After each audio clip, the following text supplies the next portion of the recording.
story this hour. Kevin McCarthy's speakership on life support. Far-right Representative Matt Gaetz of Florida introducing a motion to vacate. And now lawmakers are preparing to vote on whether to oust McCarthy or save his job. ABC News Deputy Political Director Avery Harper joins us now, along with our contributing political correspondent Rachel Bade, who's been working her sources there on the Hill. So, Rachel, if I were a betting woman, it doesn't look like Democrats are going to come to the rescue here, at least not at this moment. Kira, I would not hold your breath if I was Kevin McCarthy. I mean, House Minority Leader Hakeem Jeffries, in a closed-door meeting today, I'm told by Democratic sources, basically gave the green light to his members to join Gaetz in his mutiny to oust McCarthy. And just a few minutes ago, a group called the Bipartisan Problem Solvers Conference, this is the group that normally comes together to try to avert crises like we're seeing today. Democrats told Republicans in that group that they were not going to be willing to make some sort of deal, and they had actually been talking about doing something, striking some sort of deal to save McCarthy just earlier this week. So that's really significant. Now, McCarthy seemed to actually acknowledge that his whole job was very much in jeopardy to our colleague Rachel Scott. Listen to what he told her just a few hours ago. You know, if I counted how many times someone wanted to knock me out, I would have been gone a long time ago. If five Republicans go with Democrats, then I'm out. So it's whether. Likely. Probably so. Now, Kira, this vote is expected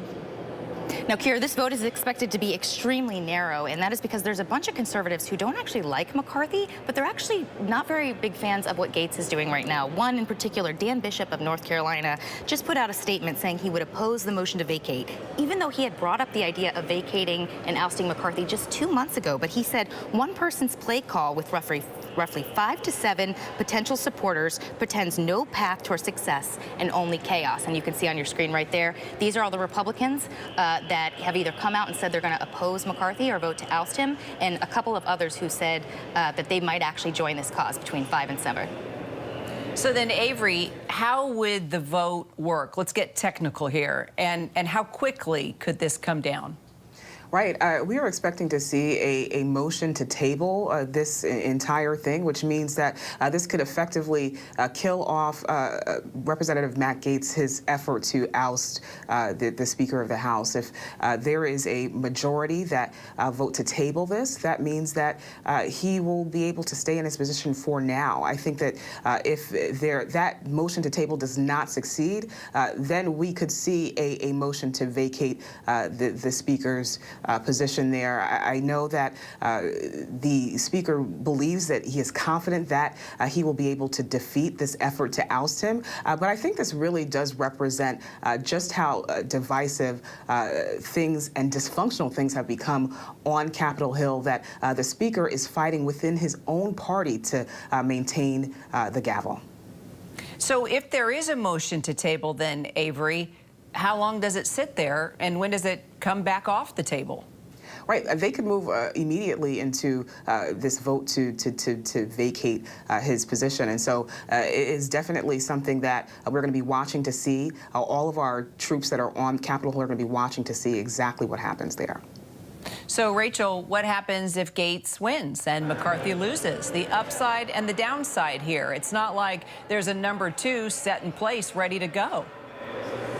Well, I mean, there's certainly going to be chaos, and I mean, for Americans and for voters, that's obviously not a good thing when your government is, running around with the house on fire. But it's hard to say exactly what is going to happen because we haven't seen a speaker ever be ousted in American history. I have sort of been talking to people about what might happen, and there's basically 3 things people are saying could happen. McCarthy could actually try again. He could be nominated again for speaker, and we could go another 15 rounds on the House floor as he tries to get the gavel once again. We could see him step aside and a new Republican candidate emerge. That would basically require a deal between centrist or, McCarthy allies, people who actually back the Speaker, and the people who are trying to oust him right now. So think people like Matt Gaetz is going to have to be negotiating with a Mike Lawler, a moderate Republican from New York, on who that candidate would be and any rules changes that they might want to see going forward. And then lastly, we could see a very unlikely scenario of a coalition between Republicans and Democrats come together to figure out who they want to lead. Now, this seems like something that it would be out of the West Wing and probably unlikely,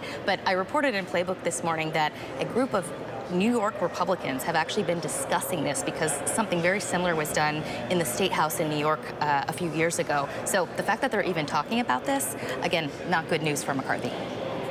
All right. The clock is ticking. Could happen any moment. We are monitoring and waiting for that vote. Avery, Rachel, thank you so much.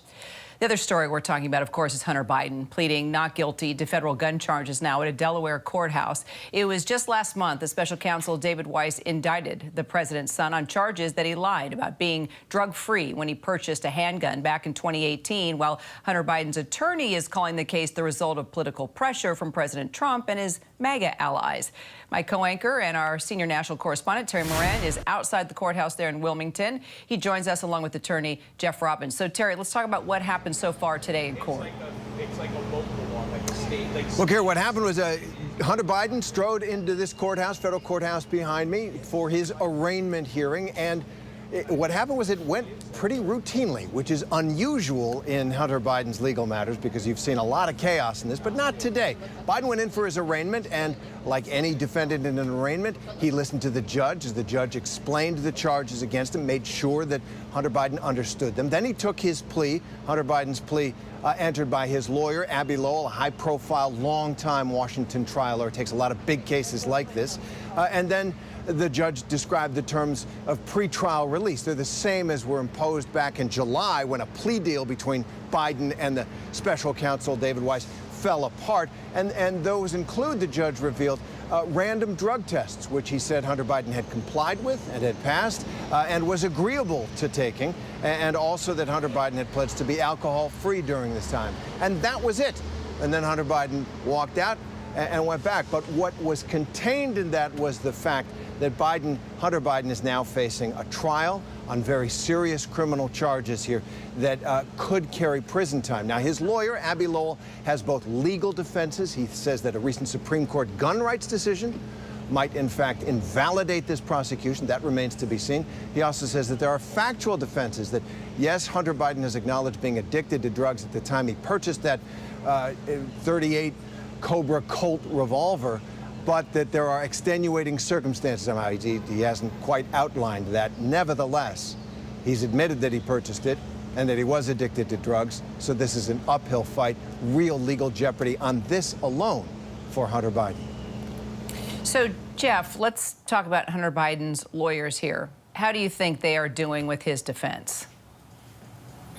Well, as always, there's two sides to this. On one hand, of course, there's an argument to be made that were his name not Biden, he would not be federally charged with these particular offenses. And of course, the legal team has the right to challenge the constitutionality of the statute, as Terry just said, and to argue that there was a binding plea deal. On the other hand, there comes a point where people are going to begin using the word hubris, if they haven't already, to describe Biden and his legal team. He did commit these offenses. There comes a point where you have to take responsibility. He did sort of give the middle finger to what was a plea deal, which would have been a fair deal. And now he is in a situation where he is subjecting his father, who has done nothing but try to protect him from himself, to serious political consequence, and the country to serious consequences. So it's not a very pretty story.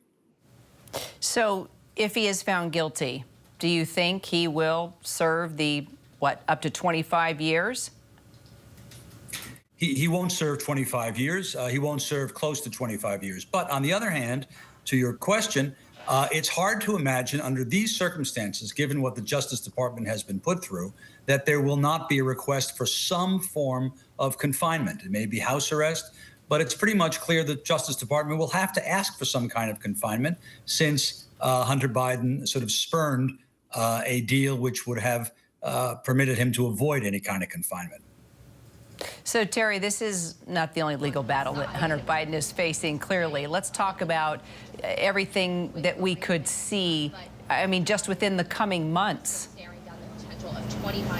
Yeah, he's in a lot of trouble. There's no question about it, Kira. You remember that intricate, kind of too cleverly crafted plea deal, which fell apart in spectacular fashion in July when the judge pressed both sides as to whether they shared an understanding of what the terms of that deal were, and they clearly didn't, and so that deal fell apart. And so prosecutors have now made clear that they are pursuing Hunter Biden on other charges, tax misdemeanor charges in California and in Washington, potential prosecution for failing to register as a foreign agent in Washington, D.C., and they continue an investigation into his wide-ranging and complex overseas business dealings.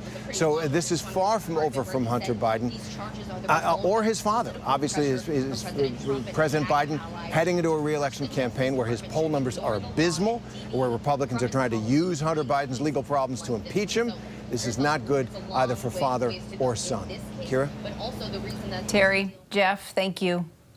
And former President Trump is back in a New York City courtroom for the second day of his civil fraud trial. New York Attorney General Letitia James says that Trump inflated his net worth by billions of dollars, putting at risk the brand that he built that took him from real estate to reality TV to the White House.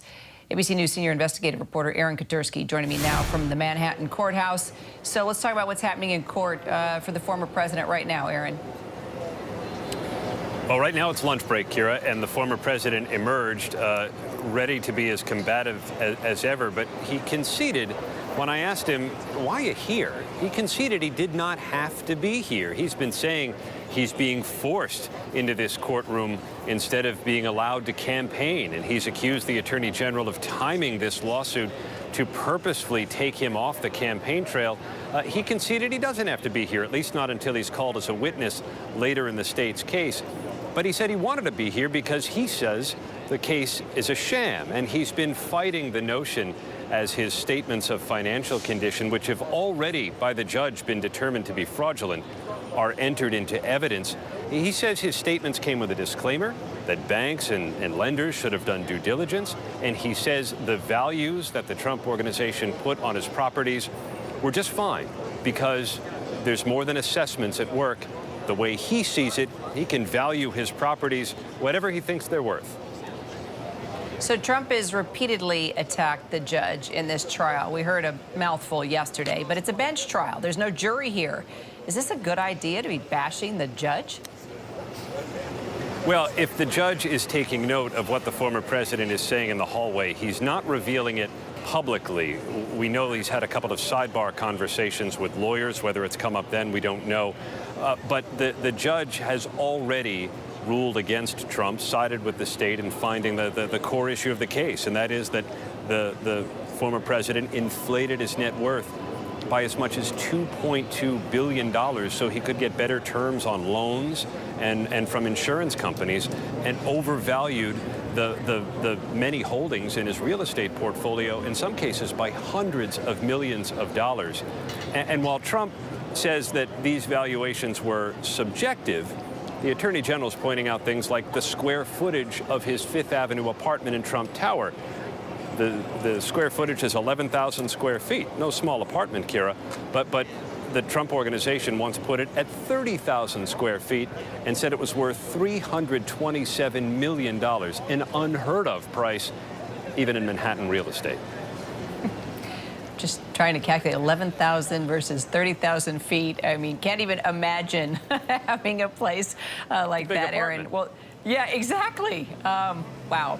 Well, the judge already found that Trump overhauled his assets last week, right? So what ruling should we expect? The core of the case decided. The real issue now are 6 causes of action that the Attorney General is out to prove, because they really want this to get to the end, and that's the financial penalty that they're going to ask the judge to impose. And they've already put it at about $250 million.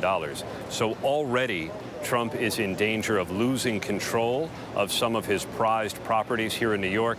By the end of this, he may also be forced to pay as much as $250 million. Well, what happens next? Trump says he's going to keep showing up throughout this trial. Do you think we are going to see him on a regular basis here? This is supposed to last till, what, December? Yeah, it's supposed to last till December. It seems unlikely he would be here every day, but I'm looking over at where his motorcade is parked here and doesn't seem to be going anywhere. So maybe he's going to come back for more. He's not required to be here until he's called as a witness at the end of the state's case. We may also see him in the form of deposition, and we've already seen a snippet of his videotape deposition played in court. Well, it's interesting that you point out he's not required to be there, but he's clearly wanting to be there, which is interesting in itself. Aaron Katursky, appreciate it. Thanks so much. And coming up, the former king of crypto on trial, accused of orchestrating one of the biggest fraud schemes in American history. Why Sam Bankman-Fried could be sentenced to more than 100 years in prison next.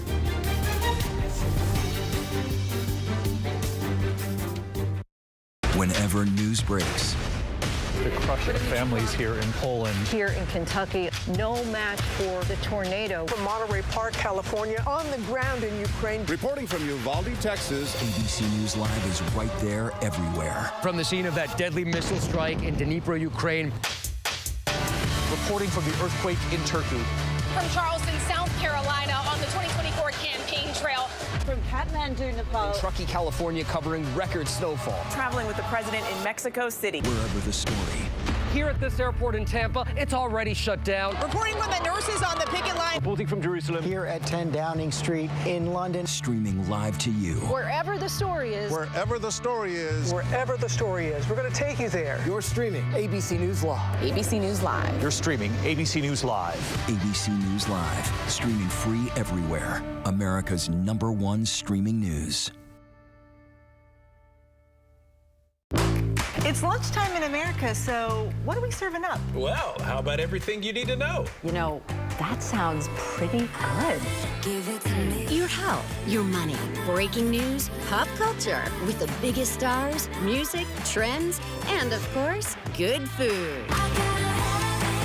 GMA 3, what you need to know. A third hour of GMA in the afternoon. So join us, afternoons. For everything you need to know. I love that. Me. First thing in the morning. There's a lot going on. Everybody in that home is okay. To catch you up with what happened overnight. We are here at fashion's biggest night out. What's happening today? YouTube has unveiled a new set of policies. What people are talking about. The new ad campaign. Fast, straightforward. With some fun in between. A real-life Barbie dream house. A name change for the Wienermobile. First thing in the morning. America This Morning. America's #1 early morning news. On ABC News Live.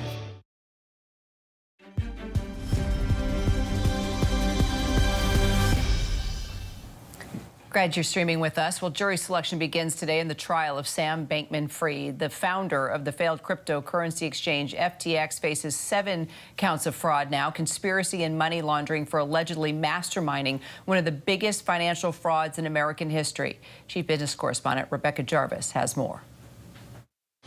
Sam Bankman-Fried, once celebrated as the king of crypto, whose company FTX inked splashy partnerships with celebrities like Tom Brady. You know what? I'm in.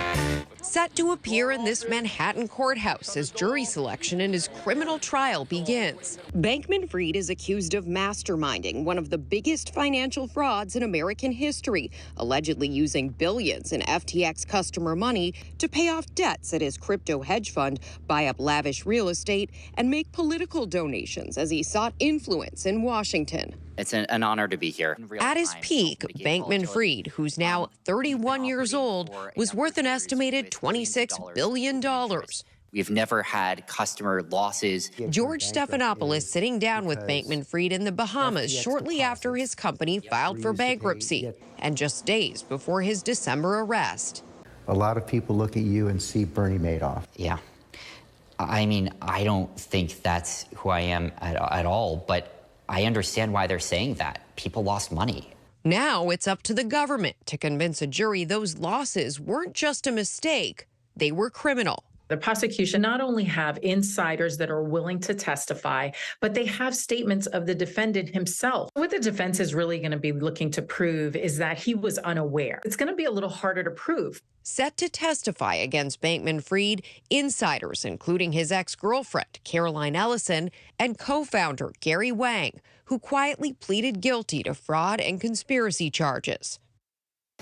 The trial's expected to last up to 6 weeks, and Sam Bankman-Fried faces many years in prison if convicted. Kira? Rebecca Jarvis, thanks so much. And coming up, blazing a trail to the top of the world's highest mountains and bringing the entire deaf community along with them, one summit at a time. My interview with the barrier-busting deaf mountaineers straight ahead.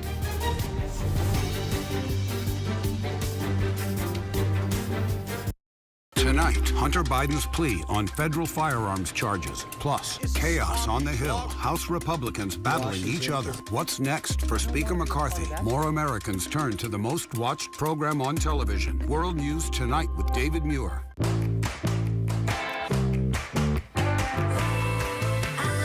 Give it to me.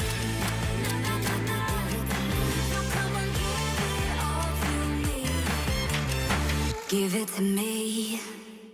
Hit me with them good vibes, pictures on my phone live. Everything is so fine, little bit of sunshine. Some more, just a little bit. Breathe more, just a little bit. Smile a little more, and I'm into it. I've been running through this strange life, pictures on my phone live. Everything is so fine, little bit of sunshine.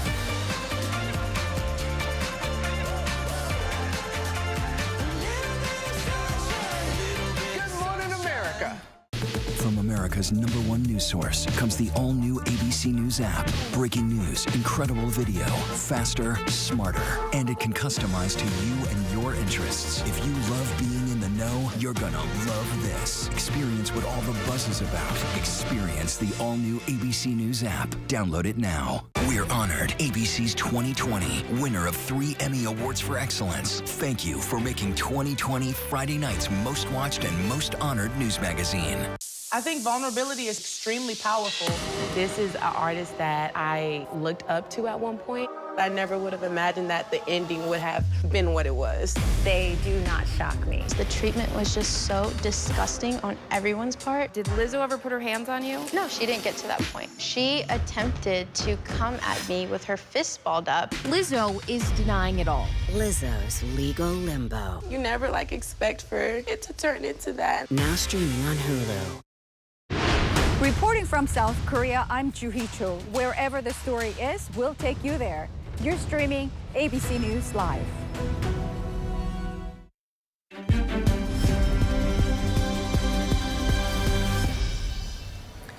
Well, one Maryland couple is blazing a trail to the top of some of the world's highest mountains, but they are not alone in their journey to reach the peak. In fact, they are bringing the entire deaf community along with them, one summit at a time. 29,000 feet high, deep into the death zone. Every step pushing your mind and body to the limit. This is more than just a climb to the top of a mountain. It's an inspirational journey that hasn't even reached its peak yet. Why are these expeditions so important to both of you?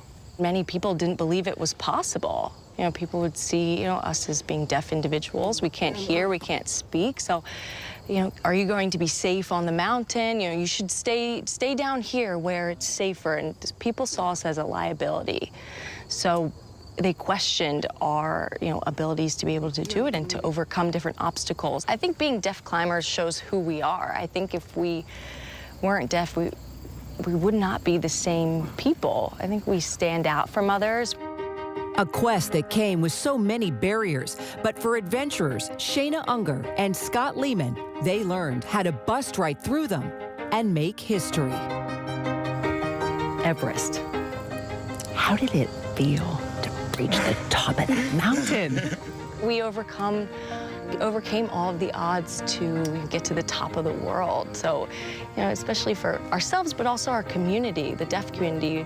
Our community was on the top too. So in that moment, I really got goosebumps. Shayna and Scott are now the first deaf Americans to reach the top of Mount Everest, the tallest peak on the planet. And Shayna is the first deaf woman in the world to ever complete the climb. The whole thing is about making a change on the global perspective of deaf individuals. Yeah. Not be just the change. Yeah, exactly. Being the change in the world.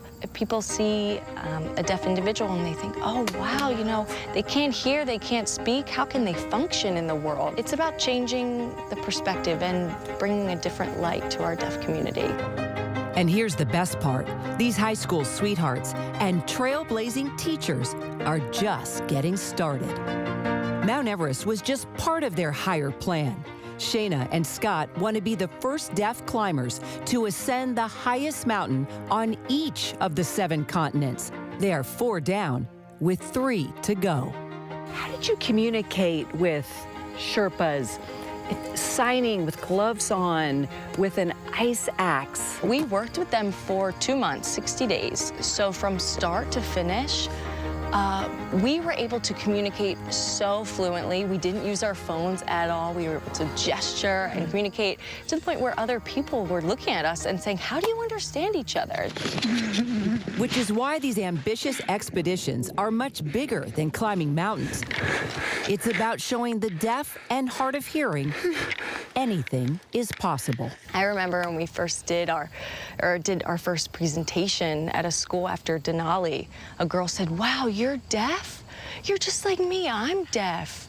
You climb that mountain, that means I can do that. And that, you know, just really changed our trajectory.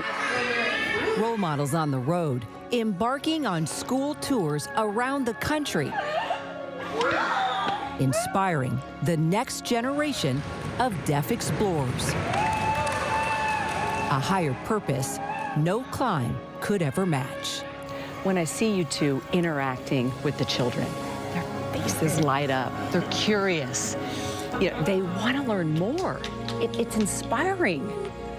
I mean, how does that feel? We're communicating to them in their own language, in sign language. So, in the beginning, we always ask the kids, do you think we're hearing or do you think we're deaf? Even though we're signing, the majority think that we're hearing.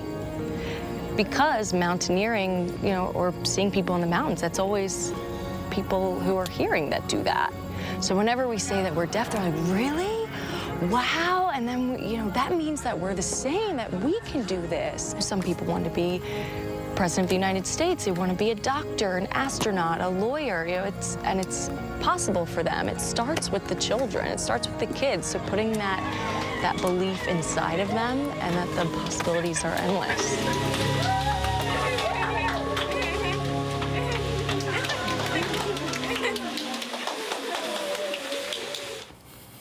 And again, I'm so grateful to Scott and Shayna for letting me be a part of the journey and share their story. Well, let's take another live look at Capitol Hill, shall we? Where any moment now, we expect a vote on the future of House Speaker Kevin McCarthy. Full coverage and a short break. Don't go away.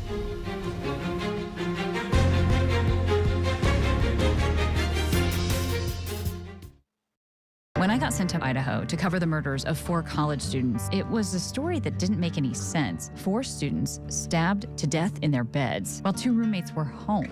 You gotta think to yourself, okay, who's the target and how many people would a man go through to get to his target? I'm Kana Whitworth with ABC News. This is the story of savage murders, a determined small-town police force, and a scholar of crime. This is the King Road Killings. The full series is out now. Listen to every episode wherever you get your podcasts. From America's #1 news comes the all-new ABC News app. Breaking news, incredible video, faster, smarter, and customizable to your interests. If you love being in the know, you're gonna love this. Experience the all-new ABC News app. Download it now.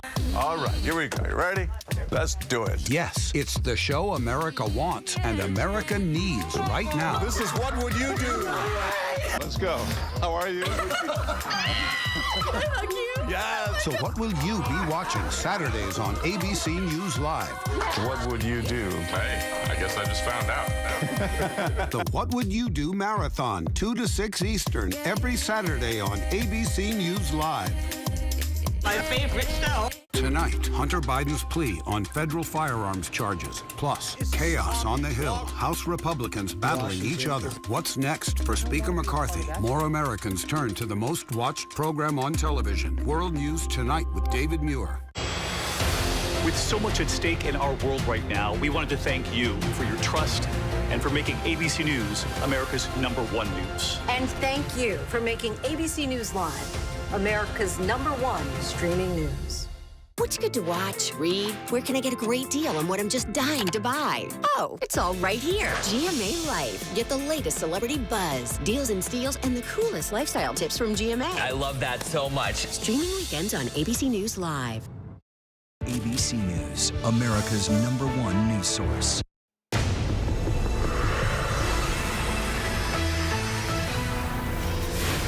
Today on ABC News Live, House Speaker showdown. Kevin McCarthy's job on the line, and the question now, will Democrats come to his rescue? We are live from Capitol Hill with the vote that could remove him.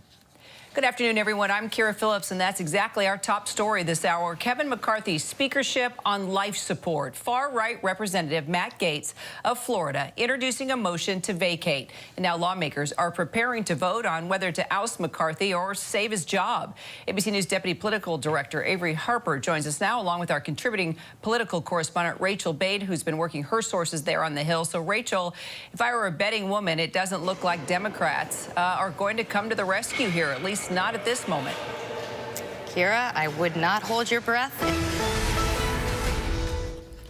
And good afternoon, everyone. I'm Kira Phillips. Breaking news now as we are following the story of Kevin McCarthy and his speakership right now on life support. Far-right Representative Matt Gaetz of Florida introducing a motion to vacate. And now lawmakers are preparing to vote on whether to oust McCarthy or save his job. But it doesn't look good for McCarthy right now. House Minority Leader Hakeem Jeffries just sent out a letter to his colleagues saying Democratic leadership will vote to oust Speaker McCarthy. Here's part of that letter. Given their unwillingness to break from MAGA extremism in an authentic and comprehensive manner, House Democratic leadership will vote yes on the pending Republican motion to vacate the chair. Contributing political correspondent Rachel Bade joining me now. Well, Rachel, you pretty much called it. You've got the best sources there on the Hill. How soon do you think this vote could come down? No, Kira, we're expecting it to happen basically in the next half an hour. And, you know, you're right. Lawmakers up here on Capitol Hill are starting to wonder if today is the last day Kevin McCarthy is going to be in his dream job, which is, you know, Speaker of the House. This notice that Democrats put out, basically whipping their members against supporting McCarthy and supporting the effort to actually oust him, comes after McCarthy has made sort of a public plea and argument to protect the institution. He's been telling Democrats, or at least insisting to them, that chaos in the House is not a good thing, and that, you know, if the shoe is on the other foot, you know, they might be in a different position right now. So Democrats have obviously decided, after talking about this for 48 hours, that they think protecting the institution actually means ousting McCarthy. They think McCarthy is a bad faith actor, that he has lied, that he has led the House in a very partisan direction. And Hakeem Jeffries has basically put out this notion that they are willing to work with Republicans, but not the way things are currently operating. That, to me, seems like an open invitation. If McCarthy decides to run again, could he make some sort of deal with Democrats in the future after he's already been ousted? We'll have to see, Kira. All right, so Rachel, let's see if we can get that live picture back on the floor right now. This is not the actual vote, but can you tell me what's happening right now on the floor as we prepare and as we wait for that vote to come down?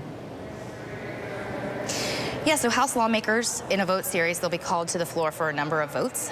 They are going to be voting on a couple of other things first, and then voting on this motion to basically table or kill the motion to vacate. Basically, the vote is trying to sideline Gaetz and allow McCarthy to keep his job. It is expected to go down. Matt Gaetz currently has at least 5 House Republicans in his corner. That is enough to push McCarthy out if all Democrats show up to vote and side with Matt Gaetz, which we are expecting them to do.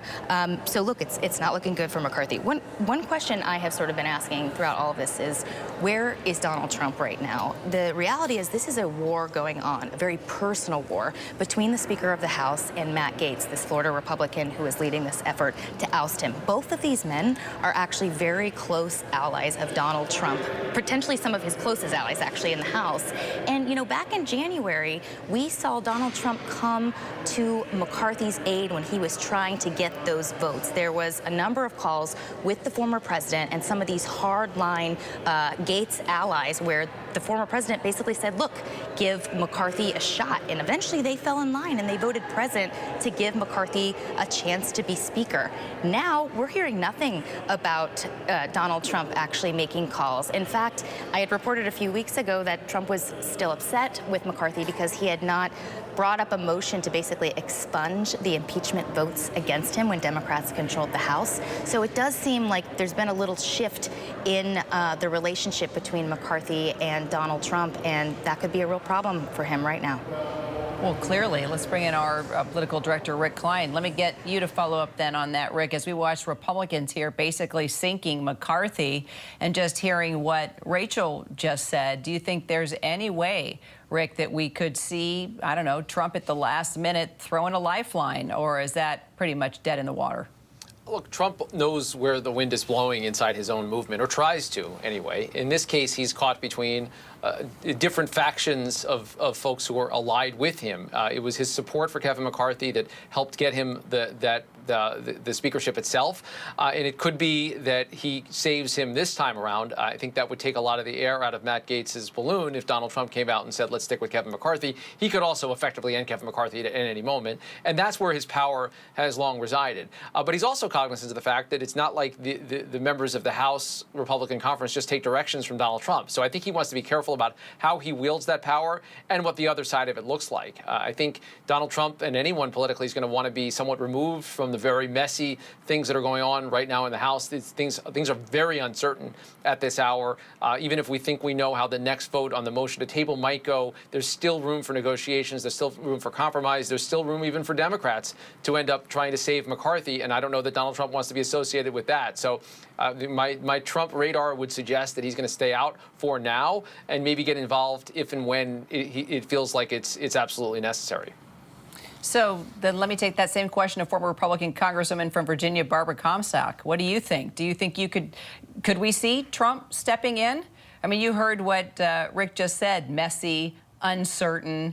There's been this rift, Barbara, clearly between McCarthy and Trump. But considering what we're dealing with here, I mean, we're talking about the House speakership. This is a pivotal constitutional position and role. I mean, this could be detrimental if he's just ousted and there's nobody really prepared, set, planned for to step in and take over. Well, I think Trump's pretty preoccupied with himself. And as we know, Donald Trump only focuses on himself.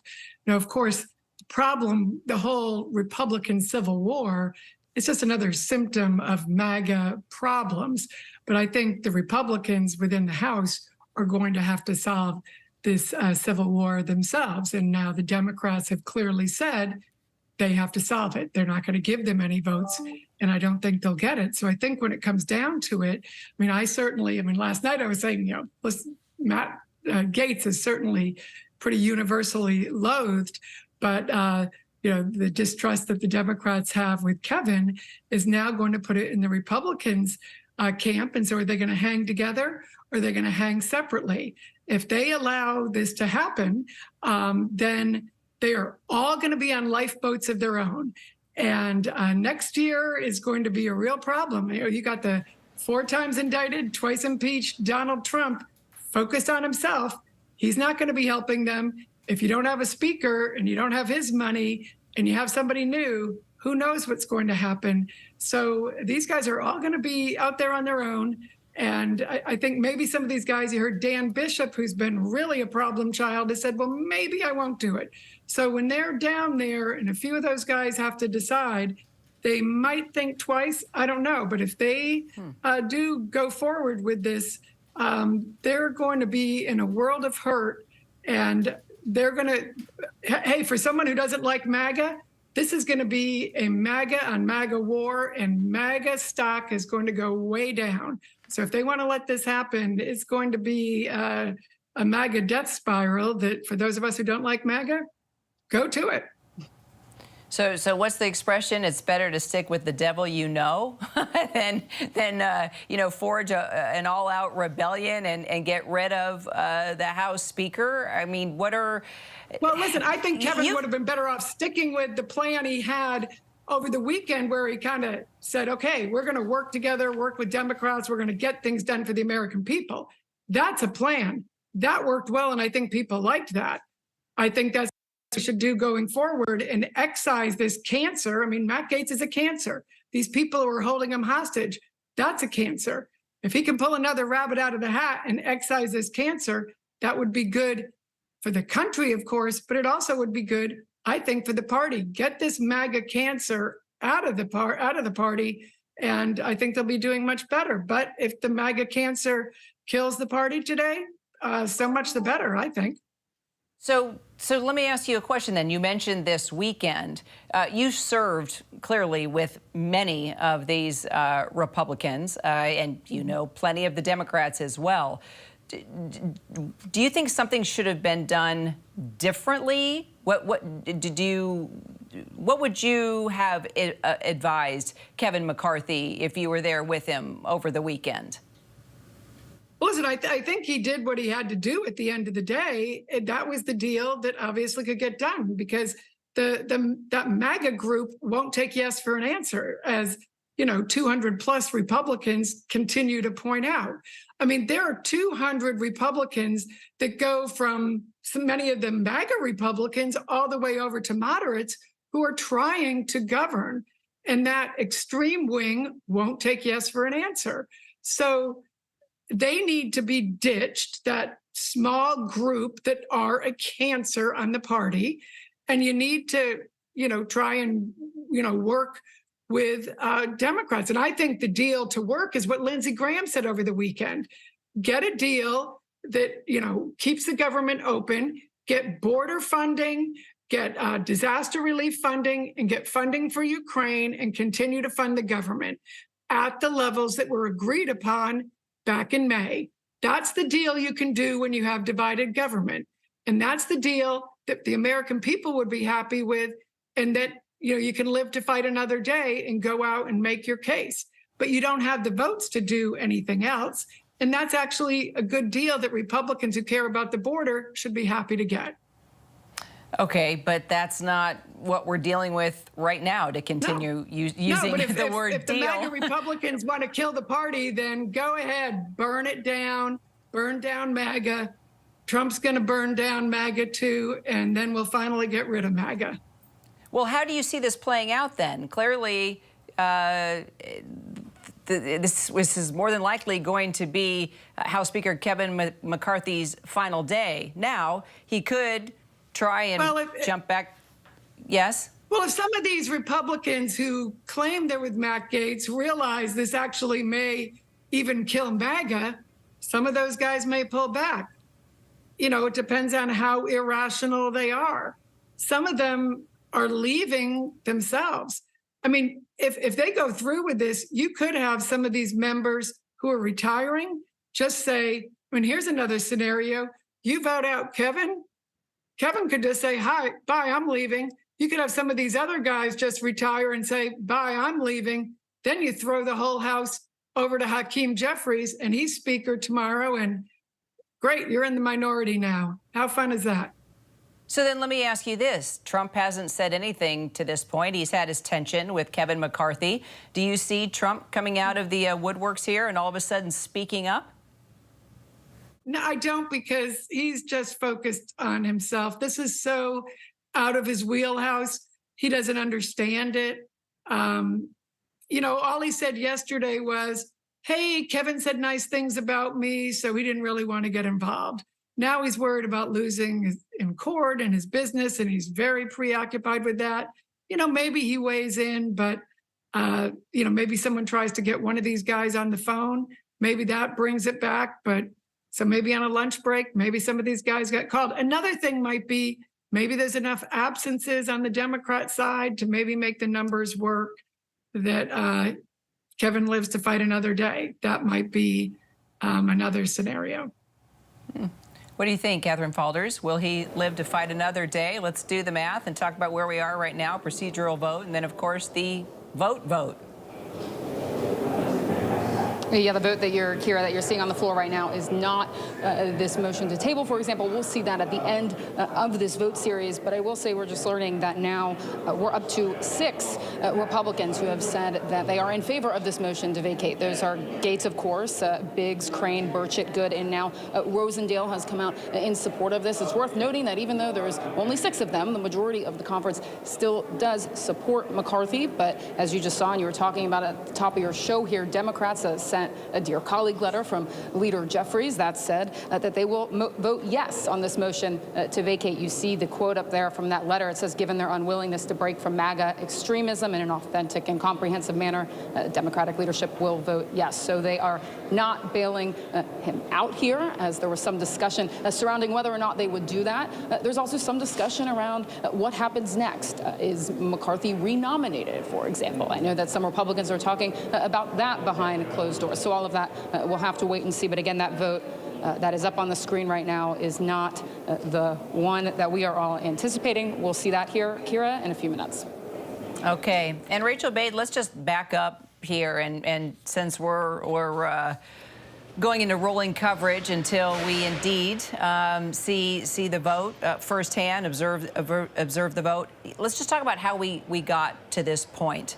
And, you know, it kind of started with this deal that was made over the weekend to avert a government shutdown, but then Matt Gaetz starts all the talk about Kevin McCarthy having this secret deal with President Biden with regard to funding for Ukraine, and then the next thing you know, all hell breaks loose, and now you know, there's a group of Republicans here, this rebellion led by Matt Gaetz, trying to oust the speaker, and the speaker coming forward saying, look, I needed to be, what did he say, the adult in the room. I needed to do what was right. He understands that if he loses his job over this, then he loses his job. He said that, but he said he felt like he had to do the right thing. So I guess let's go back. Did he do the right thing? How did we get to the point where we are now, and basically on the verge of seeing a historic vote where the House Speaker is going to get the boot? Kira, for how unprecedented this moment actually is, it's actually not surprising at all. This moment, I would argue, and I've covered House Republicans for a decade now, has actually been building for more than half a decade. Kevin McCarthy, if you remember back in 2015, when John Boehner decided to step aside because conservatives were threatening to actually oust him as speaker at the time, Kevin McCarthy really wanted that job. This is a dream job he had been sort of pining for a long time. He was the majority leader at the time and thought he could sort of ascend. And it was the same sort of group of conservatives, not the exact same people, but the same sort of mindset. Conservatives who thought leadership were too accommodating to Democrats, who came out and said, no, you can't be speaker, and basically crushed his dreams in 2015. And since then, Kevin McCarthy has actually been building back toward his dream job. He spent the Trump years making an alliance of the president at a time when a lot of Republicans on the Hill were very concerned about what Donald Trump was doing privately. At least they did not like him. A lot of them did not back him before he became the Republican nominee. Kevin McCarthy sensed an opportunity and actually came out in support of Donald Trump and convinced other Republican leaders in the House to back him as well. And the reason he did that was because he knew the power of Trump. He knew the power of the far right, and he knew he wanted this job again. And he made an alliance with Trump, was a big ally of him over the years. And this was all to sort of build back up to this point where he could run and become speaker again. He also made friends of people who tried to sideline him last time in 2015, people like Jim Jordan, who was one of the founders of the Conservative Freedom Caucus. But clearly, he hasn't actually done enough. I mean, there are still members like Matt Gaetz and now up to 6 Republicans who say he's not hardline enough, that he's not fighting hard enough for the causes they want to see him fight for. And so all this work McCarthy has sort of done in the past few years is also coming to a head. He was able to have, you know, how many months as speaker now? What, we have about 10 months as speaker, but whether or not he'll actually be able to govern beyond that, I mean, it certainly seems unlikely right now, Kira. Well, you bring up a good point, Rachel, talking about this building over time. I mean, let's just go back to the House Speaker vote. and how many rounds we went through and all the criticism that was thrown at McCarthy, that he was just saying what he needed to say versus doing what was right for the people, because all he cared about was getting the House Speaker position. And it's interesting because that's what now Democrats are saying, that we don't know if we can trust him. We can't trust him. This is because when the talk started on, okay, will they come to his rescue? That was what aides were sort of saying, you know, under their breath, is that there is a major trust factor there. So are you saying that the concerns we saw on the vote on House, the vote for House Speaker that night, and how many rounds that went into, that's the same type of mistrust that we are now seeing here, not really knowing what side House Speaker Kevin McCarthy is on, and will he do what's right for the party, or will he just do what's right for him? Yeah, Kira, there's not a lot of times you can say that you see people like Matt Gaetz and someone like an Adam Schiff agreeing on the same thing. People from two different parties who often are warring at each other, but they agree on this notion that McCarthy cannot be trusted. And that's something you're hearing Democrats say right now, and also a lot of Republicans saying, not just the six that Gaetz has right now doing this motion to vacate, but there's actually a number of conservatives who are saying the same thing. And you're right, it goes all the way back to January when McCarthy was trying to get the gavel. The reason why he had to go 15 rounds was because conservatives said that they were concerned he wouldn't stick to his word. They wanted to get concessions from him, promises that he was going to stick to certain spending cuts. And they ended up backing him, but not without a price and a cost for McCarthy. He had to make a number of promises to them to pass a budget that would balance in a decade. That's actually quite hard to create. He made promises about having certain votes on the floor that conservatives really wanted to see. He had to put conservatives on prized, powerful committees, committees that usually members of the Freedom Caucus are not included on or invited onto. But now conservatives say, well, they were willing to back him then, that he has not lived up to these promises. And that's what you hear Matt Gaetz talking a lot about right now. They say, you know, he hasn't brought a budget to the floor. He hasn't brought all this legislation to the floor that he said he would. And they note in particular that McCarthy said he was going to pass all 12 spending bills through the House. It's funny because, you know, Republican leadership aides were telling me when McCarthy made all these promises back then that it was going to be impossible for him to keep them. But the sort of assumption was that, you know, McCarthy's just going to go on and hope people sort of forget about these promises, try to achieve them, but when they don't come to fruition, make an explanation for why they couldn't do that. But, you know, he's been trying to do that in the past few weeks and just hasn't been cutting it for these conservatives who are really sticking, holding him accountable, I guess you could say, for what he promised to do. So let me take that question over to you, Barbara Comstock. Can McCarthy be trusted? Well, you know, the problem when you hear Matt Gaetz say these things, when he says these promises, nobody knows what he's talking about. So, you know, he makes these claims that he hasn't made these commitments, but he doesn't say what they are. And Kevin McCarthy says, you know, there aren't any of these secret deals, and Matt won't tell you what these secret deals are. So, you know, this stuff they're all talking in this, you know, junior high kind of language, and it's just a terrible picture. Now, I certainly think, you know, all of the problems, you know, but there's that Ed Sheeran song, My Bad Habits Lead to You. I think all the bad habits here, all the bad problems all lead to Trump. You know, so all of the problems that the caucus has here, you know, the root of them are Trump. And certainly I think all the problems of trust that Kevin has is because of, you know, Trump and the deals he had to make, you know, with Trump and that he did make. But I think when you look at if they depose Trump, Kevin, who's going to replace him? Because there's nobody who's been as accommodating as Kevin to Trump who's going to get 218 votes. Who's the person that they're going to get? You know, Steve Scalise right now is going through chemo treatment. You know, and then you look at you know, the lineup there and other people who could get 218 votes. there really isn't somebody, certainly nobody in the Freedom Caucus would get those 218 votes. So they don't, as usual, the Matt Gaetzes in this little group of 6 people, or it may be 5 or 4 by the time they actually have to vote, they never have a solution. They never have a plan. They just want to go in there and, make a big mess, but they never have a strategy. So I think that's probably what Kevin is counting on, and being able to, pull a rabbit out of the hat here.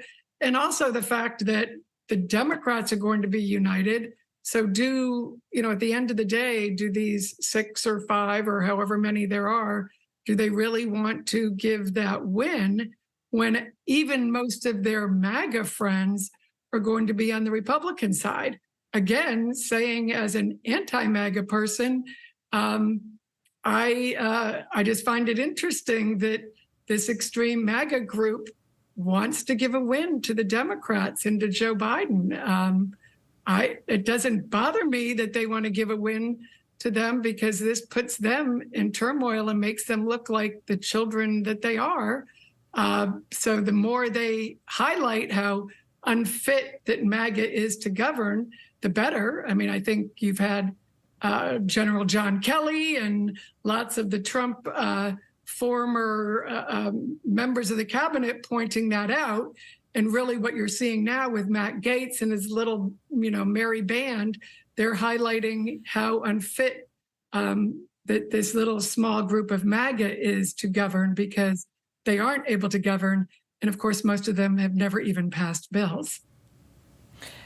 Barbara, stay with us. For all of you just joining us, we're looking at live pictures from the House floor there as the House is getting ready to vote on this motion to vacate, which could mean House Speaker Kevin McCarthy is about to see his final day as Speaker. Hardline Republicans furious with him for making a deal with Democrats and moderate Republicans to avert a government shutdown. So here we are, waiting as this drama unfolds at Capitol Hill right now. We're going to take a quick break. We will be right back.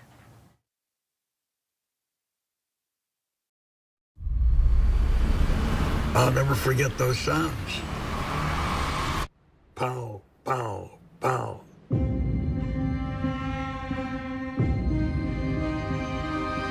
I go right back to the moment that it happened. I wasn't fast enough. On November 22nd, 1963, the United States lost its innocence. Tonight, Hunter Biden's plea on federal firearms charges. Plus, chaos on the Hill. House Republicans battling each other. What's next for Speaker McCarthy? More Americans turn to the most watched program on television. World News Tonight with David Muir.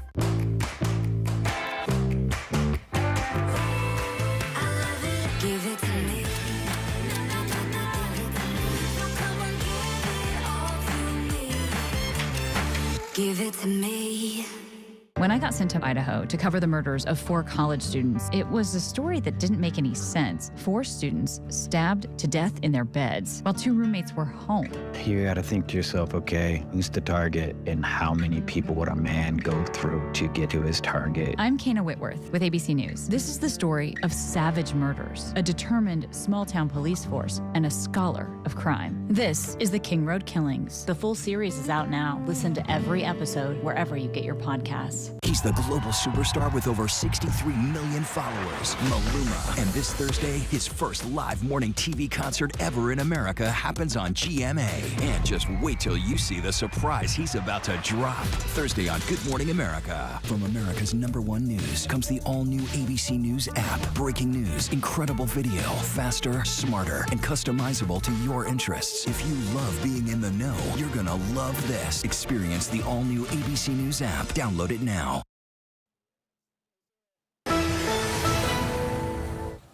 Glad you're streaming with us as we continue to follow this breaking news. I'm Kira Phillips. A lot of drama going on the House floor right now, where any minute we are expected for that vote that could oust House Speaker Kevin McCarthy. Let's bring in, once again, our contributing political correspondent, Rachel Bade. So, Rachel, they took care, actually, you can see more members coming to the floor now, which means we are getting even closer to that vote.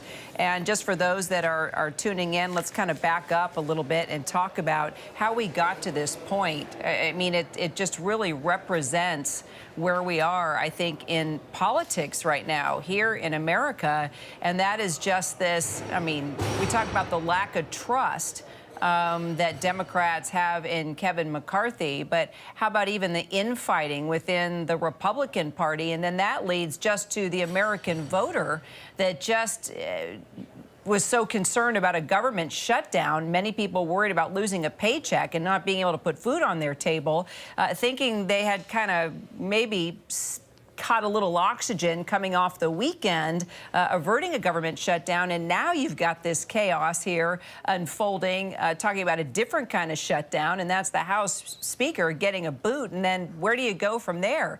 It's a prime position. This isn't just some, small, low-level leader. This is the House Speaker.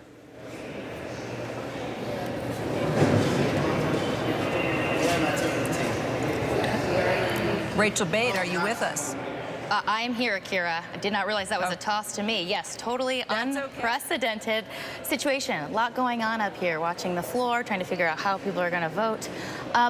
Look, right now, Democrats are trying to actually slow things down a little bit because they're trying to make sure all their members are here to give themselves the best possible shot at seeing McCarthy put away and completely ousted. If there are Democratic absences, and it sounds like we might actually see a couple of Democratic absences, that actually helps Kevin McCarthy because it lowers the threshold of the amount of Republicans he needs to actually keep his job. So a little bit of math calculation going on right now, something I've never been very good at, honestly, Kira. But I will say, while we're, talking about sort of what's next, Barbara Comstock, in your last section, she was raising a pretty good question. If not Kevin McCarthy, who? And we have heard a lot of McCarthy allies sort of make this point as well. You can't beat someone with no one. And we don't actually see somebody rising right now, raising their hand to say, I can do the job, and Republicans uniting around that person. That is actually a lot different than what we saw in 2015 when John Boehner was Speaker and he decided to resign because conservatives were threatening to oust him in a very similar fashion that we're seeing today. After Boehner stepped aside, Republicans, almost all of them, looked to the person they considered the golden boy of the Republican Party at that time, and that was actually Paul Ryan, who would become Speaker. Now, Ryan didn't want the job. He had to be drafted into it, but the whole conference sort of united around him leading Republicans. He had just been Mitt Romney's vice presidential running mate, and he sort of stepped up, and they were able to sort of put the chaos aside and do a pretty peaceful transition of power. This is different in that we don't have a golden boy like Paul Ryan right now standing in the wings. That's not to say that other Republicans cannot do this job. In fact, I do think McCarthy's allies have been arguing that no one else can actually do this job and can get 218 Republican votes to hold the gavel. I'm skeptical of that because there are other Republicans that have close relationships with the Matt Gaetz faction of the House, but also, more moderate Republicans who are in Biden districts. Conservatives in particular have been talking about Tom Emmer lately. He's the House Majority Whip. From Minnesota, has good relationships with Republicans of all ideological persuasions. This is a person who often will bring conservatives and moderate Republicans in one room and try to negotiate between the two sides. So he's already sort of seen as tested when it comes to bridging a very, divisive conference and trying to find common ground with Republicans. Another person who's been discussed Matt Gaetz, when he was standing on the steps of the Capitol last night after he filed this motion to vacate, he brought up the name Steve Scalise. Now, that is the House Majority Leader right now. This is a person who I've reported in years past has actually been interested in the speakership. In fact, there was a time when Scalise actually thought about challenging McCarthy for the speakership. He is currently undergoing treatment for a certain type of rare cancer, but it will be interesting to see if he also raises his hand if McCarthy goes down. What about Elise Stefanik? So Stefanik, it's a really good question. She's very close with Donald Trump, but she does seem to be positioning herself right now to be Trump's running mate. At least that's what her people are hoping. They want her to be potentially a vice presidential candidate at some point. She does not have super great relationships with these members who are looking to oust McCarthy right now. A lot of conservatives think she is a, quote, rhino, and that she comes from too much of a moderate Republican district in New York, even though a lot of people wouldn't call Elise Stefanik moderate, given that she very much wears the MAGA brand proudly on her shoulder. But it's hard to see how she would be the one emerging, just because there are a lot of conservatives who don't like her politics. Catherine, you're tracking the defectors. How many Republicans now supporting this motion to vacate?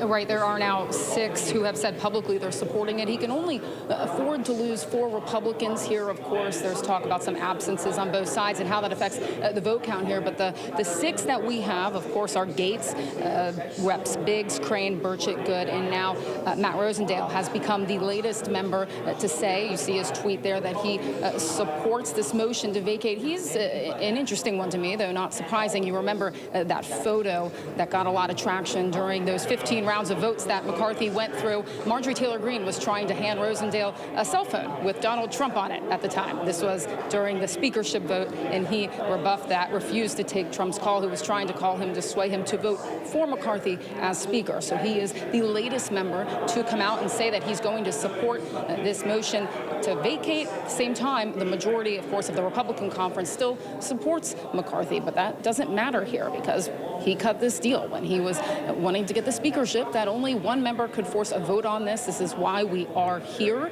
in the first place. The latest from Democrats, Leader Jeffries, for example, released a letter to his colleagues voting, essentially saying that he wants all the members to vote yes on the motion to vacate Kira. He said that given their unwillingness to break from MAGA extremism in an authentic and comprehensive manner, that is why he is urging all Democrats to vote yes. So at this point, it seems all but certain that this could happen. Of course, we have to wait for the vote tallies, and anything can happen over here on the House side. But again, this vote is scheduled to occur relatively soon. We know that Speaker McCarthy is still in his office just down the hallway over here. There are people lined up in Statuary Hall, which connects where I am now to where his office is, waiting to see him make that walk down into the chamber, which should happen any minute. All right, so Rick Klein, clearly this is a lot of inside baseball, unless you're a political junkie like yourself. You know, some of this might be hard to follow, hard to understand. Now, American voters definitely understand anxiety, fear, chaos, confusion. But let's just put this into perspective as to why right now the average American should pay attention to this and want to know more about this as we start moving toward, you know, a very pivotal election year. Well, this is about the direction of the House of Representatives for the next year plus at the very least. Right now, based on Catherine's reporting, Kevin McCarthy does not have the votes in his own party to keep the speakership. And if the Democrats unite, that means that Kevin McCarthy will no longer be speaker. That could plunge the House essentially into chaos. Not having a speaker means they really can't get much done, and they're going to be voting on that for the foreseeable future because there isn't a backup choice that's in mind. Like Rachel Bate was reporting, this is not a potentially clean transition of power. On the other hand, you have the Democrats, at the same time that they're saying that you can't trust Kevin McCarthy, they're citing all the examples of that, including the impeachment proceedings that just started last week against Joe Biden, his actions around January 6th. They are still saying that they're open to a true negotiation. The quote from House Minority Leader Jeffries' letter saying he's open to an enlightened path forward. That is a glaring signal to Kevin McCarthy that the Democrats might be there if he wants them. The question for McCarthy: does he want them? And is the speakership worth anything if he has to rely on that? That is the state of today's Republican Party and the state of the Democratic Party, that they're not willing to go in there and just immediately let McCarthy off the hook, knowing that that he might be a better alternative than someone else. They're saying, look, they're in a position right now, the very rare position in the minority in the House of having some leverage. McCarthy needs them more than they need McCarthy. And this vote that's going to come up a little bit later this afternoon is going to signal that and then set up what could be a couple of hours, if not days, of chaos. And as you mentioned, that's time that isn't spent getting work done on behalf of the American people. We are past the government shutdown threat for at least the next 45 days or so. But it does mean that there's choices to be made about what the House of Representatives is going to be like. If McCarthy has to rely on Democrats, he's going to have to. The Democrats are going to get something out of that, and that's going to change the nature of the House. It's going to change the nature of the presidential campaign as well. If he's able to hold on despite this, he will be empowered. And if there's a new speaker, that means a new agenda. That it's going to be owing at least something to the Freedom Caucus and Congressman Gates, who's been holding this out as a possibility all year. Rick, do we even know if McCarthy has made any attempt to reach out to Democrats?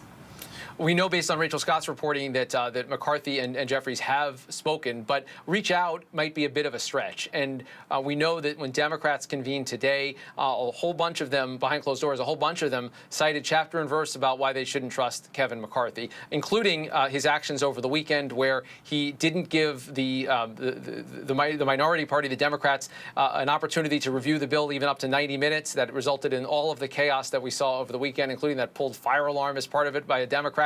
And in addition to that, he went on TV on Sunday morning and said the Democrats were the ones trying to attempt the shutdown. Hardly grace that you're showing to people that might hold your fate. But there's still that possibility. And what kind of price they exact, keep in mind, they don't all have to be there. We anticipate the Democrats to be united here and to follow Leader Jeffries and former Speaker Pelosi's lead in not trying to save McCarthy. But all you need to do is start to match one-to-one anyone beyond the 4. And what I mean by that is so he can afford to lose 4 Republicans. If he loses 5, 6, 7, that only means 1, 2, 3 Democrats have to extend a lifeline to McCarthy. So there's also the possibility of side deals. Democrats have been extremely united in the current Congress, and there's a lot of incentive for them to remain so. But you never know what kind of buttons could be pressed and what kind of promises could be exacted to peel off just a handful of moderate Democrats who might look at this and say, I like McCarthy better than the alternative. So can you give some examples of what those, side deals could be, where maybe McCarthy could somehow get a lifeline here?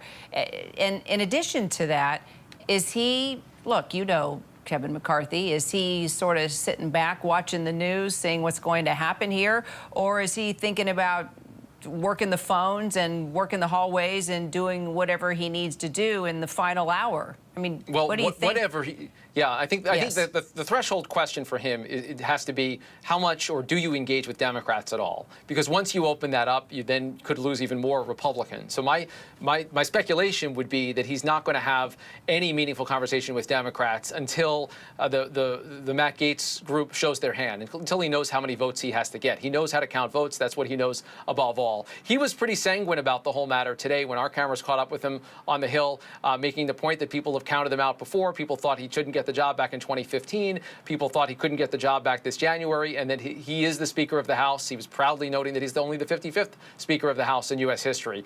Not legacy building time, though, yet for Kevin McCarthy. He knows that he will be defined by this moment. But look, what could the Democrats ask for? Starting with the big things. They could insist that the impeachment proceedings be shelved or jettisoned altogether. They could ask for more seats on committees, which is critical to the workings of the House. They could make it easier for them to bring their own bills to the floor, including by the use of the so-called discharge petition, which goes around the normal committee process and around the Republican leaders in the House. They could also just ask for specific commitments on individual bills. That's where it gets interesting, where you can peel off certain groups. Every member of Congress has things in his or her district or his or her pet projects or priorities that they'd love to get a vote on, but the Speaker controls the floor time. And it's frustrating, particularly to a member of the minority party, not to get that. Frankly, some of the procedural stuff that Matt Gaetz and his group were negotiating for back in January could be on the table with Democrats. But that is extremely risky, Kira, because the idea of working with Democrats, it may sound good in a kind of West Wingy version of how Washington might operate, but it is not the reality of Washington in 2023. The idea that you'd have to work with the other party and be kind of a consensus leader, again, it sounds really good in a civic setting, but it isn't how things work. And I think if word were to get out that there was anything meaningful negotiated to Democrats, McCarthy would lose even more of the support than he's likely going to this afternoon. So, Rachel Bade, are you still with us? I'm still with you. Okay, good. Don't go anywhere. Just to play off what Rick was saying about these side deals that could be made. Could you weigh in on that? Because, look, this is your beat. You talked to a lot of these, members, both Republican and Democrat. What are your thoughts on that? I mean, a lot of Democrats were talking about it over the weekend, but they were putting a pretty steep price on that. I mean, as Rick was just laying out there, talk about ending impeachment, potential power sharing agreements, committee posts that would help Democrats sort of have more influence over legislation. All of these things, if McCarthy gives a single one of them, he's going to see more Republicans actually break away from him. And so if he starts to go down that road, it's going to be sort of a slippery slope. He's going to need more Democrats because more Republicans are breaking away from him for negotiating deals with Democrats and negotiating away the House majority's power to the left. And the more Republicans he loses, the more Democrats he's going to need, which means more concessions for Democrats. It just really seems like a no-win situation down that path. I mean, I think if we are going to see some sort of power sharing agreement, which I think is pretty unlikely at this point, it would probably be, moderate Republicans working with Democrats to figure out a totally different candidate and a totally different set of rules to govern the House. I wouldn't be surprised if McCarthy is ousted today and the House ends up going in another direction in terms of Speaker. I'm sure people are going to want to revisit the House rule about a motion to vacate. Right now, all it takes is one House Republican to sort of send the chamber into total chaos, as we have seen. And, McCarthy, I've talked to his inner circle. I talk to them all the time. They have been operating with this threat of his ouster hanging over his head since he won the gavel, literally since right after he won the gavel. And because of that, it's really impacted the way he does business. He's been catering to the far right, not making bipartisan deals unless, of course, he has to avert a government shutdown. But even then, it was quite acrimonious. And so I wouldn't be surprised if, after this all plays out, that part of the conversation is about the motion to vacate. What should the threshold be to make sure it can't just be wielded by one member who has a grudge against the Speaker, like Matt Gaetz? So, Catherine Falders, I don't know if you can hear me, if you're still with us. I just saw a shot that was taken actually by another camera that showed you basically amidst a huge crowd of reporters and people behind you. I don't know if that scene is still there, but it looked a little chaotic for a moment. What's going on behind you? What's all the hubbub? Who were reporters reaching for there? What's going on? Right, that was Speaker McCarthy walking from his office into the House chamber. He stopped at one of my colleagues' cameras down there and spoke for a bit in a massive sea of people. We couldn't quite hear what he said. It appears, obviously, he's reacting to the vote. But given, as you just said there, it was quite the scramble. We all ran towards him to hear what he was saying, but it was clearly some sort of reaction. We'll have to go back and watch any tape that we possibly have. As you noticed, there was a big scramble behind us. But the news out of that, essentially, is that Speaker McCarthy is now on the House floor. We know, as you've been talking about, there are 6 Republicans who have come out and said they are in favor of this motion to vacate. He can only afford to lose a handful here. Obviously, we have to see about absences, for example. I know some of my colleagues have said they're not math people, so we have to see how that affects the vote, for example. But we know that he is on the floor. We have colleagues who are inside the chamber who will will tell us about any color that's going on, who he's talking to. You can see one of those camera angles there that you have up on the screen. I'm not sure if you can see McCarthy in that shot. At least I can't from where I am, but he's known to work the floor to talk to some colleagues. It will be interesting to see who he speaks to, what he says on the House floor. But again, you see there right now, okay, so it appears I'm not sure if they've closed this vote yet, but they haven't brought up the vote that we are all anticipating. But it does seem, Kira, at this point, that it's all but certain.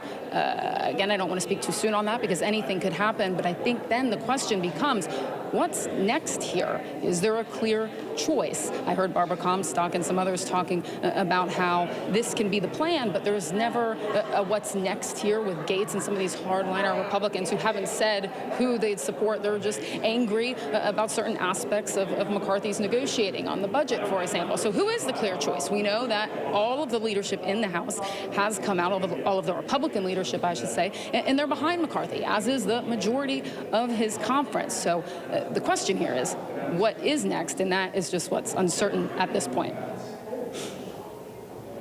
Okay, so Barbara Comstock, are you able to see this picture, this live picture from the floor, from where you are? Yes.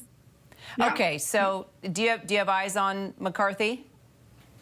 I have a little bit. I think one of the things I did note, though, is Steve Womack from Arkansas is in the chair, who's one of the most effective members in the chair. He'll bring down that gavel as in the most beneficial way to, I think, Speaker McCarthy, if he's able to do anything in that regard, and fairly, too.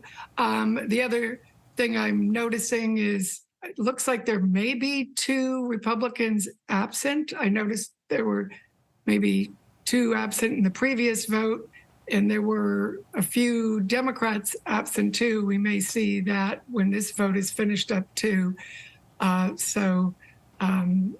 Actually, Steve Womack would be a great speaker, too, if anyone wanted to change. But I can tell you they'd never agree to him either, because he's very sensible, passed a lot of bills, gets a lot of things done, sensible guy. That wouldn't be the type of person why would you have somebody like that in a position of leadership, right? That just would make absolutely no sense. This is the number 3 position, you know, after the president and vice president, the number 3 position in you know, world leadership. This is going on just shows how unreasonable and unfit these MAGA people are, that they would throw this into chaos. So from the standpoint of the institution, this is a very troubling and serious moment that this kind of thing would be happening. So I would think there would be people trying to rein in some of these Republicans to say, you know, at this moment in history, do you really want to be standing with Matt Gaetz, who is still being considered, you know, with the Ethics Committee? And I would note that something just flashed across from the Washington Post that Newt Gingrich is calling for Matt Gaetz to be expelled because of his, you know, violating of House rules and even bringing this type of motion when he's not, you know, working within his own conference. I haven't read through it all, but, you know, Newt Gingrich is pretty outraged, and he was a rebel in his own time. So if you had to choose between... Let me take you back to something you just said about Kevin McCarthy. Is there anyone that you believe that could rein in Kevin McCarthy? Well, rein him in. Well, I mean, I think Kevin McCarthy should go back to what he did on Saturday and just break free and say, I am going to work for the good of the country and work with the 5-vote majority I have. And I think he would have 200 plus members of his conference with him to say, listen, we get it. We have a small majority. And if we want to stay a majority, if we want to grow this majority, we have to work across our caucus from people who are in very red districts to people, who are up in New York hanging on by a thread. That's something that, if you're anywhere within the normal spectrum of reasonable, you would get. So, I think that's why they voted on Saturday they went along with that. And most of them still support him despite him doing that. I think if he would break free and do that, he'd feel a lot better than being owned by any one person who thinks they can, go out and do this any day of the week, because that's not good for the institution. So, I think that would be a good day. Today would be a good day to do that. Sarah Isker, your thoughts? So if he survives that, that's where he needs to go on this, because we just can't keep having this type of situation where a goon like Matt Gaetz or Bob Good in my state of Virginia, who is another useless member who gets nothing done. Now, I don't know why somebody hasn't primaried him. Do what Brian Kemp down in Georgia does. When you have somebody useless like this, get rid of them. Perfect time to bring in Sarah Isker again. I wish Barbara would be a little more outspoken and opinionated. It's really hard to get her to do that. Sarah Isker, what are your thoughts on what Barbara just said? Is there anything that Kevin McCarthy can do at this point to save himself? Can I tell you that twice Barbara Comstock has been my boss, including when I was just a college intern, and she is like that as a boss, and she's one of the best bosses I ever have, and that's why. She's exactly right on this.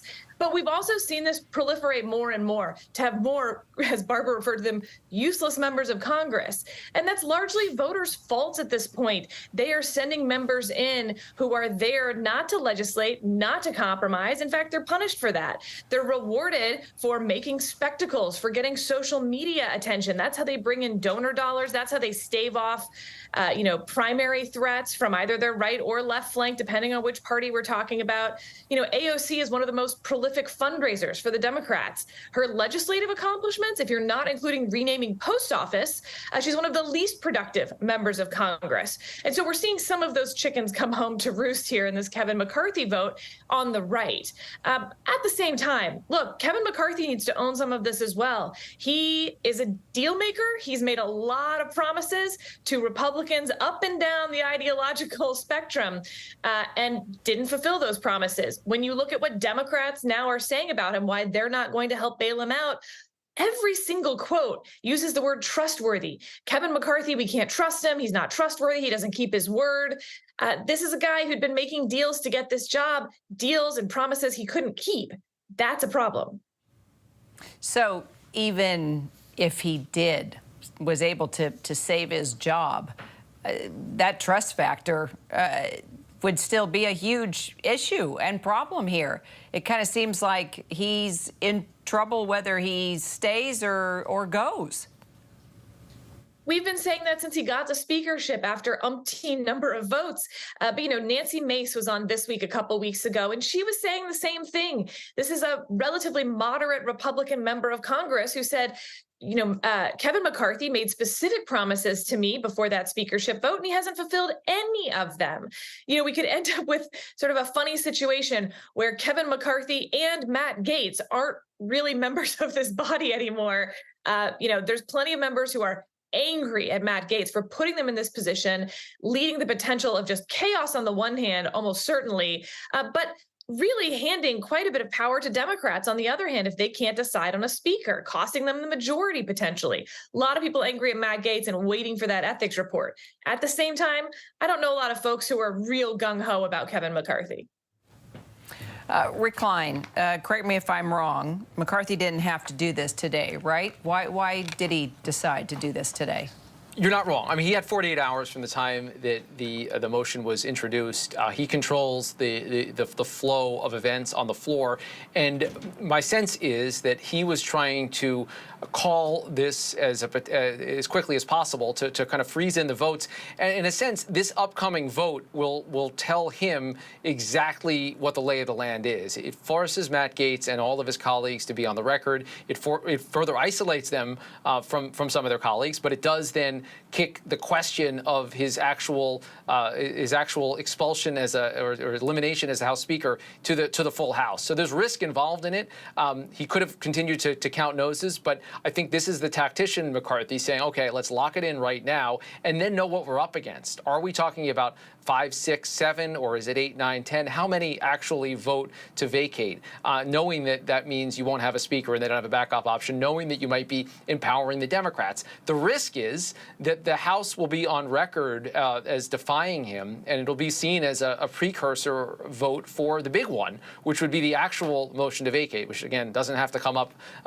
My understanding is at least for another 24 hours or so, because Matt Gaetz put in that motion last night. So this is McCarthy trying to control the clock as he can, get everyone to the floor, get everyone in one place, put them all on record, and nothing like clarifying positions than having a recorded roll call on the floor of the House.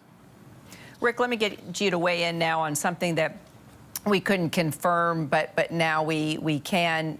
Barbara Comstock, you heard her just moments ago talking about Newt Gingrich, saying that he was insisting that Republicans expel Matt Gaetz for all this drama that he has created. The Washington Post now putting out this op-ed, clearly what Barbara was referring to. Newt Gingrich, Republican from Georgia, as we know, was Speaker of the House back in the 90s. He's saying that, look, drama has always filled the halls of Congress. It's a tumultuous body. We know that. But that this behavior crosses the line. And he is saying that Gaetz has gone beyond regular drama. He is destroying the House GOP's ability to even govern and draw a sharp contrast with the policy disasters of the Biden administration.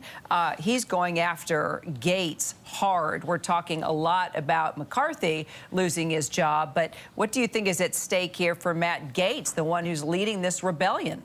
Yeah, I'll start just with what Gingrich is saying, is that he is citing, and I'm reading this from the official conference rules of the Republican Party, that it's the policy of the conference that a motion like this, the motion to vacate, should only be available with the agreement of the Republican conference so as not to allow Democrats to choose the speaker. Now, there's a bit of circular logic in that, because it's saying only one member can only use this power if the majority of Republicans already agree with it. So it's a little hard to kind of discern what that would mean in practice, but that's the official argument that Gingrich is using. But the unofficial argument essentially is that Gaetz is bad for the Republican Party, bad for the conservative movement.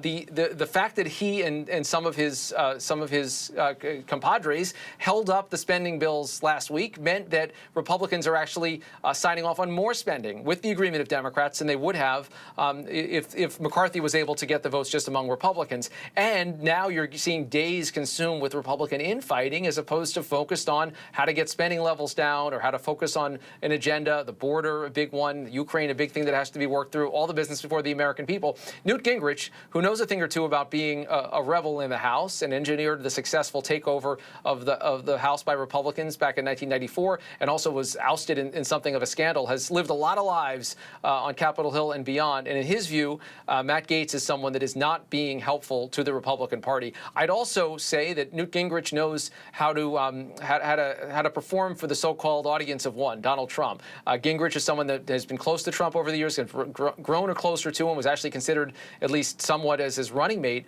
back in 2016. And he's now signposting for everyone to read that standing with Gaetz, to his mind, is standing against the values of the Republican Party. So I don't know that Newt Gingrich's word is going to carry the day here. Republicans have to work through the current effort to get rid of McCarthy before they can even think about what to do with Matt Gaetz. And there may be other issues with Matt Gaetz through the Ethics Committee and elsewhere. But the bottom line is that Gaetz is going to be increasingly isolated the longer this goes on and the more chaos that ensues. Maybe more isolated, but also possibly eyeing a run for governor of Florida. Yeah, and look, we're in a different era of politics where the Newt Gingrich era of coming up through the system and running a committee, frankly, Newt Gingrich helped dismantle a lot of that, and we've now gotten to the point where a social media following can replace a whole lot of seniority and committee standing and the normal processes. And it may be that a generation of members of Congress, Matt Gaetz is in his early 40s, decides that the way to get ahead in politics is not through the old way, and it's to make a lot of noise and to get a lot of of traction, and there's nothing like taking aim at the king that gets you that kind of attention. And Matt Gaetz's name has been everywhere for the last couple of days. He was on the Sunday shows over the weekend. We heard him on the House steps again yesterday and on the floor last night. This is a big moment for him. And you're right, the typical incentive structure of going along to get along and playing by the typical rules may not apply. So, Rachel Bade, you are talking to your sources, have some new reporting possibly about Dems. Okay, we're going to take it to the House floor. Let's listen in, Rachel. Report the resolution.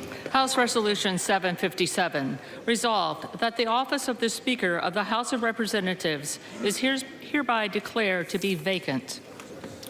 The resolution qualifies as a question of the privileges of the House. For what purpose does the gentleman from Oklahoma seek recognition? Motion to table at the desk. The clerk will report the motion. Mr. Cole of Oklahoma moves to lay the resolution on the table. The question is on the motion to lay the resolution on the table. Those in favor will say aye. Aye. Those opposed, no. No. In the opinion of the chair, the ayes have it. Gentlelady from Pennsylvania. Yes, we would request the yeas and nays on this vote. The yeas and nays are requested. Those favoring a vote by the yeas and nays will rise. Sufficient number having risen, the yeas and nays are ordered. Members will record their votes by electronic device. This is a 15-minute vote.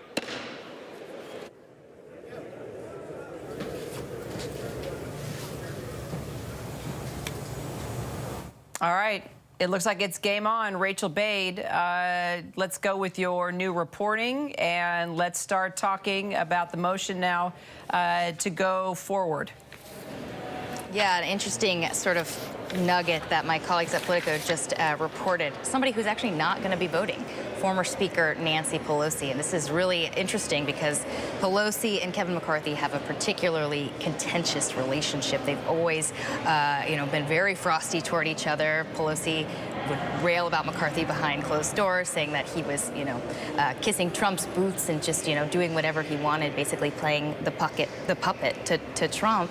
And I think it's interesting that she's missing the vote because Pelosi actually is one of the people who sort of started Democrats down this path of uniting to oppose McCarthy or uniting to oust McCarthy. I reported over the weekend that in private conversations with Minority Leader Hakeem Jeffries, she encouraged him not to make a deal with Kevin McCarthy. And obviously she's not Speaker.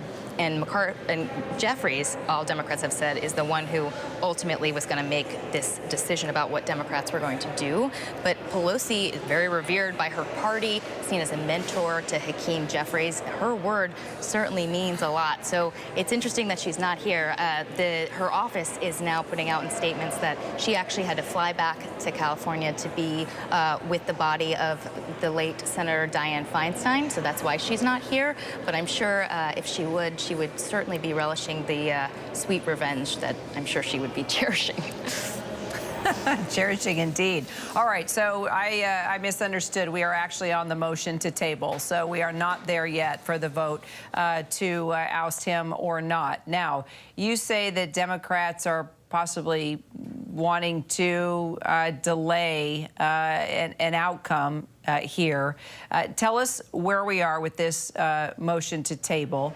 What needs to happen, and then how soon we could move forward to the actual vote to vacate. Rachel. Yeah, so Democrats, they've been trying to delay a little bit to make sure that they can get as many of their members to the floor as possible. The more Democrats that don't show up to vote, the easier it is for Kevin McCarthy to keep his job. Now, I mentioned earlier that the math is relatively tricky, but given the absences we're seeing right now, there's a number of absences by the Republicans, a number of absences by the Democrats. It appears that McCarthy can actually lose 5, not 4, as we originally thought, if all members were present and voting. Now, if that stands to be the case, now some people might come back and that number could change before we actually see the motion to vacate rule. But even if it's 5 and not 4, that he can only lose, it does look like Matt Gaetz has 6 members right now, so he's still toast at this point. Okay.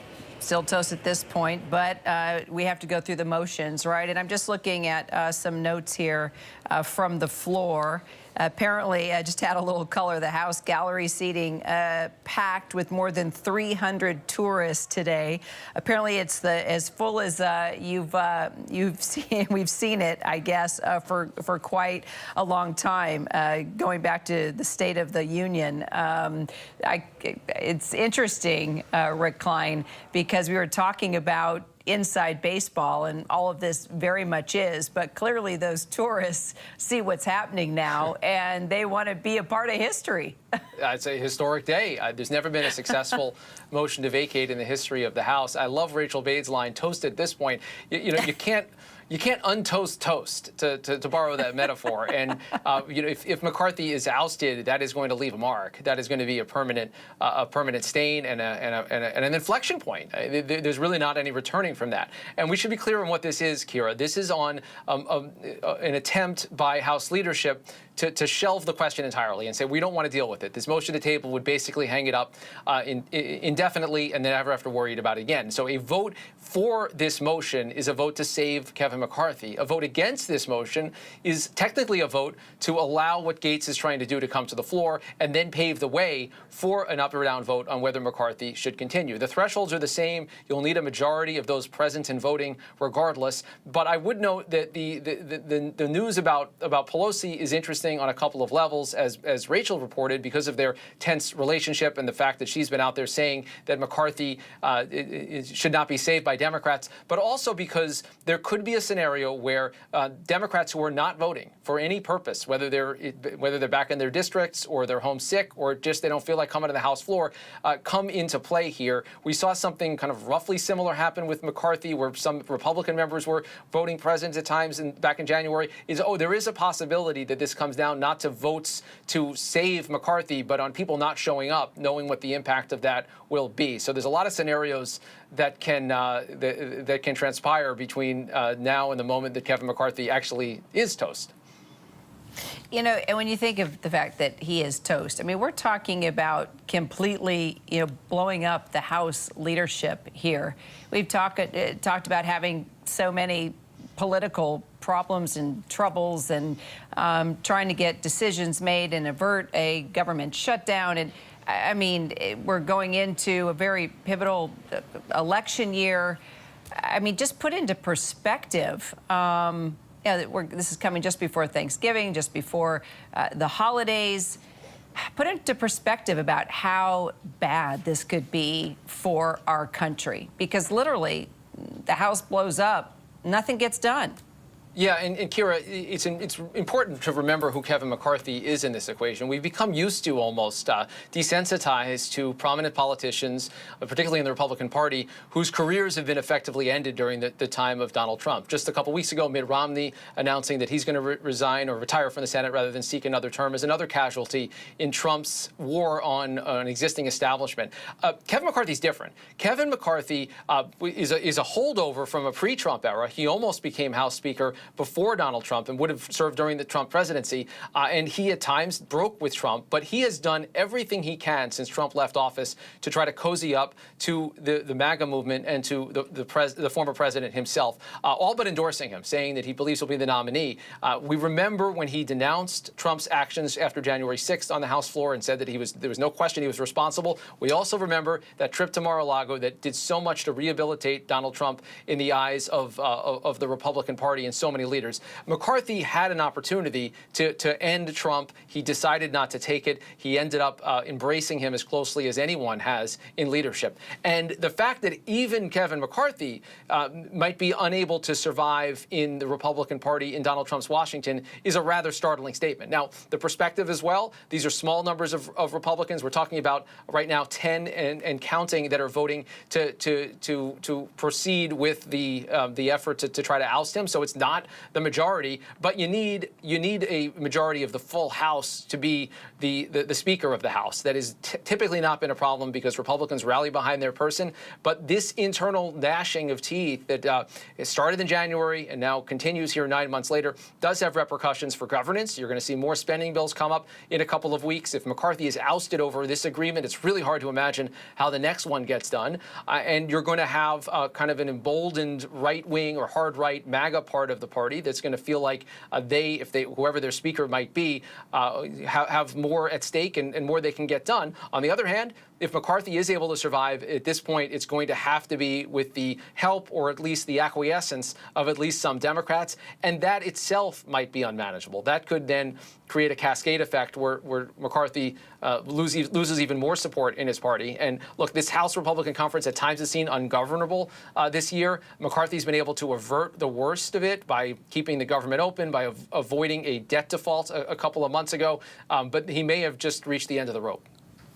Well, and as you just pointed out, just sort of button it up, when you flip-flop, you don't know who is going to stick by you or be your ally at the end of the day, and when you're in a position like this, right? I mean, basically, you just laid out how he went back and forth, I'm with you, I'm not with you, here's this promise, I can't promise that, oh, I'm on your side, Trump, okay, I'm not on your side, Trump, I'm back on your side, Trump. I mean, really, it's like a ping pong.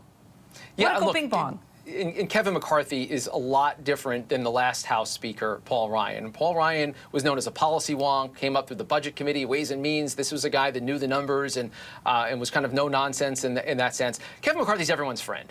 And McCarthy has spent years, a decade plus, trying to create relationships in good times and bad for Republicans. He was working with Paul Ryan and Eric Cantor back a decade ago plus while they tried to engineer a party comeback in the age of Barack Obama. And he was meeting with all of the members of Congress, helping recruitment, traveling around the country relentlessly at fundraising events, at meet and greets. He loves that part of the job. And everyone in the Republican conference for a long time has basically been Kevin McCarthy's good buddy. He had everyone on speed dial and checked in with them early and often. And that is not the image that's coming through today, because you have a group of Republicans who become so frustrated with the leadership of Kevin McCarthy that they'd rather have nothing than him. That's essentially what they're saying. This vote would be to topple his speakership without another plan. They don't have a detailed list of demands, and they don't have another candidate for speaker. Frankly, if there was an easy alternative, I really think that person would have emerged back in January. 15 votes. Days and days and days where the House could do nothing because they were stuck on this. There was no name that came forward. That's a testament to McCarthy, but also a testament to how hard it is to govern with this slim a majority in this political era. And if McCarthy is gone, so is all the goodwill that's built up, so is all of the managing of the different parts of the conference. So this is about a lot more than who leads the current House of Representatives. This is the direction of a major political party that has significant power in Washington and, of course, would like to gain even more of it with next year's elections. John Carl, so glad you're joining the conversation. The email that you put out to the entire network, subject line, McCarthy's fate. Is there any way Kevin McCarthy can survive and keep his job here? Well, not looking at the vote tally that we're seeing on the screen here, Kara. If you look, this is the vote on tabling the motion to vacate. So let's put that in English. This is the vote to throw away Matt Gaetz's efforts to remove McCarthy as Speaker. And already you have, if you look, 10 Republicans in the nay column. That is effectively 10 Republicans voting to remove Kevin McCarthy. The actual vote on removal will be the next one, but that tells you exactly where that is going. That is enough to get rid of him unless there are Democrats that want to save McCarthy. And look at the Democratic votes. Not a single vote to table this motion. Not a single vote effectively to save McCarthy's job coming from Democrats. Look, the bottom line is that McCarthy's fate is in the hands of Democrats. Because on one hand, if you were to look at this and you see now you have 11 Republicans voting against tossing this bill out, that's not many people. That's Matt Gaetz and a few renegades. The only way that Matt Gaetz and a few renegades can kick McCarthy out of his job is if Democrats go along with them, and Democrats are going to go along with them, and they're going to do that in large part because, first of all, they're Democrats. They've got their own choice for Speaker. They have no interest in saving Kevin McCarthy, but also because McCarthy has worked so hard since he got elected Speaker on that 15th ballot. He's worked so hard to placate the hardline right-wing Republicans who opposed him, that he has also in the process completely alienated the entirety of the Democratic Party in the House. They're not going to save him. No way. So then let's move this conversation while we're waiting for the vote here to go down and then move on to the actual vote, John. So the White House is now telling our Selena Wang that there's absolute chaos among the House GOP. Biden is now optimistic about working with Republicans going forward. And here is the exact quote from Press Secretary Karine Jean-Pierre that they're not going to, quote, tip the scale here. They're going to leave it to the GOP and House Democrats to decide on whether to save McCarthy. Is there chaos in the House Republicans? Absolutely. She said that is something that they have to deal with. That is something that they need to figure out how they're going to fix that. So let's take this chaos within the GOP here and what we're witnessing. And then let's talk about the front runner for the GOP, former President Donald Trump, which is so hard to keep track of every courthouse he's been in and keep up with all the various charges, indictments, et cetera. How do you see this chaos all coming together? Let's talk about the Trump factor here, because what is happening if the House indeed completely blows up here? This is all going to roll into next year, election cycle, campaign time. Donald Trump is going to have to come out of wherever he is and talk about this at some point. John, this is your expertise. Where do you see this all going? Well, first of all, it's fascinating that Donald Trump is the supreme force within the Republican Party, but he's also nowhere on this. Trump's most recent comments on this over the weekend were to praise Matt Gaetz. Stay with me, John. Okay. Pursuant to Clause 2A2 of Rule 9, the gentleman from Florida, Mr. Gaetz, and the gentleman from Oklahoma, Mr. Cole, will each control 30 minutes. The chair recognizes the gentleman from Florida. Thank you, Mr. Speaker. I yield such time as he may consume to my colleague from Virginia, Mr. Good. Gentleman from Virginia, Mr. Good, is recognized for such time as he may consume. And before the gentleman speaks, may I remind my colleagues that all parties need to be heard. Would you please clear the well and clear the aisles? And any extraneous conversations need to be taken from the floor.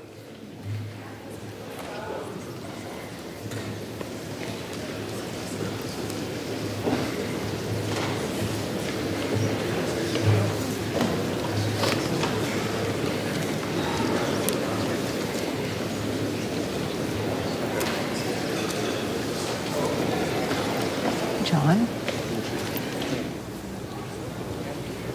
All right, John Carl, we're going to continue our conversation in a minute here, but Rachel Bade. Thank you, Mr. Speaker. Oh, never mind. We're going to go back to the floor. Apologize. I deeply regret that we are here in what was a totally avoidable situation. I must take you back to January, however, which for many of us was about not repeating the failures of the past and letting Republican voters across the country down once again, when in the past, for many years, when Republicans have had majorities in this chamber, we have passed our major spending bills predominantly with Democrat votes, something the other side of the House has never and would never do with majority control.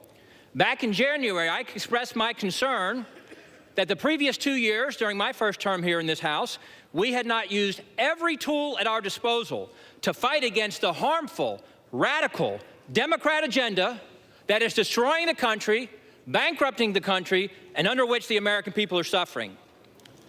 But most in here wouldn't know that I helped persuade my 5 colleagues who comprised the remaining resistance in the wee morning hours of January 7 to switch our votes to present to let Mr. McCarthy become Speaker. And I went to him on this very floor to tell him that he was finally going to become Speaker on the next vote. In that moment, it was clear to me that I or we could have asked for anything in exchange for switching our votes to present, but I and we asked for nothing.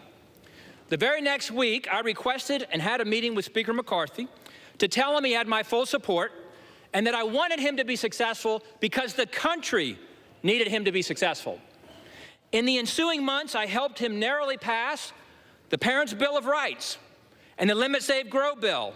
I think both of those by just 1 or 2 votes, helping persuade some of my most conservative colleagues to come along despite some of the concerns they had with those bills.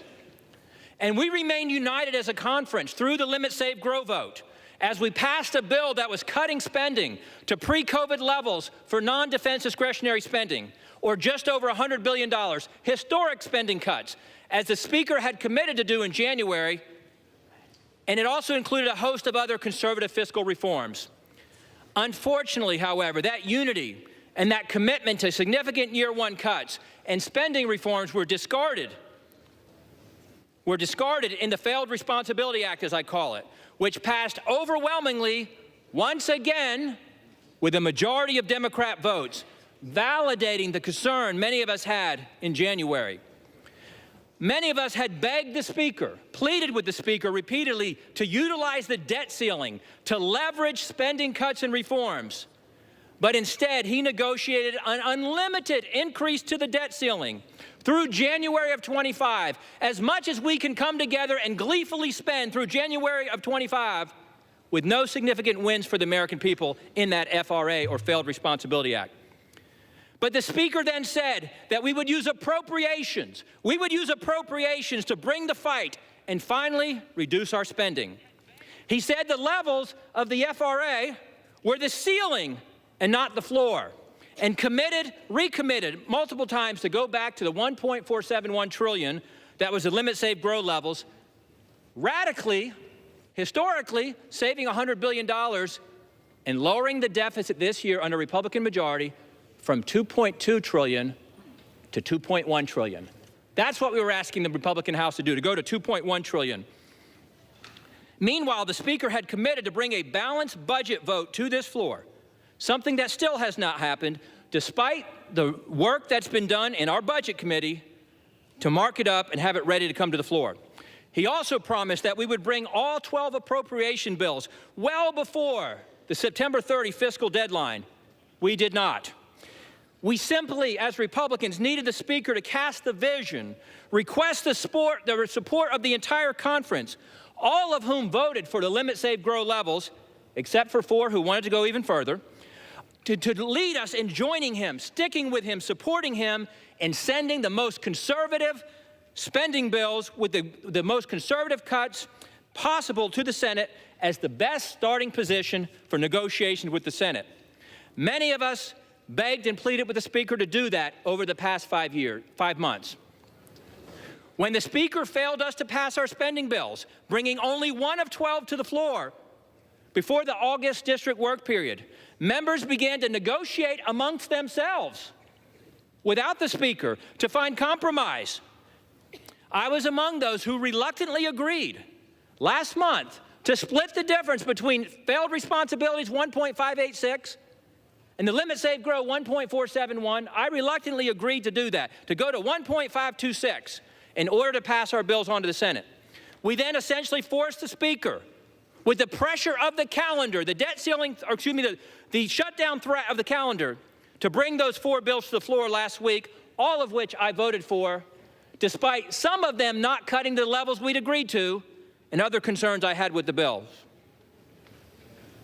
I reluctantly voted for the 30-day conditional CR, or continuing resolution, because it cut an additional $10 billion in the month of October, going back to the pre-COVID 1.471 levels for defense, non-defense discretionary, 30%, and it had border security.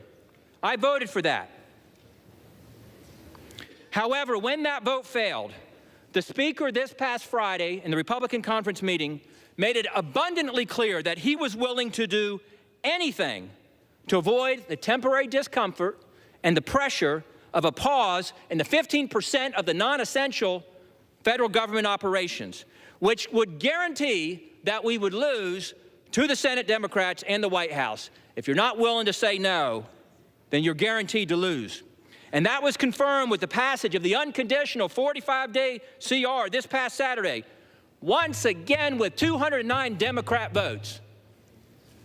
The Republican bill, 209-1 Democrats, 51-0 in the Senate side.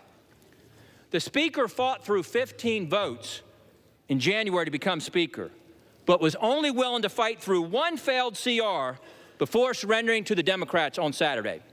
We need a Speaker who will fight for something, anything, besides just staying or becoming Speaker. If there was ever a time to fight, with $33 trillion in national debt, a $2 trillion deficit this year, 40-year high inflation, 20-year high interest rates, a downgraded credit rating, and for the first time in modern history, the polls showing, despite all the help of the media blaming Republicans in the House, the polls showed that the public was blaming Biden and the Democrats for an imminent shutdown. If not fight now, when would we fight? Now is and was the time. With the Democrats driving the fiscal bus off the cliff at 100 miles an hour, we cannot simply be content to be the party that slows it down to 95 just so we can sit in the front seat and wear the captain's hat. Our current debt and our spending trajectory is unsustainable. We need a Speaker, ideally somebody who doesn't want to be Speaker and hasn't pursued that at all costs for his entire adult life, who will meet the moment and do everything possible to fight for the country. A red line was crossed for me, I regret, on Saturday, and chose regret that I must vote against the motion to table as I did and to vote to vacate the chair. And I yield back. I reserve. Gentleman from Florida reserves his time. Gentleman from Oklahoma, Mr. Cole. Thank you very much, Mr. Speaker. I share one thing in common with my friend from Virginia. This is a very sad day, and certainly a day I never expected to have to live through. You know, I think broadly speaking, as I look across this floor, you can divide members into three groups. I'm very happy to be in the first group. The overwhelming majority of my party supports the Speaker that we elected. We're proud of the leadership he's shown. We're proud of the manner in which he's been willing to work with everybody in our conference and, I believe, in this chamber. There's a second group, small group. Honestly, they're willing to plunge this body into chaos and this country into uncertainty for reasons that only they really understand. I certainly don't. And then there are friends on the other side. I mean friends, honestly, with great sincerity. I have a lot of friends over there. And I recognize that my friends on the other side have a very complex set of partisan, personal, and political calculations to make. And I certainly wouldn't presume to give them any advice about that. But I would say, think long and hard before you plunge us into chaos, because that's where we're headed if we vacate the speakership. You know, I personally think there's really three reasons why we've come to this point. That's because at each three of these critical minutes, the Speaker did the right thing. First, there was a Speaker vote. You know, he got 85% of the vote in our conference, 90% of the vote from Republicans on this floor. Yet we had a small group that decided, no, they would dictate what they want. He didn't let that happen. He fought. Now, he fought for himself, but he fought for 90% of us, too, that wanted him to be the Speaker. And I appreciate that. Then, of course, we had the debt ceiling deal. Nobody here thought he could pass a bill. Nobody in America thought he could pass a bill. He did what speakers are supposed to do. He passed the bill. Then he sat down and negotiated with a Democratic Senate and a Democratic president and came back with a good deal, a deal that will limit spending. He did the right thing. Finally, last Saturday on this floor, we were on the verge of a government shutdown that the vast majority of members in this chamber did not want. A substantial majority on my side, an overwhelming majority on the Democrat side. He put his political neck on the line, knowing this day was coming, to do the right thing for the country, without a doubt. My friends and I agree on that, whether or not we agree on the Speaker. He did the right thing. He did the right thing, I think, for this institution. He showed it could function in a time of crisis. And finally, I think he did the right thing for our party. He made sure that we could continue to negotiate and achieve some of the very objectives my friend from Virginia laid out, and achieve them in divided government, which calls for some degree of give and take. So I'm very proud of this Speaker. I'm very proud to stand behind him. Tomorrow morning, whether I win or lose, I'm going to be pretty proud of the people I fought with and I'm going to be extraordinarily proud of the person I fought for, the Speaker of the House, Kevin McCarthy. And with that, I reserve the balance of my time.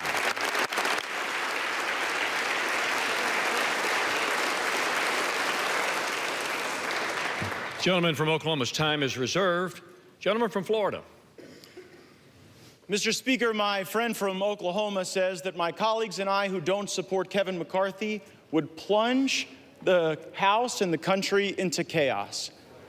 Chaos is Speaker McCarthy. Chaos is somebody who we cannot trust with their word. The one thing that the White House, House Democrats, and many of us on the conservative side of the Republican caucus would argue is that the thing we have in common, Kevin McCarthy said something to all of us at one point or another that he didn't really mean and never intended to live up to.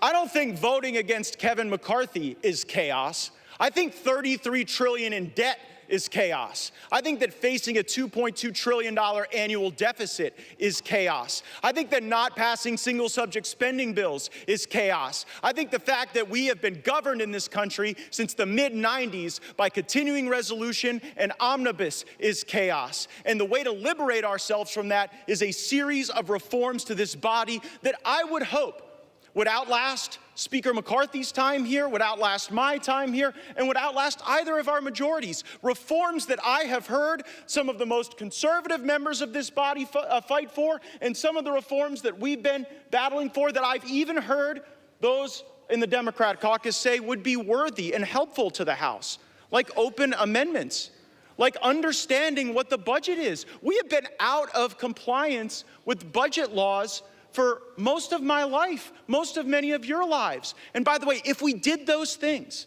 if we had single subject bills, if we had an understanding on the top line, if we had open amendments, if we had trust and honesty and understanding, there would be times when my conservative colleagues and I would lose, might be a few times when we'd win. There'd be times that we would form partnerships that might otherwise not be really predictable in the American body politic, but the American people would see us legislating. These last few days, we've suspended the momentum that we had established the week earlier, where we were bringing bills to the floor, voting on them, staying late at night, working hard. That's what the American people expect. It's something Speaker McCarthy hasn't delivered, and that's why I've moved to vacate the chair. I reserve. Gentleman's time is reserved. Gentleman from Oklahoma, Mr. Cole. Thank you very much, Mr. Speaker. I yield 2 minutes to my very good friend, Mr. Emmer from Minnesota. Gentleman from Minnesota, Mr. Emmer, is recognized for 2 minutes. Thank you. Kevin McCarthy has earned this. Under Speaker McCarthy's leadership, our House Republican majority has actually defied all odds and overperformed expectations again and again and again. It all started with the Speaker's race, when our Speaker, Kevin McCarthy, showed the American people how he would never give up. It carried over into the Speaker spearheading a rules package to create the most transparent, member-driven legislative process that I've ever seen since I've been here. And since then, Speaker McCarthy's Republican majority has been successful in bringing common sense back to our nation's capital by passing legislation to affirm a parent's right to be involved in their child's education, bolster American energy production, fully fund veterans' care and benefits, fight back against the regulatory state, and continue delivering on our promise to rein in Democrats' reckless spending by passing fiscally responsible appropriations bills. We've also achieved historic conservative wins, like passing the strongest border security legislation in history, passing the first Republican-only NDAA in history, and passing the first Republican-only state and foreign operations appropriations bill. So many Americans are better off because of Kevin McCarthy's leadership. American families, job creators, entrepreneurs, service members, law enforcement officers, and the list goes on and on. These are just a few of our House Republican majority successes. But make no mistake, we need Kevin McCarthy to remain Speaker if we're going to stay focused on our mission of delivering common sense wins for the American people. We've shown Americans what success looks like when we come together as a team. Now it's time for us to stand together stronger than ever so we can get back to the work our majority was elected to do. I'm proud to support the Speaker as we continue championing conservative priorities that will put our country on a better path. Thank you, Speaker McCarthy. Gentleman from Florida. I yield back.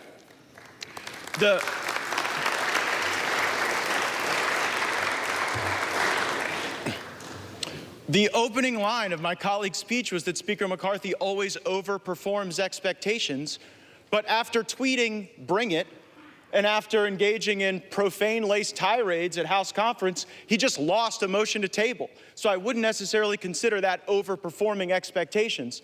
And time and again, I've heard my colleagues say that, well, he deserves it because he went through a tough speaker contest. Let me let everyone know, he prevailed in that speaker contest because he made an agreement to fulfill certain commitments to make this an open and honest process, and he has failed to meet those commitments, and that's why we are here. I reserve. Gentleman reserves his time. Gentleman from Oklahoma, Mr. Cole. Thank you very much, Mr. Speaker. I yield 3 minutes to my very good friend, Mr. Jordan of Ohio. Gentleman from Ohio is recognized for 3 minutes. I thank the gentleman for yielding. On January 3rd, we said the 118th Congress is about 3 things. Pass the bills that need passed, do the oversight work that needs to be done, and stop the inevitable omnibus that comes from the United States Senate right before the holidays. Kevin McCarthy has been rock solid on all 3. We have passed the bills we told the American people we would pass. 87,000 IRS agents, that bill passed. Parents' Bill of Rights, that bill passed. Energy legislation passed. Border security, immigration enforcement legislation, the strongest bill ever to pass the Congress, passed earlier this year. We have done what we told them we were going to do. We can't help it the Senate won't take up those good common sense bills. They'll have to answer to the American people come Election Day. Oversight. We have done the oversight that we're supposed to do. Because of our oversight, we know that parents were targeted by the Department of Justice. Because of our oversight, we know that 51 former Intel officials misled the country weeks before the most important election we have. And because of our oversight, the Disinformation Governance Board at the Department of Homeland Security is gone. Because of our oversight, the memo attacking pro-life Catholics has been rescinded. Because of our oversight, unannounced visits to Americans' home by the Internal Revenue Service has stopped. That happened under Speaker McCarthy. And on the third one, on this side of it, we know there's a big old ugly bill coming at the end of the year, all kinds of spending, all kinds of garbage in it. We're still in that fight. Frankly, to Matt's point, we don't know how that one's going to shake out. But we do know this. We do know this. On Saturday, we didn't take the Senate's bill. They tried to send over and shove it down our throats on Saturday. We didn't take that bill. And it was a tough position he was in. There were 5 options on the table last week. Option 1 was to send a long-term CR over there that would have leveraged the 1% cut, something a bunch of us voted for, both parties. Couldn't get the votes for that one. Second option was to focus on the one issue the country now is completely focused on, the border issue. We couldn't get the votes for that one either. But when the Senate tried to send us that bill, he said no to it. I think the Speaker has kept his word. I know my colleagues and friends are saying different. I think he has kept his word on those 3 things that we talked about on January 3rd, and frankly, that entire week. He has kept his word. I think we should keep him as Speaker. I yield back.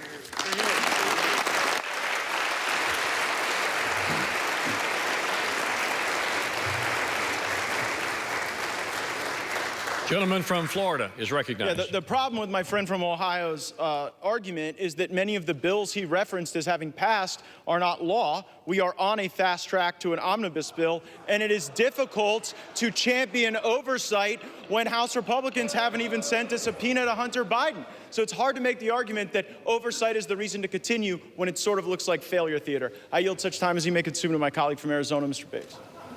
Gentleman from Arizona is recognized. How much time? What he consumes. So much as he may consume. Thank you, Mr. Speaker. This is a serious time. And my mind immediately goes to the young deputy from Cochise County who 2 nights ago, while trying to apprehend a runaway vehicle smuggling humans across the border, suffered major injuries, transported to Pima County, where he's in a Tucson hospital fighting for his life. I'm talking about a border that remains wide open, where drugs come through The Tucson sector, the most gotaways known and unknown of any sector along the border. Terrorists coming in. People conducting criminal conduct coming in. Criminal gang members, human smugglers, sex traffickers.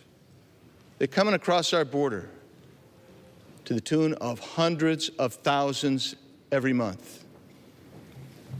Now, I appreciate my colleagues and their position, but I would suggest something. I don't think you can just skip to last weekend and say, oh my goodness, a CR came out last weekend on Saturday. I think we need to go back to January. I'll say this body came together on the Republican side and we passed a good border security piece of legislation, H.R. 2. That's good. And then last week we passed the DHS bill and the DOD bills, which had funding for our CBP, ICE, military leaders, military men and women. But why were we successful in doing that? What happened to motivate us to get there? Well, for one thing, we didn't bother to pass the 12 appropriations bills as required under the Budget Control and Impounds Law of 1974. We didn't do it. And you know how many times that's not been done? 25 years in a row. And you know how many CRs this body has passed in that same period of time? 130. You know what that gets you? A $2 trillion plus structural deficit like we had in fiscal year 23. You know what that leads you to? A $33 trillion national debt, which is where we sit today. Leads you to somewhere north of $700 billion in interest payments. And you know why that happened? Because this body is entrenched in a suboptimal path and refuses to leave it. Refuses to leave that path. You cannot change if you're unwilling to change. We had every opportunity to change. We were promised change. We were promised we were going to go ahead and we were going to get those 12 bills done. And if we got those 12 bills done, do you know why you do 12 bills? Because it allows you to reduce spending, get rid of wasteful, duplicative programs. It allows you to set an agenda to restore fiscal sanity. We chose to not do it again. We were promised we'd do it. That's why at the end, some people said, we'll vote present. We'll go ahead. We're going to put our trust in Mr. McCarthy to become the Speaker. That didn't happen. I suspected that would be the case. That was my struggle. That was my struggle last November and December. I iterated it to this body, our conference anyway.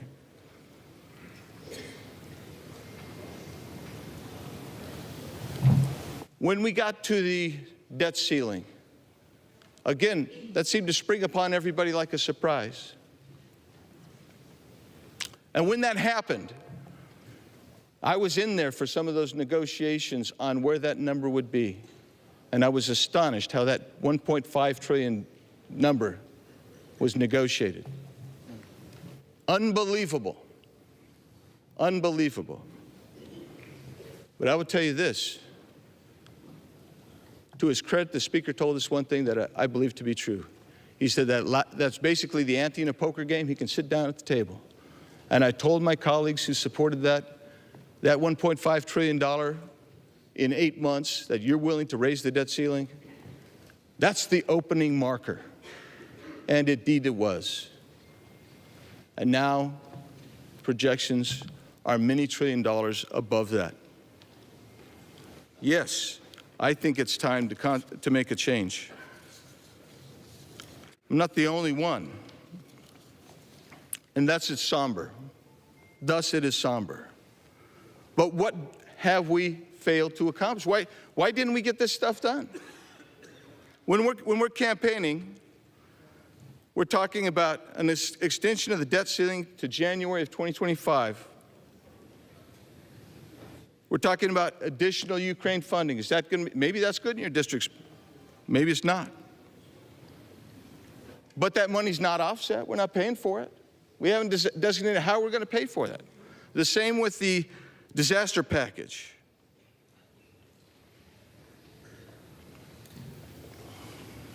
The IRS remains 80% increased. And I would tell you, I could go down the list, but I will just tell you why this happens. When you don't do your 12 budget bills, and you rely ultimately on a CR, and I'll get to the calendar in a second, what happens is you cannot leverage this administration to actually enforce the border laws that you need to have enforced.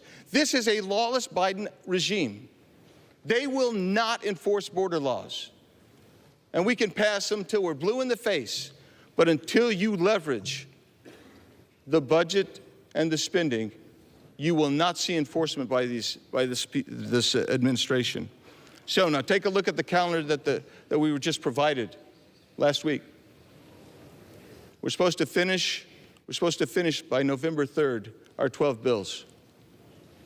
By November 17th, that's when we're supposed to see that the conference committees have come together, both sides, and we've resolved this. I don't believe that that's going to happen. It wasn't going to happen before. You were betting on the come again. At some point, I'd urge you to stop betting on the come and bet on the reality. That's why I can't support the Speaker any longer. I'll be voting for the motion to vacate. Yield back. Reserve. Gentleman yields back his time. Gentleman from Florida. Reserves. Reserves. Members are advised to direct your comments to the chair, please. Gentleman from Oklahoma. Thank you, Mr. Speaker. Mr. Speaker, I yield 2 minutes to my very good friend from Arkansas, Mr. Westerman. Gentleman from Arkansas, Mr. Westerman, is recognized for 2 minutes. Selah, S-E-L-A-H, Selah. This unique word scattered throughout the Psalms signals to the reader to pause, reflect, consider, and maybe take a deep breath before moving on. Psalmists use Selah to emphasize the significance of a statement. For example, King David wrote, "Blessed be the Lord who daily bears our burden, the God who is our salvation, Selah." That is a profound statement with huge implications. It deserves more than a cursory consideration. Within the next hour, this House will vote yea or nay to vacate the Speaker's chair, a profound action with huge implications. This was last tried in 1910. Joseph Cannon won the vote. 113 years later, my office is in the Cannon Office Building, and Uncle Joe Cannon's statue sits just outside this chamber. No living human has taken the vote we're about to take. It deserves that we pause, we reflect, that we consider deeply the ramification of our actions.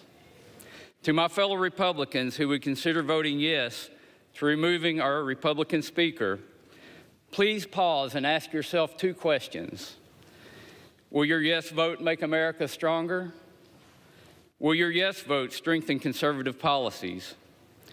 If you believe yes is the right vote, please stand before this body and the American people and articulate your plan, not your grievances or your wishes, your plan. Convince the mass majority of the Republican conference that strongly disagrees with you to follow you. If you cannot do that, which you have failed to do so far, then voting yes is at the least a disruptive overreaction. In reality, it's selfish, bad for conservative policies, and bad for America. That's why I strongly support Speaker Kevin McCarthy, and why without hesitation or reservation, I will vote no on this disastrous resolution. I yield back.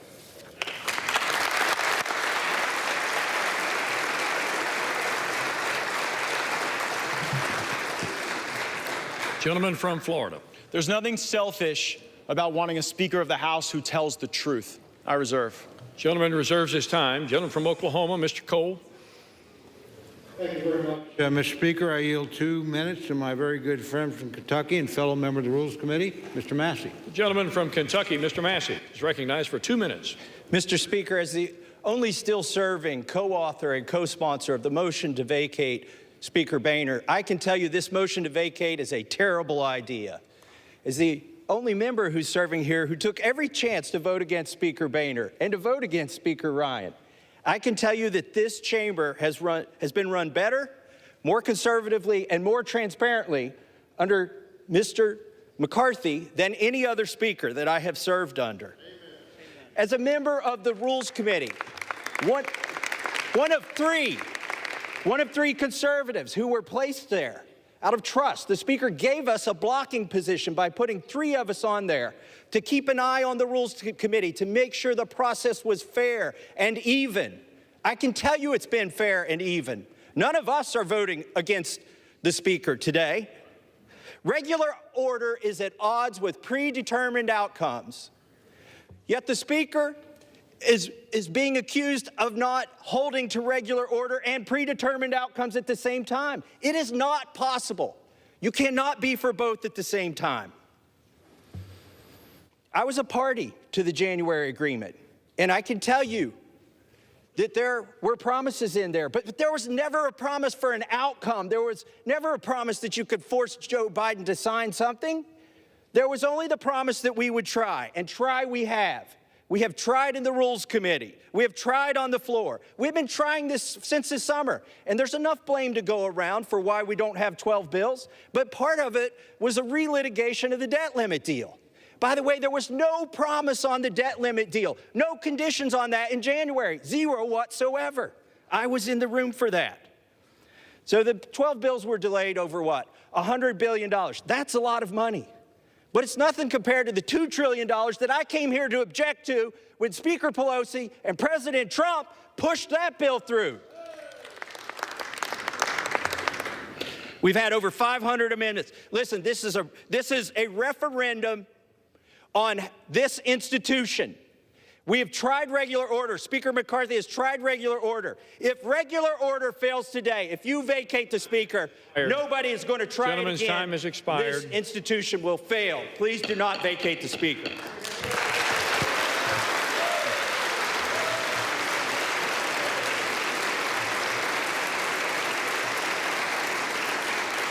Gentleman from Florida. I reserve. Gentleman from Florida reserves his time. Gentleman from Oklahoma, Mr. Cole. Thank you very much, Mr. Speaker. I yield 2 minutes to my very good friend from California, Mr. McClintock. Gentleman from California, Mr. McClintock, is recognized for 2 minutes. Mr. Speaker, if there was ever a time for sobriety, wisdom, and caution in this House, it is right now. If this motion carries, the House will be paralyzed. We can expect week after week of fruitless ballots while no other business can be conducted. The Democrats will revel in Republican dysfunction, and the public will rightly be repulsed. It'll end when the Democrats are able to enlist a rump caucus of Republicans to join a coalition to end the impasse. This House will shift dramatically to the left and will effectively end Republican House majority that the voters elected in 2022. And this, in turn, will neutralize the only counterweight in our elected government to the woke left's control of the Senate and the White House at a time when their policies are destroying our economy and have opened our borders to invasion. There are turning points in history whose significance is only realized by the events that they unleash. This is one of those times. We are at the precipice. There are only minutes left to come to our senses and realize the grave danger our country is in at this moment. Dear God, grant us the wisdom to see it and to save our country from it. Cheers.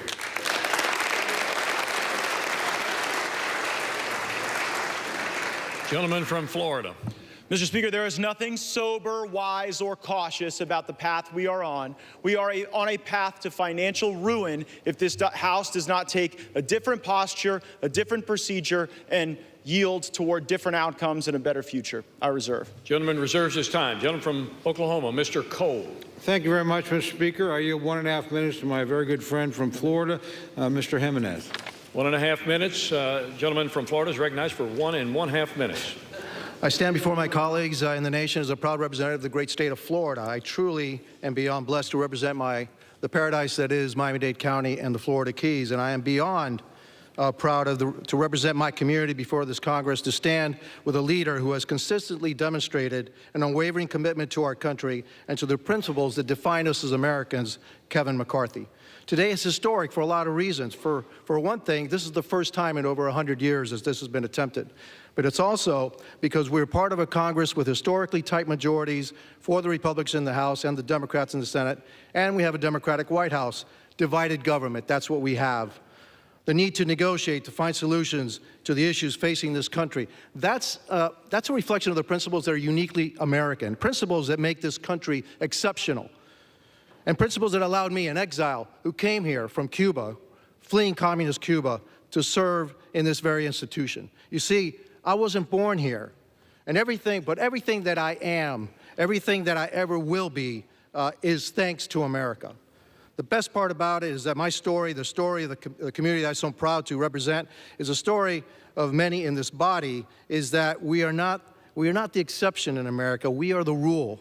That's the America that Kevin McCarthy has fought for his entire career. Kevin McCarthy is a champion for the American dream, and he's proved it as our Speaker. Thomas Jefferson once said, "I predict future happiness for Americans if they can prevent the government from wasting the labors of the people under the guise of taking care of them." McCarthy. Gentleman's time has expired. Thank you. Let's keep Kevin McCarthy our Speaker. A great man, a great leader, a great Speaker. Thank you, and I yield back. Gentleman from Florida, Mr. Gates. Mr. Speaker, may I inquire as to my remaining time? Gentleman has 9 3/4 minutes remaining. I reserve. Gentleman reserves his time. Gentleman from Oklahoma, Mr. Cole. Thank you very much, Mr. Speaker. I yield 1.5 minutes to my very good friend from Iowa, the gentlelady, Ms. Henson. The gentlelady from Iowa, Ms. Henson, is recognized for 1.5 minutes. Thank you, Mr. Speaker. I rise today in support of our Speaker, Kevin McCarthy. Let's be very clear here. We would not have a House Republican majority without the relentless efforts of this man, our Speaker. Under his leadership, Joe Biden's policies have had a check and balance. His policies have created a horrific border crisis, 10,000 illegal immigrants a day surging across our border. Under Speaker McCarthy, Republicans have passed legislation to secure our border. Joe Biden has done everything to squash American energy, selling our oil reserves to China. Under Speaker McCarthy, Republicans have passed legislation to unleash American energy dominance. Joe Biden has spent taxpayer dollars like there's no tomorrow. Under Speaker McCarthy, we have returned to passing single subject appropriations bills and ending the status quo of omnibus spending. One of the most valuable pieces of advice that I received was from Kevin McCarthy when I got here to D.C. He told me to separate the signal from the noise.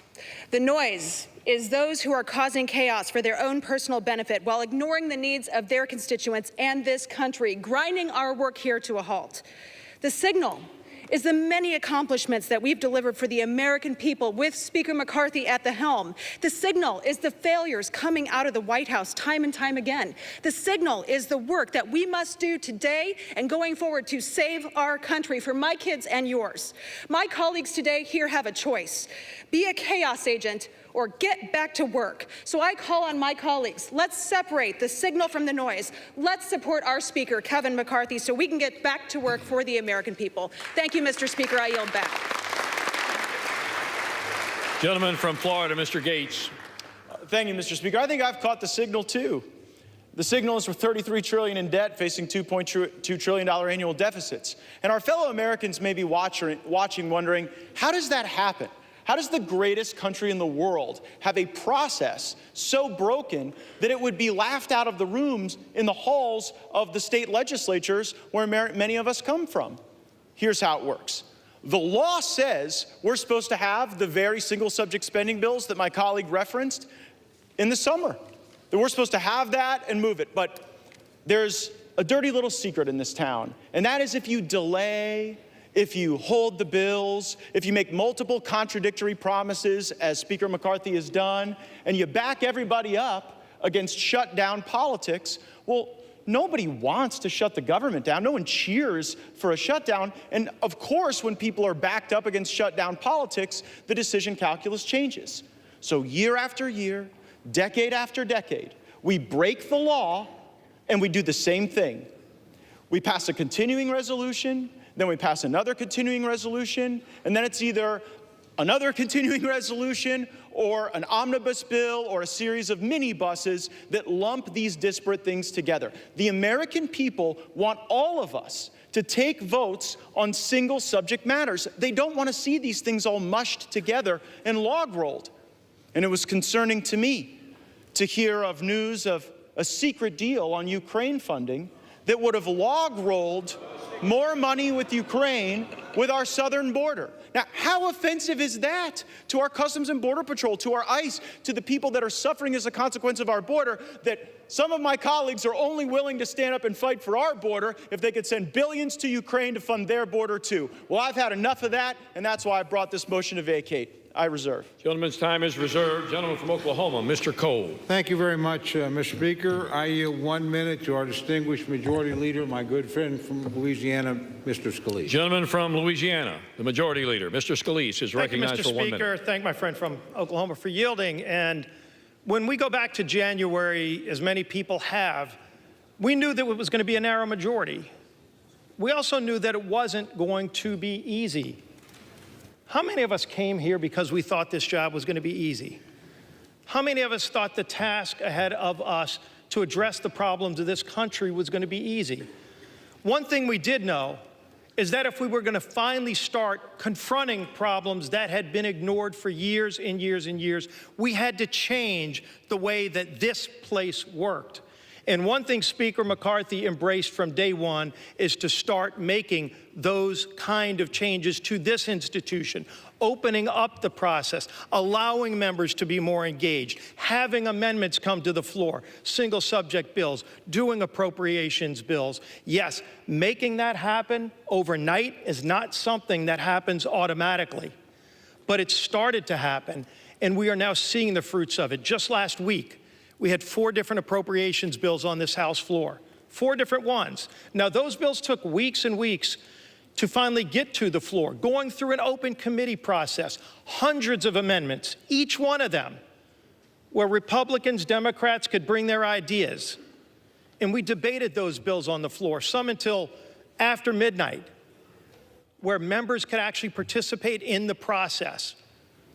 This has been a broken process for a long time.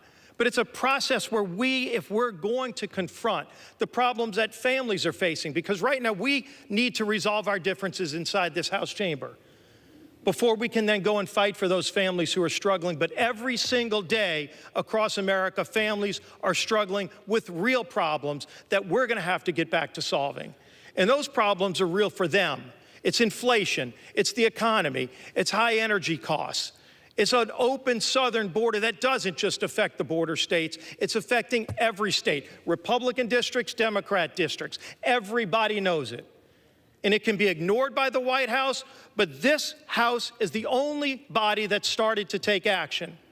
When we, with H.R. 2, and then with the border bill last week, and with the action we took last week, over 70% of government funding passed out of the House. However everybody voted, Republican or Democrat, this House passed funding for over 70% of the federal government's operation, and it's sitting over in the Senate where they've passed 0. And we're going to beat up each other and talk about our internal processes, and we need to get our internal processes working better. But you know what? So does that other body over there, and so does the White House. Everybody in this town needs to be engaged in addressing these problems. But if we don't start here, and if we don't focus these next 45 days, because that's what we've got in front of us. We've got 2 bills this week. We've got 2 more appropriations bills next week. And if we're going to be confronting those, we've got to stay focused on our mission. What the other side does, let's continue to put pressure on them. But we also need to put pressure on ourselves to do our job. And Speaker McCarthy's been leading at the top of the level to make sure that we have the tools to do our jobs in a different way than the House has done it before. This House is going to have to continue to make those changes. But the American people sent us here to confront those problems. We're finally starting to. This isn't the time to slow that process down. We need to keep doing our work. We need to keep fighting for those families who are struggling. But so does the Senate, and so does the White House as well. Let's keep doing this work that we were sent here to do. I yield back.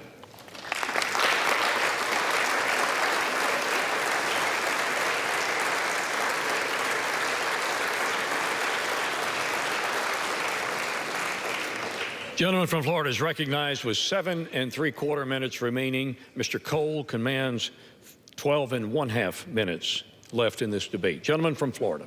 I agree with everything that the majority leader said in those remarks, except one thing.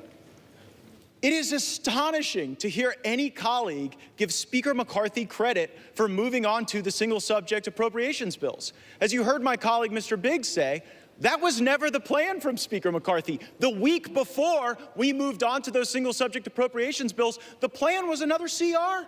He pitched a CR. They tried to get us to vote for a CR, and only when a brave few said, we are done governing by continuing resolution. We are here to eulogize the era of continuing resolution. We will not do it. We will not pass it. These bills can go. The spending may rise and fall as the years pass, but the notion that we're going to lump in the Department of Education and the Department of Labor with our military and our troops and our Border Patrol is fundamentally unserious, and I would suggest chaotic.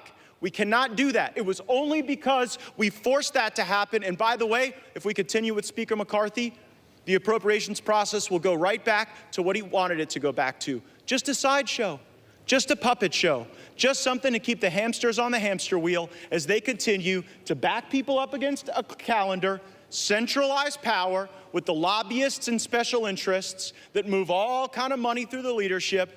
And then that's how they get their way, and that's why the American people have been getting screwed decade after decade, and I'm not going to tolerate it anymore without a fight. I reserve. Gentleman's time is reserved. Gentleman from Oklahoma, Mr. Cole. Thank you very much, Mr. Speaker. I yield 2 minutes to my very good friend and fellow member of the Appropriations Committee, Mr. Garcia of California. Gentleman from California, Mr. Garcia is recognized for 2 minutes. Mr. Speaker, I want to recalibrate our minds on what is actually happening here today. This proceeding looks important, it feels consequential, but let's look at what else is happening across America. Today, about 300 Americans will die from fentanyl poisoning. Today, about 11,000 people will illegally penetrate our borders. Today's debt is approaching $34 trillion. Today's mortgage rates just hit a 25-year high, now approaching 8%. Our energy prices are again at back-breaking highs with gas approaching $8 a gallon in my district. Today, China and the CCP grow stronger with an intent to go to war by 2027, and our military is experiencing record low retention and record low recruitment. This is the reality of today for 335 million Americans under President Joe Biden. It's a dark and scary reality. This Republican majority here today in the House is the only firewall against the damaging far-left policies of the Biden administration. The single-subject appropriation bills that we were supposed to be voting on this week will literally fight to reverse the darkness of these realities and fight inflation, cut spending, secure our border while enhancing our nation's security and investing in our soldiers at a meaningful level. But today, this body filled with people in fancy suits, led by a few Republicans who are running with scissors and supported by Democrats who have personal issues with the Speaker, have uncertain intentions and even more uncertain goals, and they've decided to make today about drama, not about solving problems and helping our constituents, but about drama.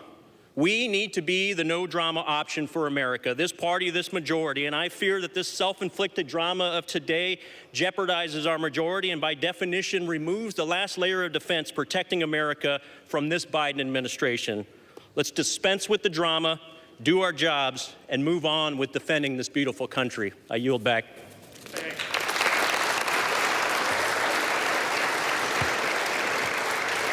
Gentleman from Florida. Yeah, I'm here to solve problems too, but we have decade after decade of history showing us that you don't solve any problems with continuing resolutions and omnibus bills. That creates more problems, more debt, more inflation, more pain for American families. So the way to solve problems is to break the fever dream of governing by continuing resolution and omnibus bill and instead return to the very single subject spending bills that we will only get if my resolution passes to vacate Speaker McCarthy. I reserve. Gentleman reserves his time. Gentleman from Oklahoma, Mr. Cole.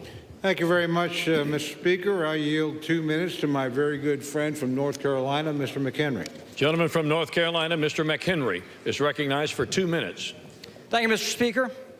Every step of the way, Speaker McCarthy has been doubted. After the first Speaker vote, he was mocked, right? And after 15, they called him Speaker. And even then, it was the media and the left that mocked him. With the narrowest Republican majority in a generation, what did we achieve? We brought the president to the table when he stubbornly said for 100 days they would not negotiate on the debt ceiling. I took him at his word. The Speaker said, no, we'll get him to the table. And sure enough, we did. The result? The most conservative spending package we've seen in generations, the largest spending cuts year over year that any Congress has passed. Conservative outcomes. So I understand your position on the left. I understand that. But my friends on the right, why?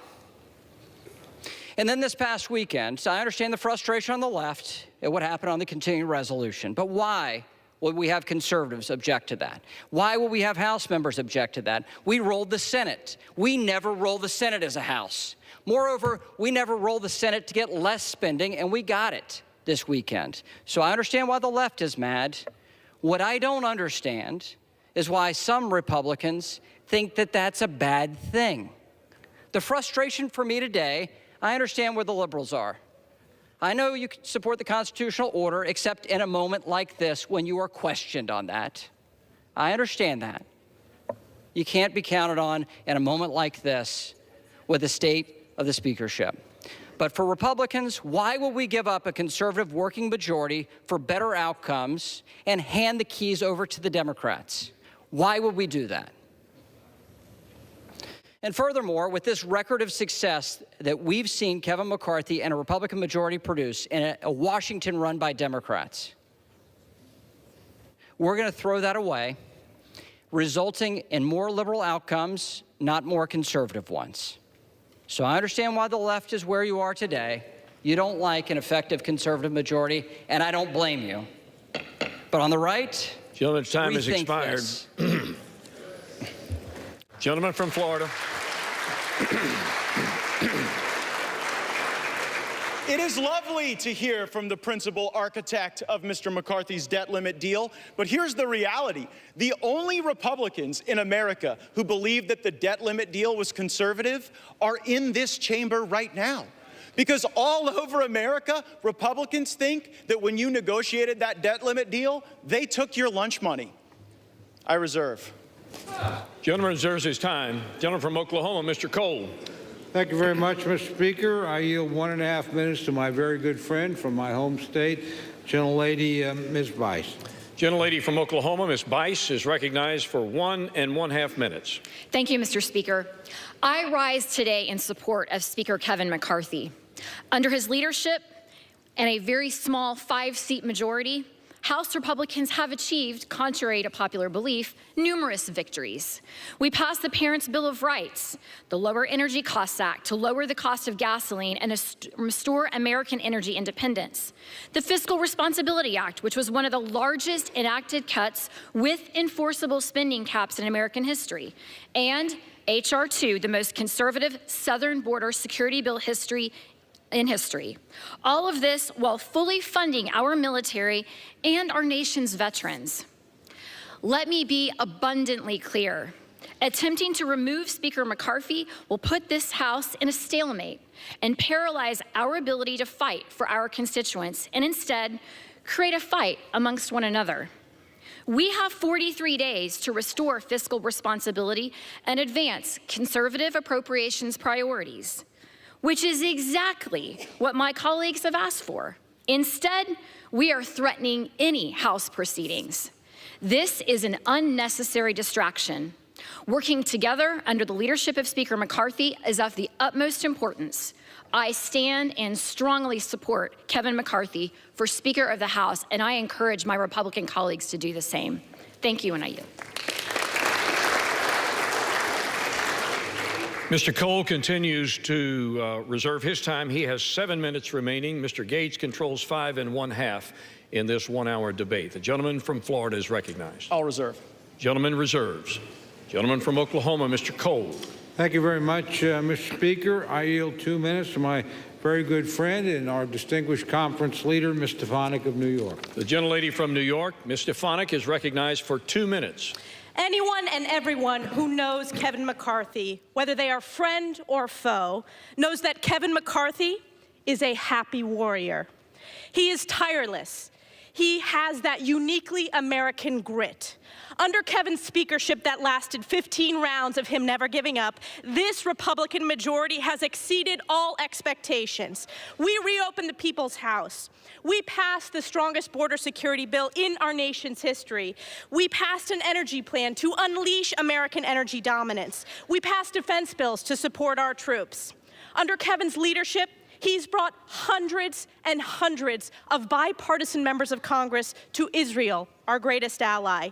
He elected the most diverse class of Republicans ever, with the largest number of Republican women ever in American history.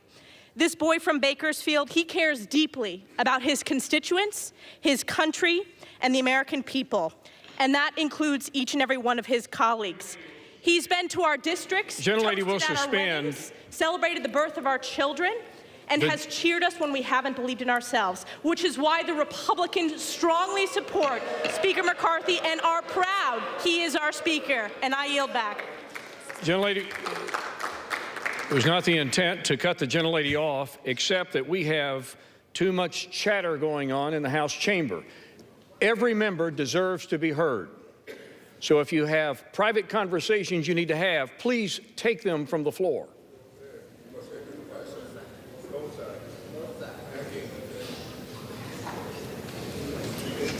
Gentlelady may continue.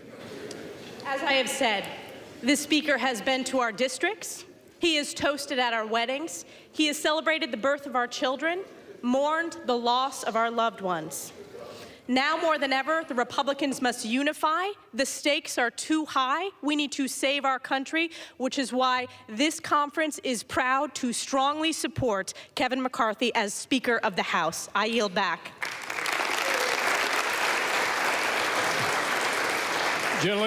Gentleman from Florida. I would just say, if this House of Representatives has exceeded all expectations, then we definitely need higher expectations. And while it's heartwarming and kind that the Speaker calls people on their birthday and visits their district and congratulates them on their children, please know this isn't a critique of the individual, it's a critique of the job. The job hasn't been done. We've had multiple contradictory promises, and it's just quite something. For those of you keeping track at home, the last 3 speakers you've heard opposing my resolution all voted for the debt deal. So if you believe that the debt limit deal that Speaker McCarthy brought into law was a good thing, maybe you agree with their perspective. I think the debt limit deal was a terrible deal, and that's one of the reasons. It really was the original sin of the McCarthy speakership, and it's one of the reasons I seek to vacate the chair now. I reserve. Gentleman, time is reserved. Gentleman from Oklahoma, Mr. Cole. Thank you very much, Mr. Speaker. I yield 2 minutes to my very good friend from the great state of Louisiana, Mr. Graves. Gentleman from Louisiana, Mr. Graves, is recognized for 2 minutes. Thank you, Mr. Speaker. I want to thank the gentleman from Oklahoma for yielding. Mr. Speaker, we've been here for 8 months with one of the tightest majorities in modern history. Yet look at the accomplishments of this majority, this conservative majority, with the majority of Republicans voting for the strongest border security in my lifetime, fighting against this incomprehensible energy policy that's driving up energy costs 40%, utility and gasoline payments, pushing Americans into energy poverty. We passed legislation to unleash America's energy resources, pushing back this administration's brainless policies on energy. We've passed legislation to pull back to stop spending $4.8 trillion, then I want to make note, my friends that are carrying this motion to vacate opposed.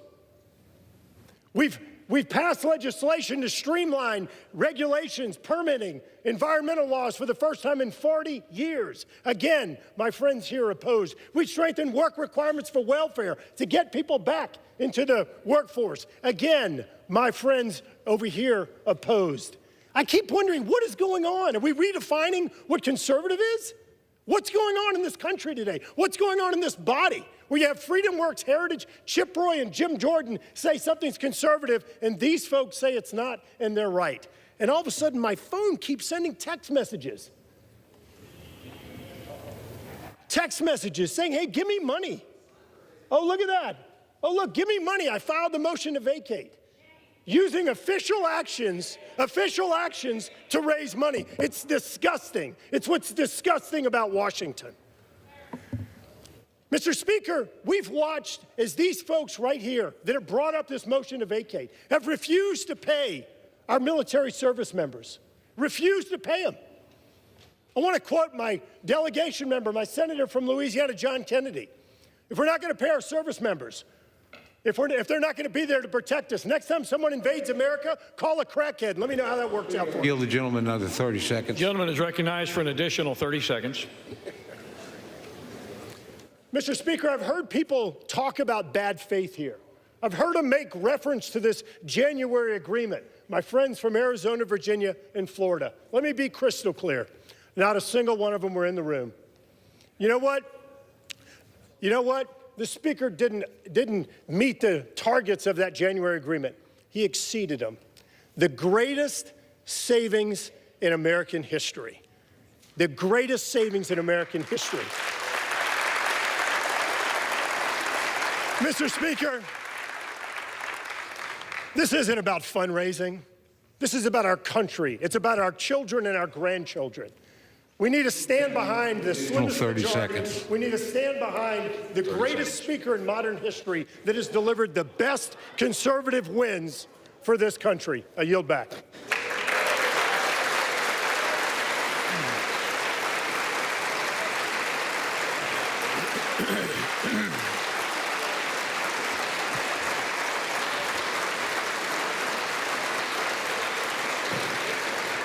The gentleman from Florida. My colleague says we've passed the strongest border bills in history. Well, guess what? Look at the border right now. We didn't use sufficient leverage in the debt limit or in any other thing to actually get results on the border. The border is a disaster, really something I don't think you're going to be campaigning on, that you fixed the border. Second, you said you streamlined regulations. What the gentleman from Louisiana doesn't tell you is that all of the regulatory reform he was just bragging about is waivable by the stroke of a pen of someone in the Biden White House. Do you really think you've got anything for that? It's a total joke. And then finally, the welfare to work that the gentleman from Louisiana said we got. The welfare programs that they said that they streamlined with their welfare to work stuff, they're actually going to grow. Because while they did work requirements, they blew out those programs with expanded eligibility. I'm real glad you guys didn't put work requirements on Medicaid. It probably would have resulted in Medicaid expansion. And when it comes to how those raise money, I take no lecture on asking patriotic Americans to weigh in and contribute to this fight from those who would grovel and bend knee for the lobbyists and special interests who own our leadership, who have, oh, boo all you want, who have hollowed out this town and have borrowed against the future of our future generations. I'll be happy to fund my political operation through the work of hardworking Americans, $10 and $20 and $30 at a time, and you all keep showing up at the lobbyist fundraisers and see how that goes for you. I reserve. Once again, the chair would admonish those speaking from the floor to direct their comments to the chair. Gentleman from Oklahoma. Mr. Speaker, I would inquire as to how much time remains for each side. From Oklahoma controls 3 minutes. The gentleman from Florida has 3 minutes as well. I advise the gentleman from Florida I'm prepared to close if he is.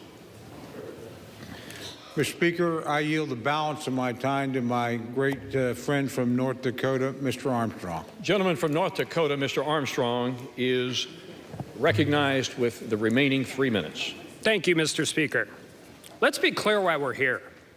Because the incentive structure in this town is completely broken. We no longer value loyalty, integrity, competence, or collaboration. Instead, we have descended to a place where clicks, TV hits, and the never-ending quest for the most mediocre taste of celebrity drives decisions and encourages juvenile behavior that is so far beneath this esteemed body. Kevin McCarthy has done more in 9 months to restore the people's house than any speaker in decades. We have done regular order. We have had open amendments. And every single member of this chamber has the right, the ability, and the opportunity to be heard on the floor. It's been messy, it's been raucous, and at times it's been chaotic. And God bless every minute of it, because democracy is supposed to be hard. And because the alternative is a closed-door process where 2,000-page bills come out of the Speaker's office at midnight and are forced to the floor the next morning. Kevin McCarthy has broken that cycle. That alone is enough for him to remain our Speaker. But that doesn't deliver his opponents what they crave the most: attention. We shouldn't stand for it. I won't stand for it. I will stand here with our Speaker, with our leader, that the overwhelming majority of our Congress supports. And you need to look no further than where the opponents are sitting today in this chamber. They're not over here, they're over there.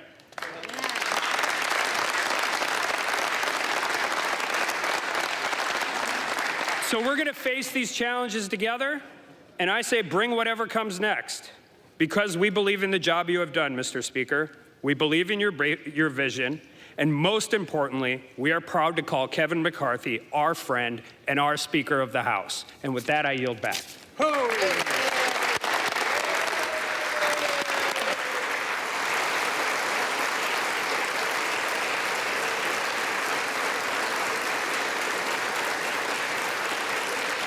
Gentleman yields back his time. The gentleman from Florida is recognized with 3 minutes remaining. To be clear, I tried to get one of the 3 podiums on the Republican side, and y'all wouldn't let me have them, so you sent me over here. But you know what? I'll make this argument at any desk in this building, from the well, from the chair. I'll make it on every street corner in this country that Washington must change. We have to break the cycle. We have to break the fever. And I would hope, truly, that the reforms that we are fighting for are reforms that would last and be embraced and that would democratize power in this institution beyond the privileged few who back us up against shutdown politics and Christmases and deadlines in order to achieve their objectives. Mr. Speaker, high inflation is on the verge of bankrupting American families. Our economy is breaking in half. A typical American family can't afford to buy a house in 99% of U.S. counties. Inflation is stealing more than $700 a month from working Americans, nearly $9,000 a year. Kevin McCarthy is the Speaker of the House of Representatives, and he has failed to take a stand where it matters. So if he won't, I will. I make no apologies for defending the right of every hardworking American to afford a decent life for themselves and their families. And we have a greater opportunity to do that and to build coalitions under new leadership. We have to rip off the Band-Aid. We have to get back on a better course. And Mr. Speaker, I don't know how this vote's going to go. Usually when a vote comes to this floor, it's pretty predetermined. And this one, I'm not so sure. But I am sure that we've made the right argument, that this place deserves single-subject spending bills, that we should have 72 hours to read a bill, that something that spends more than $100 million shouldn't be put on the suspension agenda such that we can't amend it, and there shouldn't be secret side deals made on a continuing resolution to lump Ukraine in with border security. That is not right for Ukraine or border security, because it fails to give either of those issues the dignity that they would require. But we can return that dignity to this House. We can get back on a better path. We can have single subject appropriations bills. We can set a budget top line. We haven't had a budget in this place since I was in high school. So let's get a budget. Let's get our act together. Let's get on with it. Let's vacate the chair, and let's get a better Speaker. I yield back. Gentleman yields back his time. All time for debate has expired. Without objection, the previous question is ordered on the resolution. The question is on adoption of the resolution. Those in favor say aye. Aye. Those opposed, no. No. The noes have it. The resolution is, gentleman from Florida. I'd request the yeas and nays. The yeas and nays are requested. Those favoring a vote by the yeas and nays will rise. A sufficient number having risen, the yeas and nays are ordered. Pursuant to Clause 3 of Rule 20, the chair directs the clerk to conduct the vote by a call of the roll. The clerk will call the roll alphabetically by surname.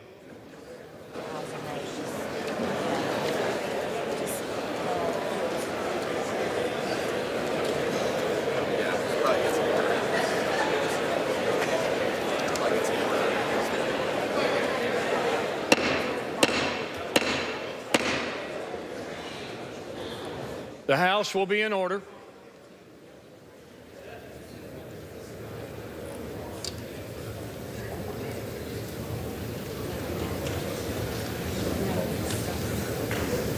The clerk may call the roll. Adams. Yay. Adderholt. Nay. Aguilar. Yay. Alford. No. Nay. Allen. No. Nay. Allred. Yay. Amaday. No. Nay. Armstrong. No. Arrington. Nay. Auchincloss. Yay. Babin. No. Nay. Bacon. No. Nay. Baird. No. Nay. Balderson. No. Nay. Baird. No. Nay. Balderson. No. Nay. Ballant. Yes. Yay. Banks. Banks. Barr. No. Nay. Barragan.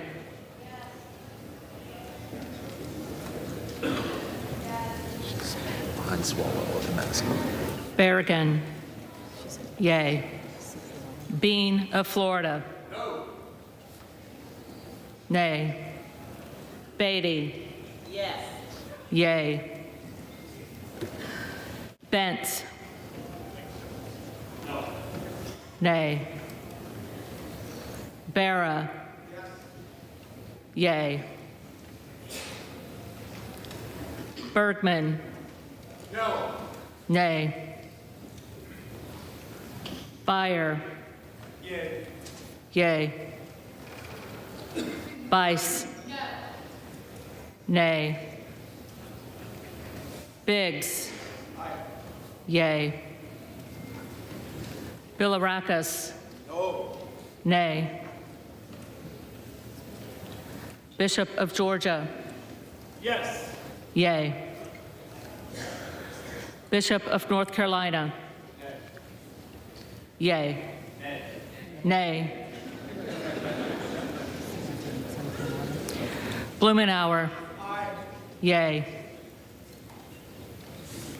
Blunt Rochester. Yay.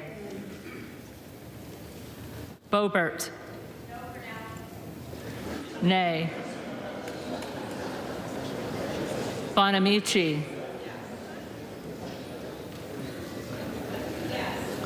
Yay. Bost. Nay. Bowman.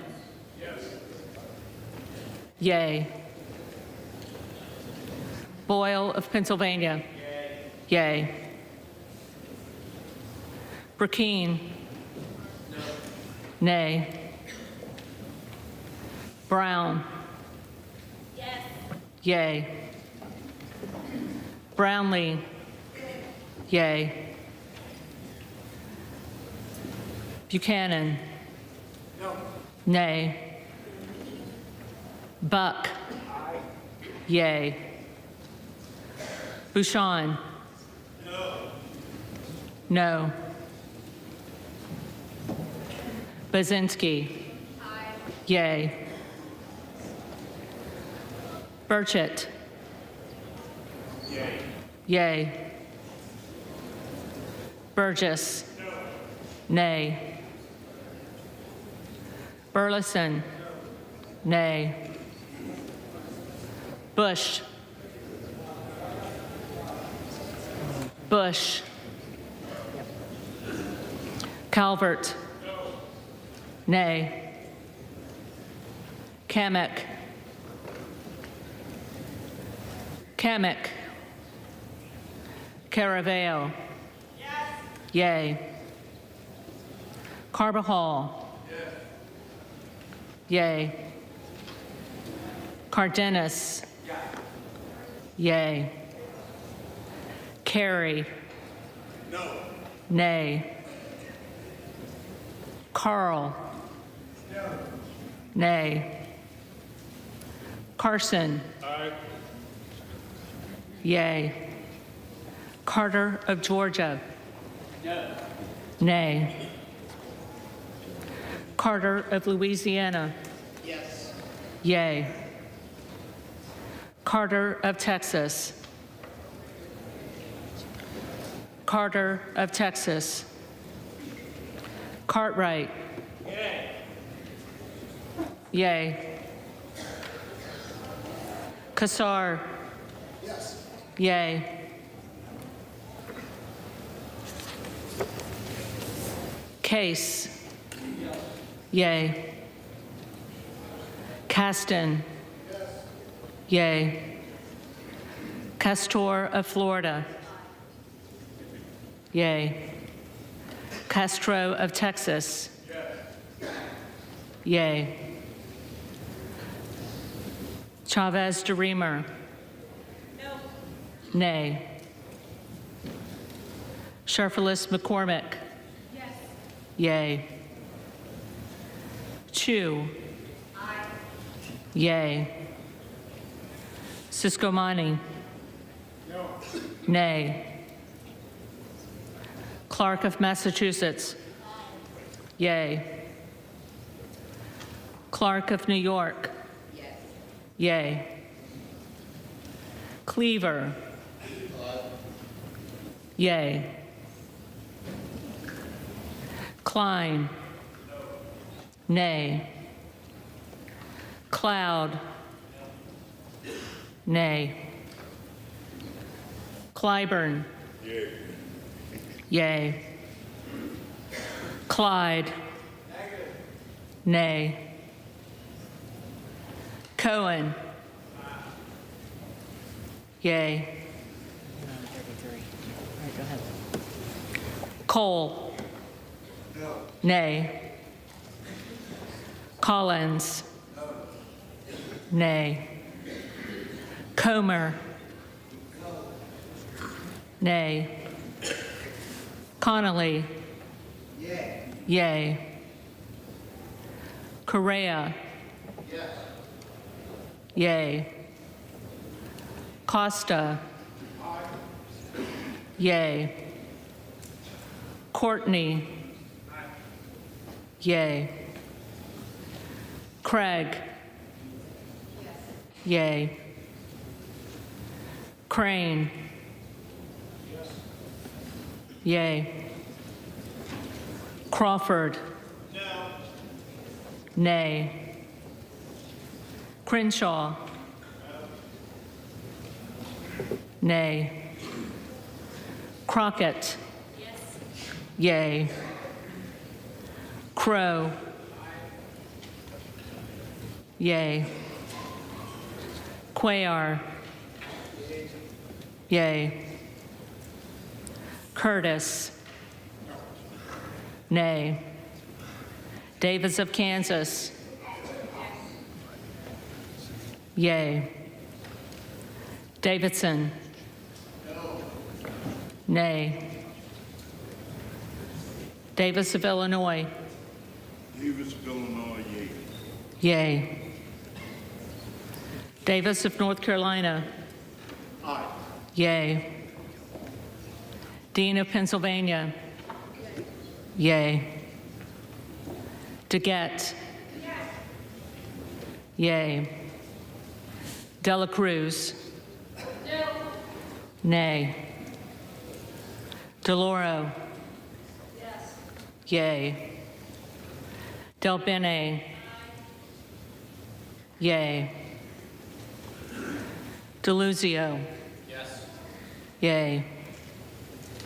DeSaulnier. Yay. Desjardins. No. Nay. D'Esposito. No. Nay. Diaz-Balart. Nay. Dingle. Yay. Doggett. Yay. Donalds. No. Nay. Duarte. No. No. Nay. Duncan. No. Nay. Dunn of Florida. No. Nay. Edwards. Nay. Elsie. No. Nay. Emmer. No. Nay. Escobar. Yay. Eshue. Yay. Espaillat. Yes. Yay. Estes. Nay. Nay. Evans. Yes. Yay. Ezell. No. Nay. Fallon. Nay. Nay. Finstra. No. Nay. Ferguson. No. Finstad. No. Nay. Fischbach. No. Nay. Fitzgerald. No. Nay. Fitzpatrick. No. Nay. Fleischman. No. Nay. Fletcher. Yes. Yay. Flood. Nay. Foster. Yay. Fushi. Aye. Yay. Fox. Nay. Nay. Lois Frankel. Yay. C. Scott Franklin. Nay. Frost. Yes. Yay. Fry. No. Nay. Fulcher. No. Nay. Gates. Yes. Yay. Gallagher. No. Nay. Gallego. Aye. Yay. Garamendi. Yes. Yay. Garbarino. No. Nay. Mike Garcia. No. Nay. Robert Garcia. Yay. Yay. Garcia of Illinois. Yay. Yay. Garcia of Texas. Garcia of Texas votes yes. Yay. Jimenez. No. Nay. Golden of Maine. Yay. Goldman of New York. Yay. Gomez. Yay. Tony Gonzalez. Tony Gonzalez. Vicente Gonzalez. Yay. Yay. Good of Virginia. Yay. Gooden of Texas. Gooden of Texas. Gosar. No. Nay. Gottheimer. Yay. Granger. Nay. Graves of Louisiana. No. Nay. Graves of Missouri. No. Nay. Green of Tennessee. No. Nay. Green of Texas. For the many denied their right to vote, yea. Yay. Green of Georgia. Nay. Griffith. No. Nay. Grijalva. Yay. Grothman. Nay. Guest. No. Nay. Guthrie. Nay. Hageman. No. No. Harder of California. Aye. Yay. Harris. No. Nay. Harshbarger. Nay. Hayes. Yes. Yay. Hearn. Nay. Higgins of Louisiana. No. Nay. Higgins of New York. Yay. Hill. No. Nay. Himes. Yay. Hinson. Nay. Horsford. Aye. Yay. Houchin. Nay. Houlihan. Yes. Yay. Hoyer. Hoyer. Yay. Yay. Hoyle of Oregon. Aye. Yay. Hudson. No. Nay. Huffman. Yes. Yay. Huizinga. Nay. Nay. Hunt. Hunt. Nay. Isa. Nay. Ivy. Yes. Yay. Jackson of Illinois. Yay. Jackson of North Carolina. Yay. Jackson of Texas. Nay. Jackson Lee. Aye. Yay. Jacobs. Yay. James. Nay.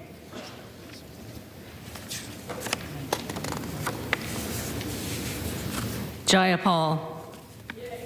Yay. Jeffries. Yay. Johnson of Georgia. Yay. Yay. Johnson of Louisiana. Nay. Johnson of Ohio.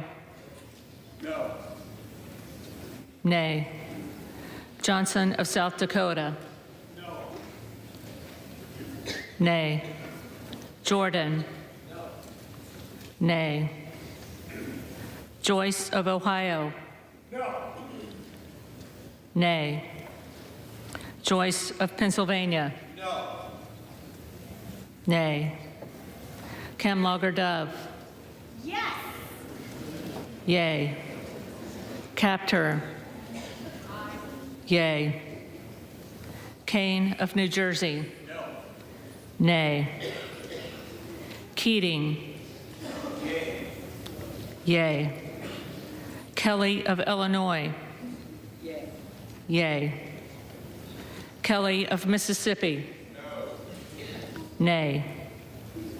Kelly of Pennsylvania. Absolutely not. Nay. Kana. Yes. Yay. Kiggins of Virginia. Nay. Kildee. Yay. Kiley. Nay. Kilmer. Yay. Kim of California. Nay. Kim of New Jersey. Yay. Krishnamurthy. Yay. Custer. Yay. Kustoff. Nay. LaHood. Nay. LaLota. No. Nay. LaMalfa. No. Nay. Lamborn.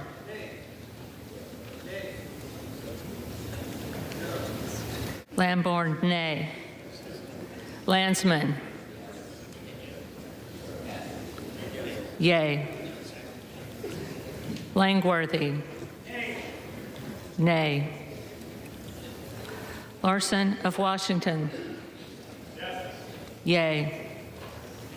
Larson of Connecticut. Yay. Latta. Nay. LaTurner. No. Nay. Lawler.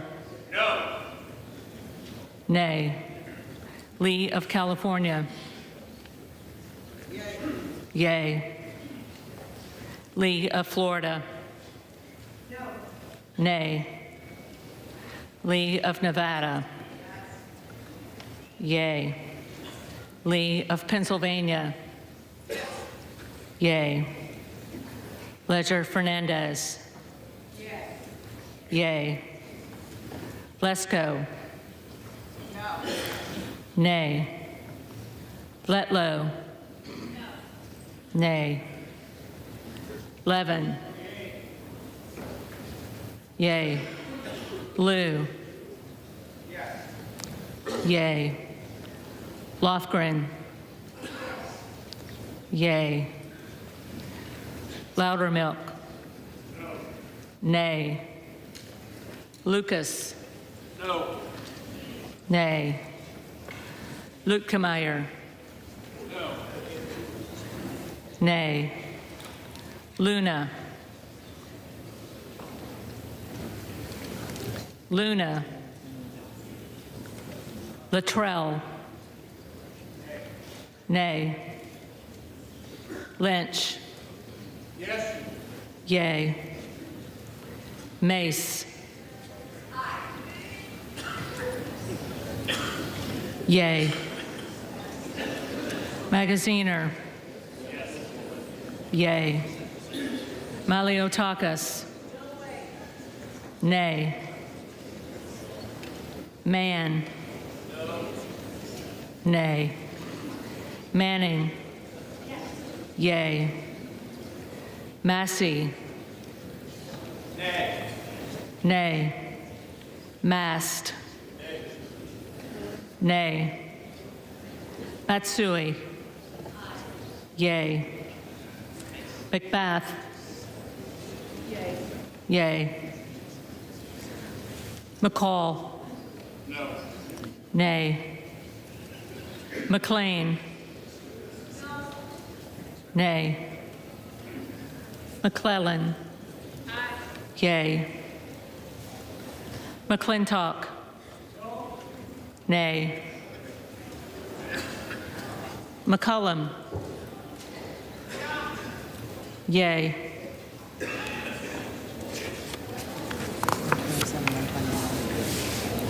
McCormick. Nay. McGarvey. Yay. McGovern. Yay. McHenry. No. Nay. Meeks. Aye. Yay. Menendez. Yes. Yay. Ming. Yes. Yay. Muser. Nay. Mfume. Aye. Yay. Miller of Illinois. Nay. Miller of Ohio. Nay. Miller of West Virginia. Nay. Miller Meeks. Nay. Mills. Mills. Molinaro. Nay. Molinar. Nay. Mooney. Nay. Hold on a second. Yeah, you didn't get no's, right? Okay. So 90 is 30 no's. Okay, go. Moore of Alabama. Nay. Moore of Utah. Nay. Moore of Wisconsin. Yay. Moran. Nay. Morelli. Yay. Moskowitz. Yay. Moulton. Yay. Mervan. Yay. Mullen. Yay. Murphy. Nay. Nadler. Yay. Napolitano. Yay. Neal. Yay. Nagoose. Yay. Nels. Nay. Newhouse. Nay. Nickel. Yay. Norcross. Yes. Yay. Norman. Nay. None of Iowa. Nay. Obernolte. Nay. Ocasio-Cortez. Yay. Ogles. Nay. Omar. Yay. Owens. Nay. Pallone. Yay. Palmer. Nay. Yay. Pappas. Yay.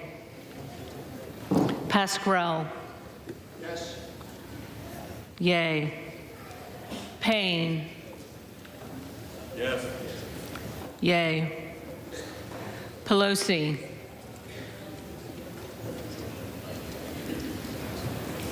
Pelosi. Peltola. Peltola. Pence. No. Nay. Perez. Yay. Perry. Nay. Peters. Yay. Pedersen. Yay. Pfluger. No. Nay. Phillips. Yay. Pingree. Yes. Yay. Pocan. Yes. Yay. Porter. Yes. Yay. Posey. No. Nay. Presley. Yay. Yay. Quigley. Yay. Ramirez. Yes. Yay. Raskin. Yay. Reschenthaler. No. Nay. Rogers of Washington. No. Nay. Rogers of Alabama. No. Nay. Rogers of Kentucky. No. Nay. Rose. No. Nay.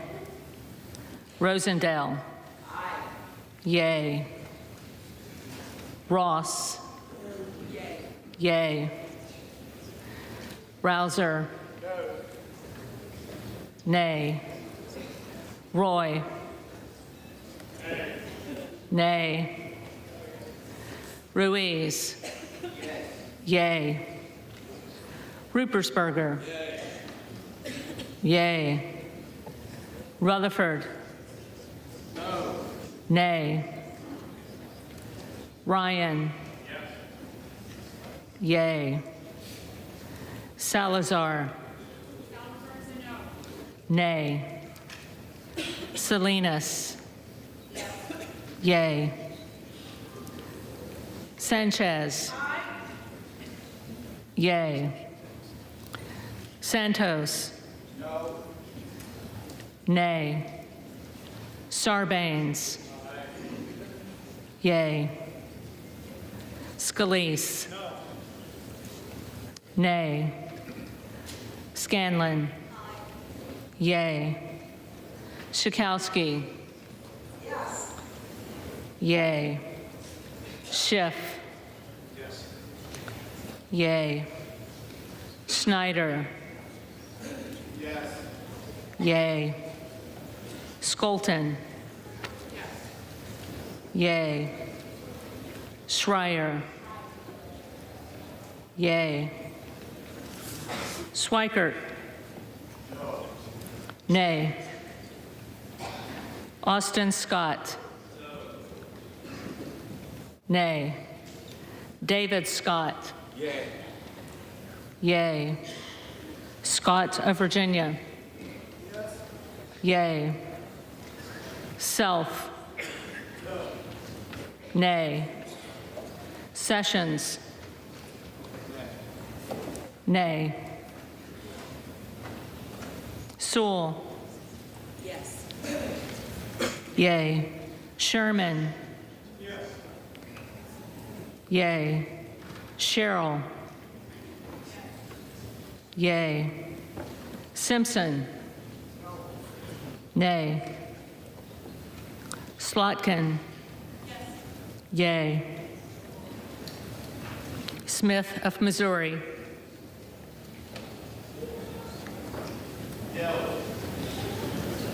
Nay. Smith of Nebraska. Nay. Smith of New Jersey. Nay. Smith of Washington. Yay. Smucker. Nay. Sorensen. Yes. Yay. Soto. Yay. Yay. Spanberger. Yay. Sparts.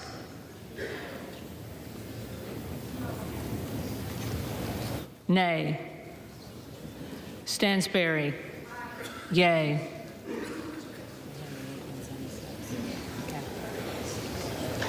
Stanton. Yay. Stauber. No. Nay. Steele. No. Stefanik. Nay. Style. Nay. Stubbe. Nay. Stevens. Yay. Strickland. Yay. Strong. Nay. Swalwell. Yay. Sykes. Sykes. Takano. Yay. Tenney. Nay. Tanadar. Yay. Thompson of California. Yay. Thompson of Mississippi. Yay. Thompson of Pennsylvania. Nay. Tiffany. Nay. Timmons. Nay. Titus. Yay. Tlaib. Yay. Takuda. Yay. Tonko. Yay. Torres of California. Yay. Torres of New York. Yay.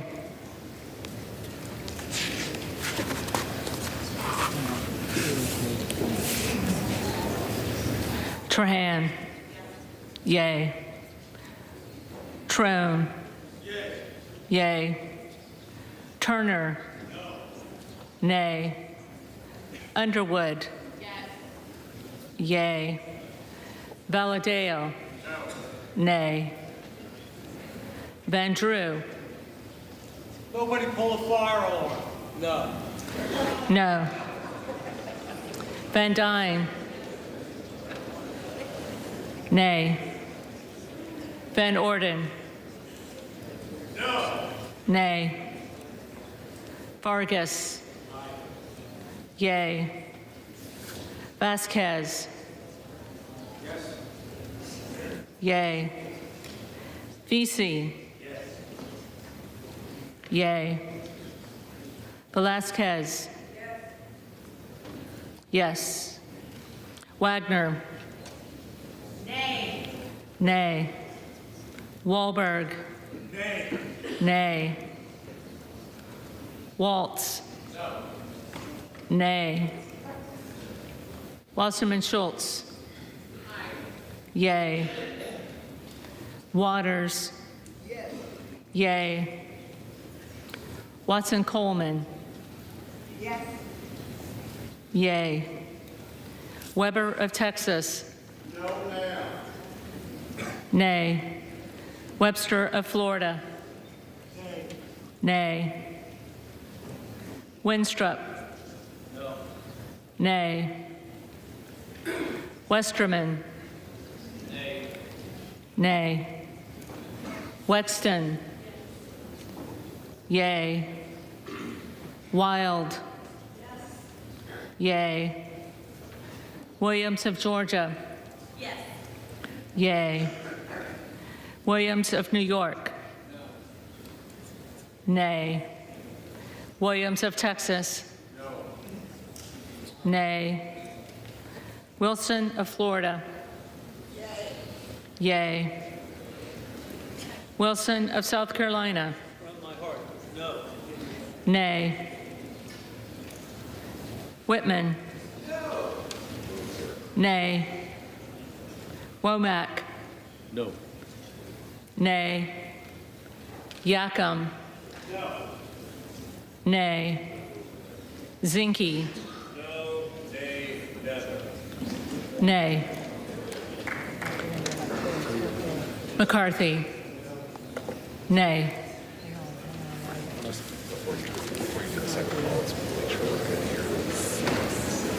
Let us know when you guys are ready. All right, so I have 260.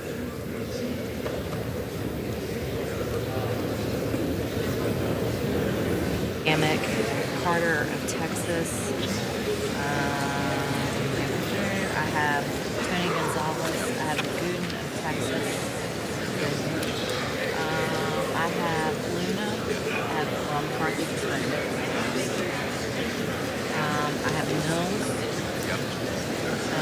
I have Pelosi. I have Patola. And then I have Sykes. Okay, so You ready to move? now I've got to go through these. Are you good? Good to go back there.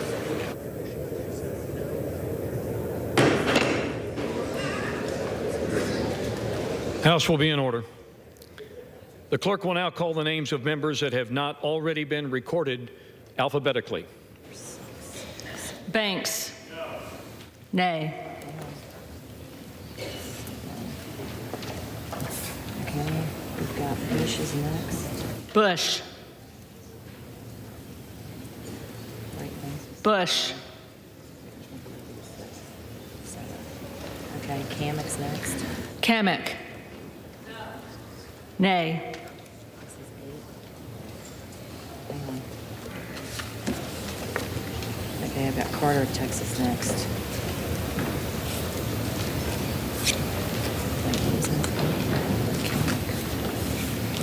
Carter of Texas. Carter of Texas.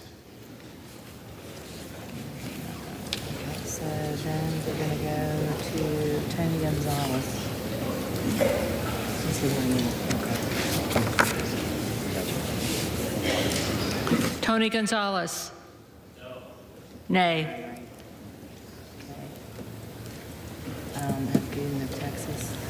Gooden of Texas. Gooden of Texas.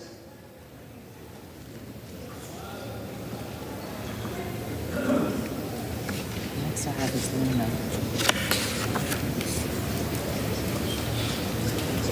Right?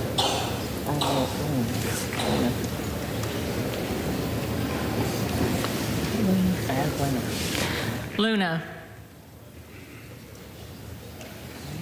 Luna.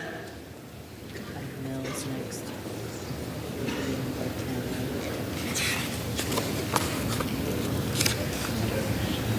Mills. Nay.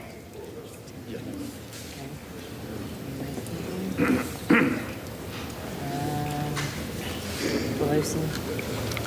Pelosi. Pelosi.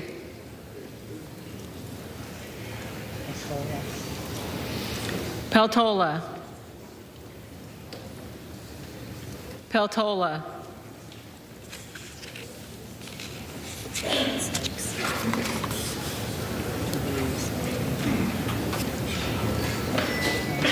If you're just joining in, live pictures from the House floor here, where the final vote has been made. However, they're just doing one last once-over here of those that were not present for the vote. But basically what we're looking at is that House Speaker Kevin McCarthy is facing his final day as House Speaker. A historic vote you've been watching for the past couple of hours now that hasn't happened in more than 100 years. Let's go ahead and listen back in.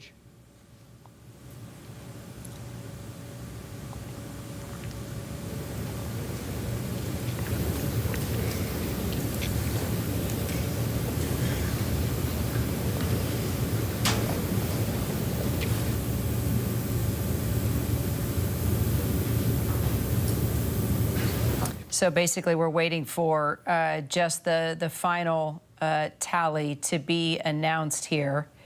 Quite an unusual moment, a historic moment. You may have been following all of this, the rebellion against the House Speaker, led by a member of his own party, Florida Congressman Matt Gaetz. The House just finishing up voting on that motion to vacate. Hardline Republicans furious with Speaker McCarthy for making this deal with Democrats and moderate Republicans over the weekend to avert a government shutdown. But if you look at the math tonight, you will see that Republicans have voted to oust the House Speaker, Democrats refusing to throw him a lifeline. We've got our whole political team following this along with us. We will wait to hear more from the floor here. Let's start with our contributing political correspondent, Rachel Bade. Rachel, it was just a few hours ago. We were talking about this vote was about to happen. Okay, let's listen in.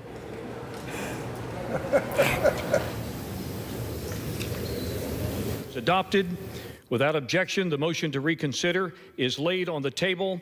The office of Speaker of the House of the United States House of Representatives is hereby declared vacant.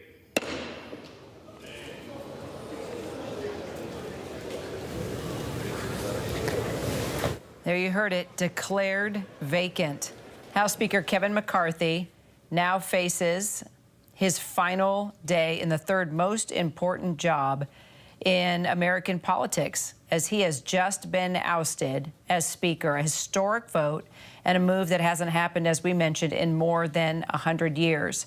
Chief Washington correspondent Jonathan Karl with us, along with our Rachel Bade, contributing political correspondent, also former Representative of New York Congressman John Katko, and contributor and former Senator of North Dakota Heidi Heitkamp.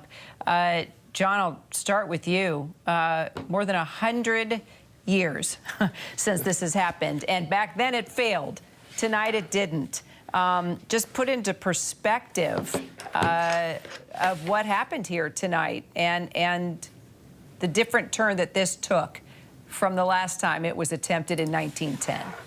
I mean, we throw around terms like historic and unprecedented, but this is historic and entirely without precedent in the entire history of the United States of America and the U.S. Congress.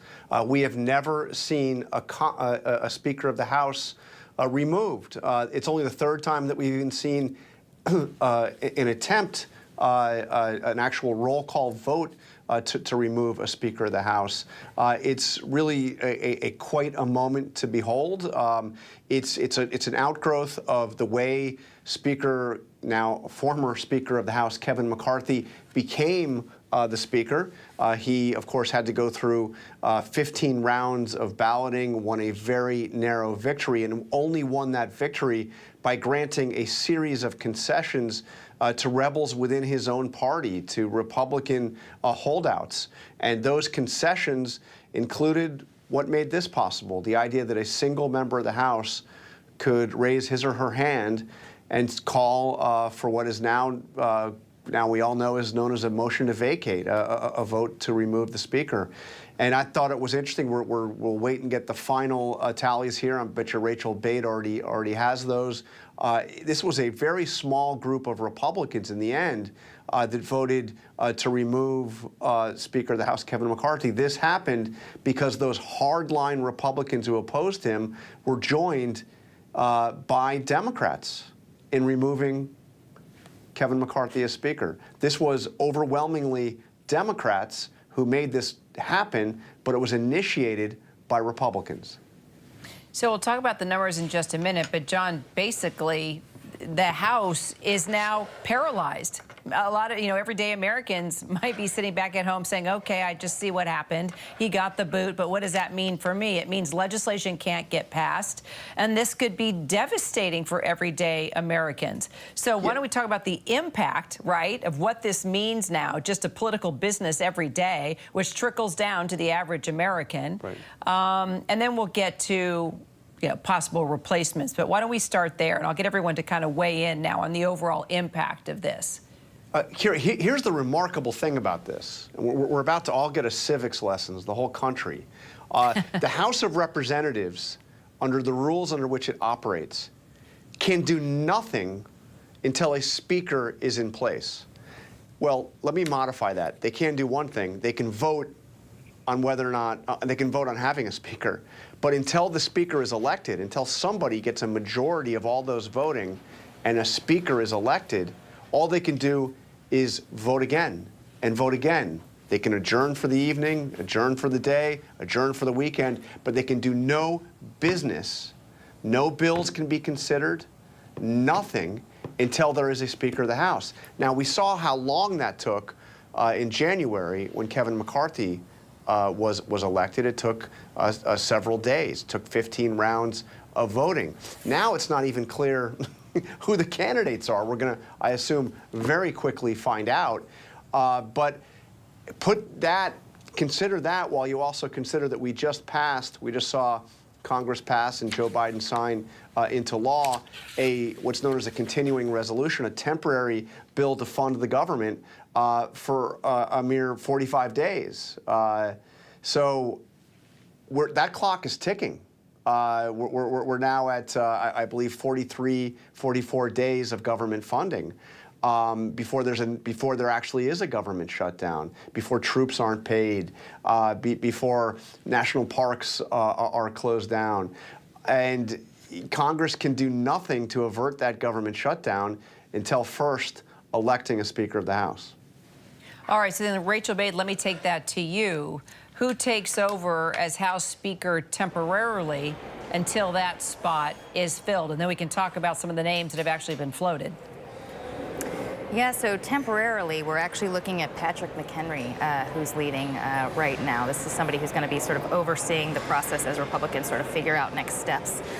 It's a really sort of wonky and underreported procedure, but after 9/11, there was a rule written into the House code that basically a speaker can designate a bunch of speakers in waiting if he or she is incapacitated or, God forbid, actually dies. Well, we're in a situation like that, and McHenry has long been Kevin McCarthy's top ally, number 2. He helped him win the gavel in January. He's been with him very closely over the years, so I'm not surprised that McHenry is the one taking the reins right now. But the bigger question, of course, is what happens in the long term. I think the big question Republicans are asking themselves right now, and by the way, they're gathering right now in the basement of the Capitol. They will be very soon to have a conference meeting to discuss next steps, is whether Kevin McCarthy is going to step away, gracefully, or is he going to fight for this job? I mean, we talk about how today could very well be the last day of his speakership, but we saw back in January that Kevin McCarthy, when it comes to fighting for things, he's willing to actually do that. So he could try to make the case to his members in this closed-door conference meeting that he deserves another shot and have them nominate him to be Speaker again. We'll just have to see. John, what do you think is going to happen? An extraordinary dilemma that Kevin McCarthy faces. For him, after facing this incredible rebuke and becoming the first Speaker of the House in history to be removed. I mean, to hear that statement coming after the, after the vote was completed, that the office of the Speaker of the House of Representatives is now vacant.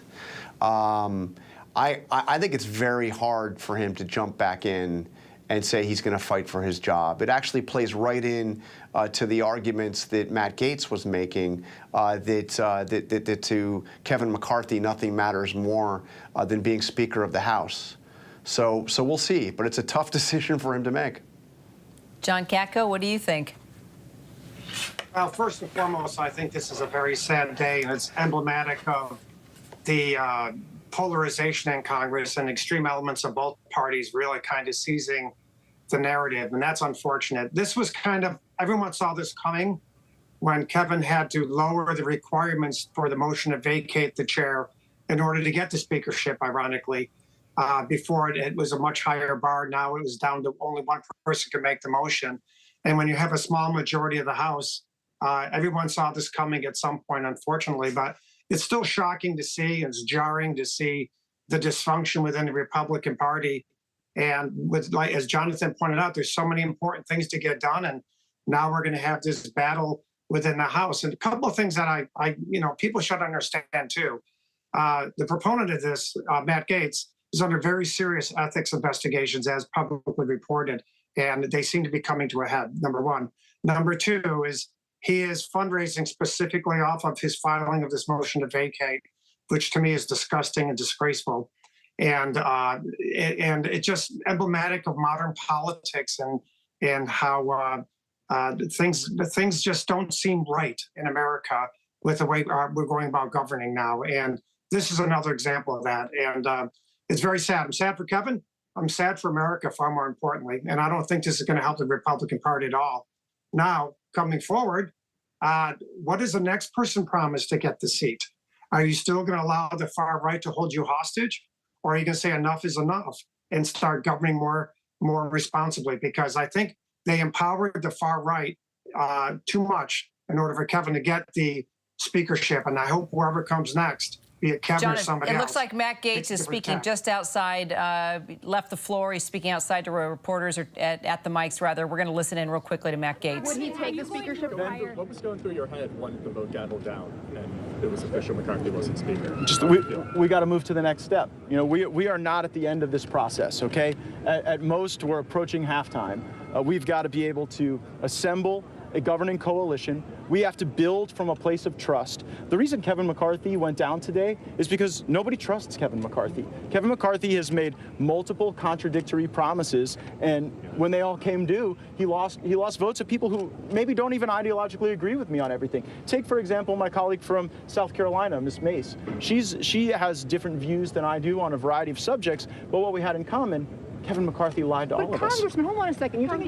You're saying that nobody trusts Kevin McCarthy. You're talking about, including yourself, about 7 Republicans compared to about 200 and about, some odd Republicans who actually do trust him. So can you kind of explain that here? Well, as it turns out, getting 200 Republicans to trust you isn't enough to stay speaker. Compared to 7 Republicans At this point, would you spoken to former President Trump about this since the ousting? Was he supportive of what you were doing? I have spoken to President Trump over the last several days. The ousting only occurred several minutes ago, so we haven't spoken during that time. President Trump put on Truth Social that he didn't think this was a good idea. He didn't want to see Republicans fighting with other Republicans. How do you respond to the former president? I would say that my conversations with the former president leave me with great confidence that I'm doing the right thing. Did the former president call you today? Did the former president call you today? We're concerned about the future of the conservative agenda in the House. I would say that the conservative agenda was being paralyzed by Speaker McCarthy. We hadn't even sent a subpoena to Hunter Biden. Our oversight was lackluster. Our spending priorities were misaligned. The top-line budget was going to lead to more inflation, more debt, more challenges. So the best way to advance the conservative agenda is to move forward with a new speaker. Are you going to require that any future speaker elected allows the motion to vacate to stay at a one-person threshold? Yes. Congressman Gaetz, would you support considering that?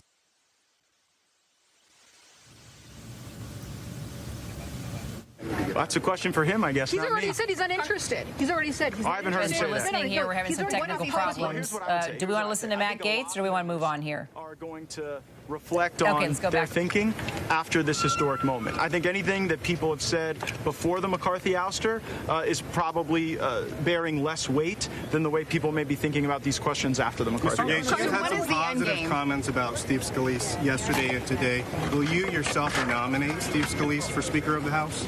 Maybe.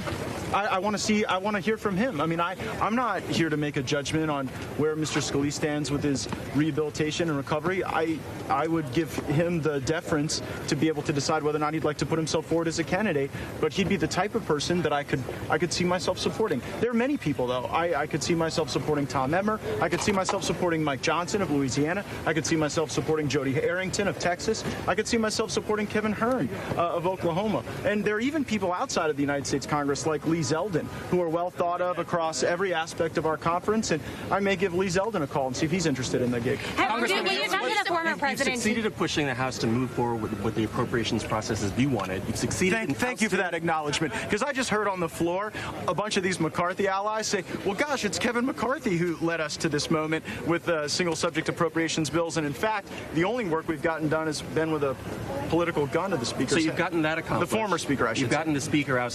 What's next? Well, the next we got to elect a new Speaker. Sorry, guys. how long do you think it's going to take? Are you running for governor of Florida in 2026? No. Excuse me. If nobody you support can get to 18, how long does this go on? What do you say to Mr. Trump, who says the infighting isn't helping? No comment to Mr. Trump on his truth? I made a comment about that earlier. You may have missed it. What do you think comes next? How soon will there be another people's election? All right, Heidi Heitkamp, I want to make sure you get a word here. As you heard Matt Gaetz there saying that no one trusts McCarthy, which is how they've ended up now without a House Speaker. But you heard reporters in the crowd saying, but that's not exactly true. There were Republicans that came to McCarthy's defense. At the same time, there's a trust factor with Matt Gaetz as well, who has been embroiled in a number of investigations and also is using this opportunity, clearly loving the cameras and the reporters chasing him down, this opportunity to fundraise as he's hoping to run for governor. So bottom line, political hot mess on both sides, and now the House is paralyzed. Well, Matt Gaetz couldn't have done this alone. Let's acknowledge that.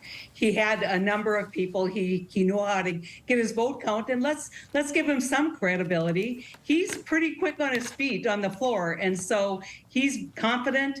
He's certain in what he's doing. But now he's got a mess on his hands because they've got to decide how to govern. And the likely candidate, I think, would be Steve Scalise, but his health challenge may keep him out of the dialogue. The one thing I want to say is there's been like, oh, the right and the left are the same. Nancy Pelosi was given a very, very strong progressive caucus that she had to manage in a very narrow majority. Guess what? She never got a motion to vacate. And so Kevin McCarthy entered this a weakened speaker. This was inevitable. I think that the deal that he did on the debt limit, everybody was touting that. His acolytes were touting it, but I think Matt Gaetz said it right.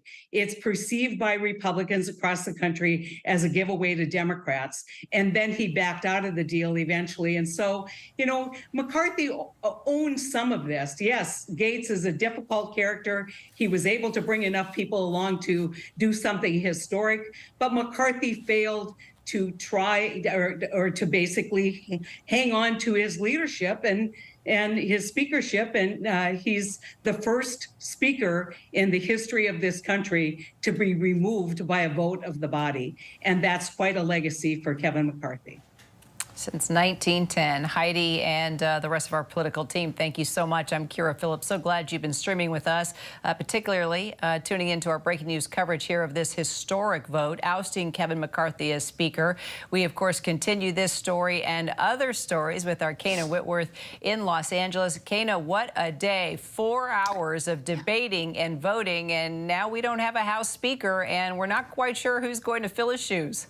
You took the words right out of my mouth there, Kira. What a day, a historic one in nature, of course, and you've done a wonderful job covering it for us this afternoon, and we will continue that breaking news coverage right here on ABC News Live. Chaos on Capitol Hill with Kevin McCarthy now becoming the first House Speaker in U.S. history to be removed from his post, a vote to oust him taking place just minutes ago.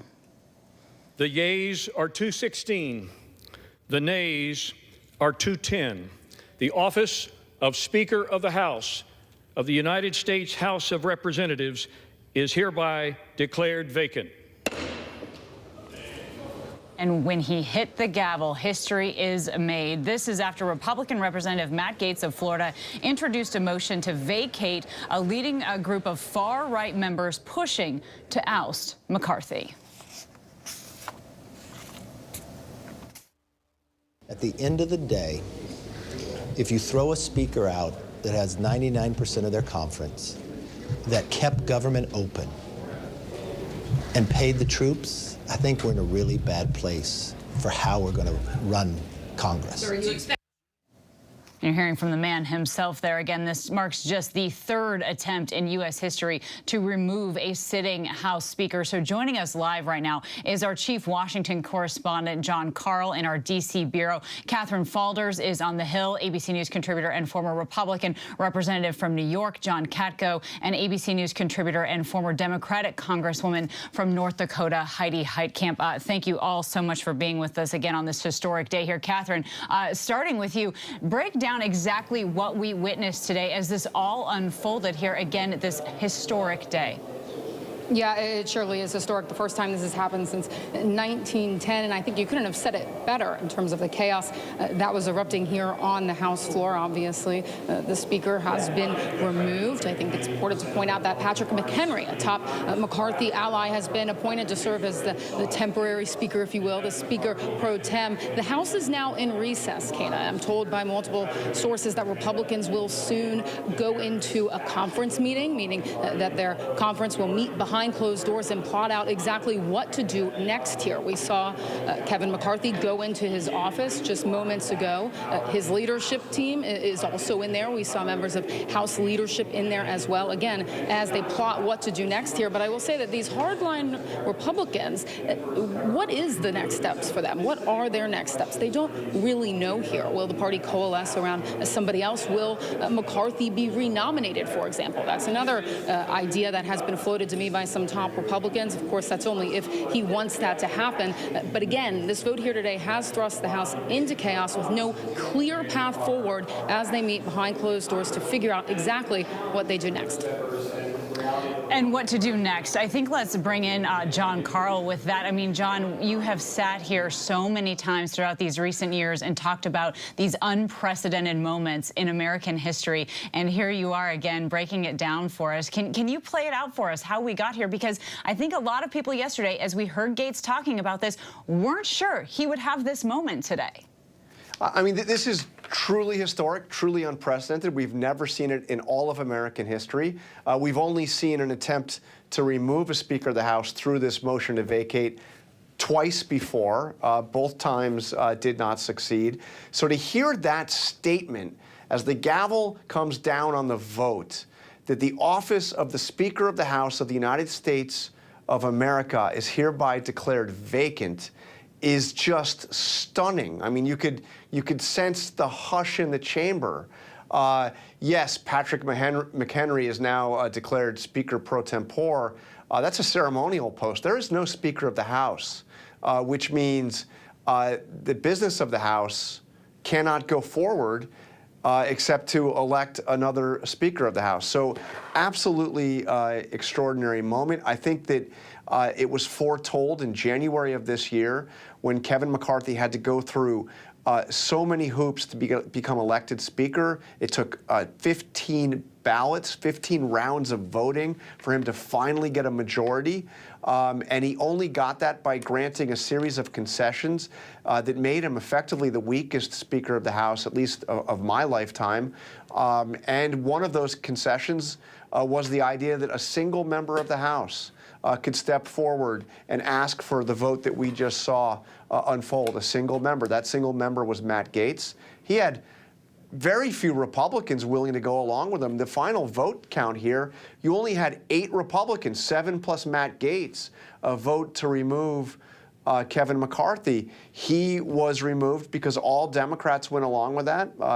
McCarthy had no support whatsoever on the Democratic side of the aisle. And here you have a moment that is so shocking, so surprising, that it is entirely unclear what the next steps are. Who is going to run again? Is McCarthy himself going to try to get his job back?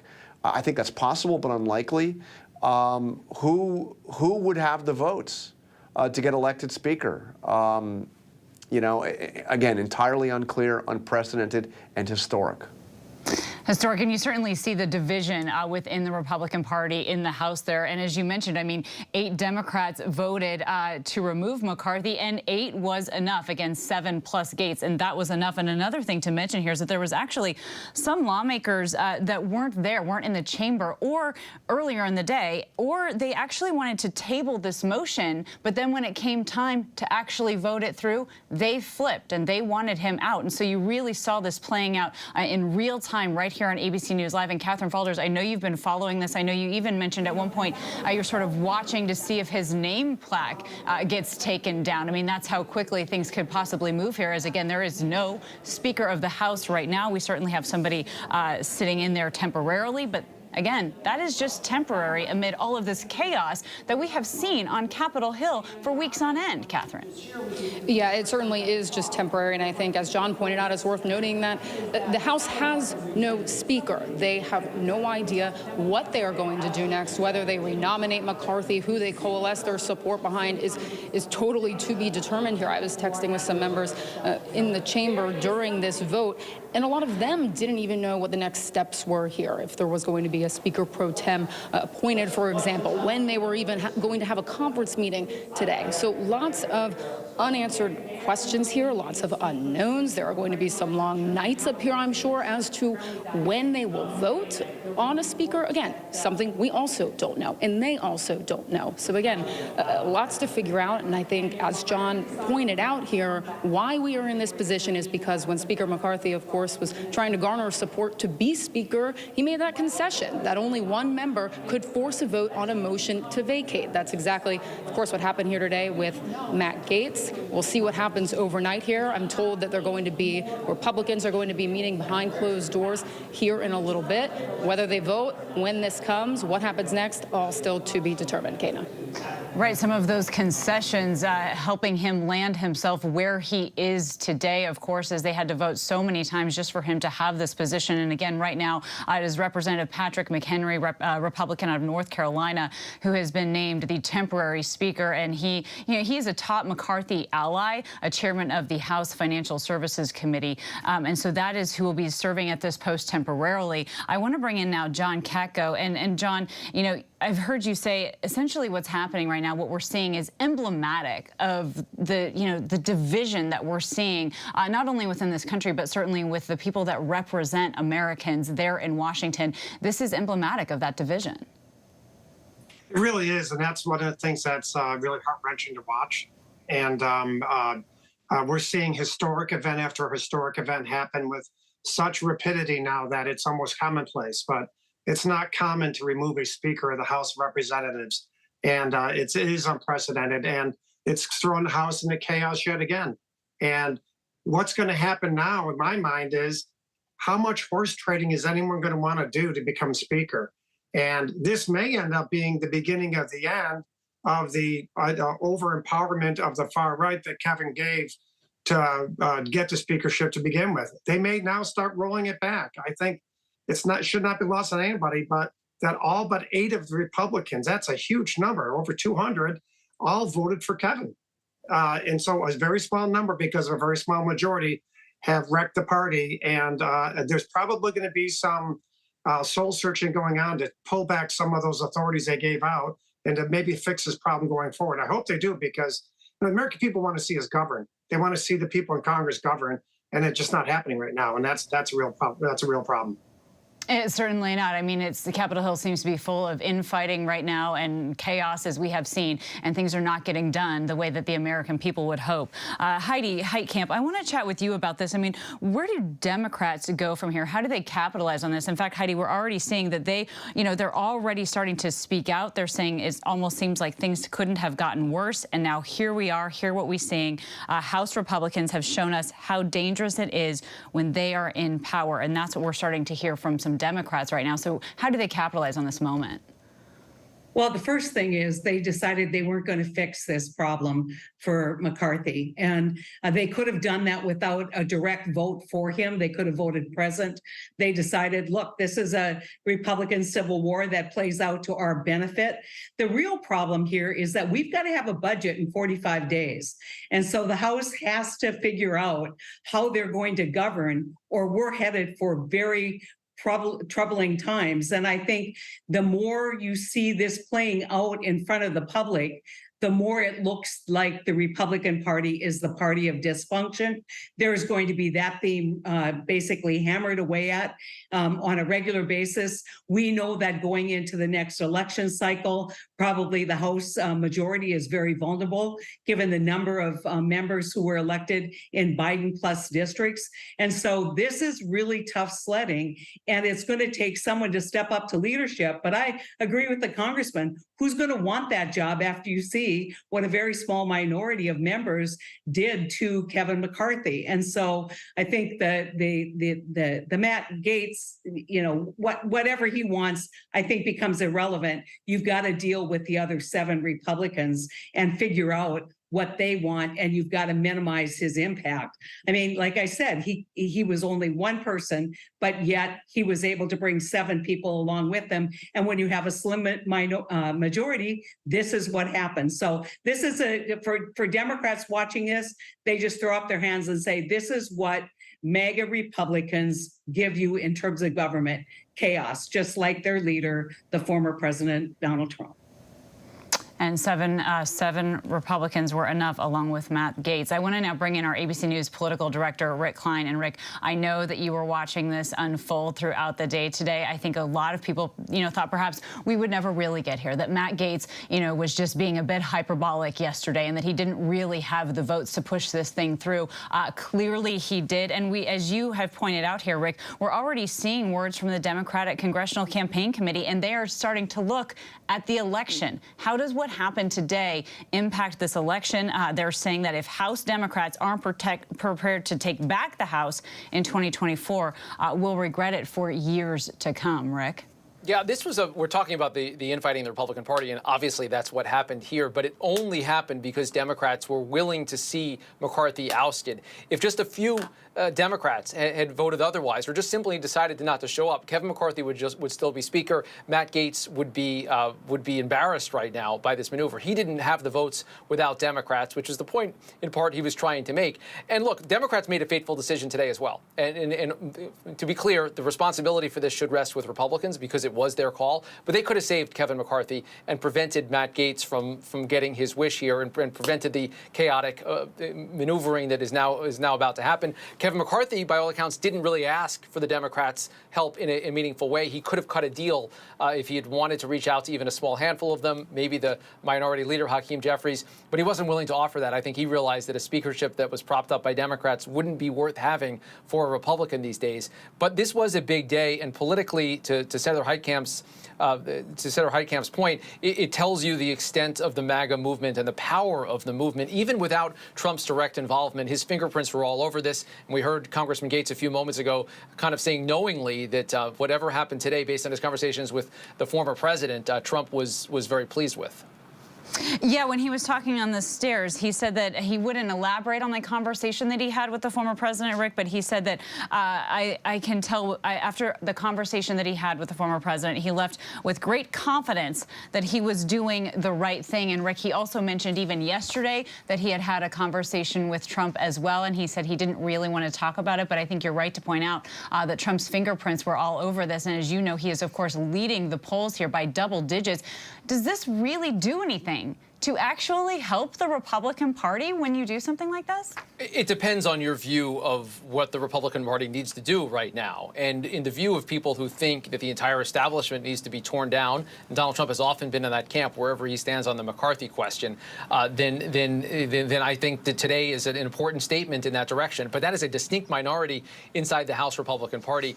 Very few Republicans joined Matt Gaetz in the end. They were joined by some who kind of hit him from the more moderate side. What McCarthy said about what Gaetz said about no one being able to trust McCarthy may be relevant for those who voted, but the vast majority still supported him. It's not a good look to not have a speaker, and it is the House majority that's controlled by Republicans. It's their responsibility to vote for a speaker. I think depending on what the consequences of this are, it can really feed some more questions around dysfunction, depending on who the new speaker will be, because he or she will have a heck of a lot of tough governing to do over the next year. But this was the kind of logical conclusion of a lot of slash and burn politics that is that's settled inside the House Republican Conference. And remember who we're talking about with Kevin McCarthy. This is a man who has all but endorsed Donald Trump for president, who made probably the most fateful trip of any elected office holder to Mar-a-Lago to resuscitate the former president's image shortly after he left office in January of 2021. Kevin McCarthy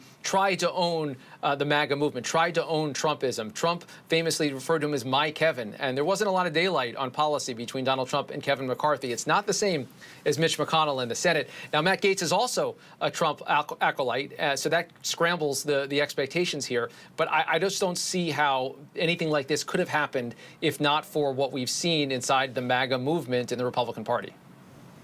Absolutely. And to bring back in John Karl, as John Karl, you earlier said, you know, essentially the Republicans started this, but the Democrats went ahead and finished it. And now we have this temporary Speaker of the House, Patrick McHenry, again from North Carolina. And John, it's my understanding that this person is chosen from a list that Kevin McCarthy would have provided? Yeah, this is fascinating and, again, entirely untested, uncharted waters here. So the Speaker of the House pro tem, as I understand it, was established shortly after September 11th, the September 11 attacks. And it was designed to be part of what is called continuity of government, that, to make sure that in the event of a major terrorist attack that would take out large numbers of members of the United States House of Representatives, including the Speaker of the House, that the Congress could continue to function on a temporary basis. So the Speaker of the House must give a list of names, and there are several names, and they go in order, so that if the first person on the list was taken out as well, it would go to the second list and on down. And that person would be able to preside to pass emergency legislation to deal with the attack and the aftermath of the attack. So obviously, there's been no terrorist attack here, but the Speaker of the House has been vacated, which means we go to that list. And I'm sure this will actually be something that could be contested, by the way. But the way it is being interpreted by the Republican leadership is that that now McHenry, because he was the first person on that list of names provided by McCarthy, will assume the responsibilities of Speaker of the House. It's supposed to be temporary, but it does give him the power to act, at least on a temporary basis, as Speaker of the House. So I must amend what I said before. Based on this, McHenry will be able to convene the House. The House will, under his Speaker pro tem-ship, will be able to consider bills and do business. It's supposed to be temporary, but what's interesting is, as I understand it, the law under which this was created, this position was created, doesn't put any actual limit on it. It's not defined what temporary means. So we'll see what happens. Again, entirely uncharted territory here, entirely unprecedented situation, and also entirely unclear what happens next. But for this moment, Patrick McHenry, a longtime ally of Kevin McCarthy, does have the powers of Speaker of the House. And John, do we know how long this temporary position will last? I mean, will he be there for days, weeks? Do we know how long that could go on? Kate, the honest answer is we have no idea. Right. They have no idea. And it's not specified in law. There is no direct limit on how long he can be in that position. So, you know, obviously what it's going to depend on here is how quickly the House is able to move towards electing a new speaker, and how quickly somebody can get the requisite 218 votes, or a majority of all those voting, to get elected speaker. But there is no, as I understand, and I think we're all learning this as we come together, because this situation has never happened before. But the law under which that position was created, Speaker of the House pro tempore, there's no limit. It's supposed to be temporary, but the law doesn't define what temporary means. Well, this is just fascinating, John Yes. Carl. Our thanks to you for that, of course. I now want to bring in our ABC News contributing political correspondent, Rachel Bade on the Hill, who's been covering this for us all day long. Rachel, I know you mentioned the Republicans were going down to have a meeting after this as well. But, Rachel, if I can, I want to highlight some of your reporting from earlier today, because this really stood out to me. You said that throughout your reporting throughout the day, you had been told that there could be a group of these New York Republicans that are close with McCarthy that actually discussed a possible power-sharing agreement with Democrats. I mean, these are the lengths that they were going to try to save his speakership? Well, actually, it sounds like the New York Republicans were also talking about a potential new speaker. These are sort of moderate Republicans who are furious with their Freedom Caucus colleagues, the Matt Gaetz crowd. They think that sort of extremism is sort of reigning in the House.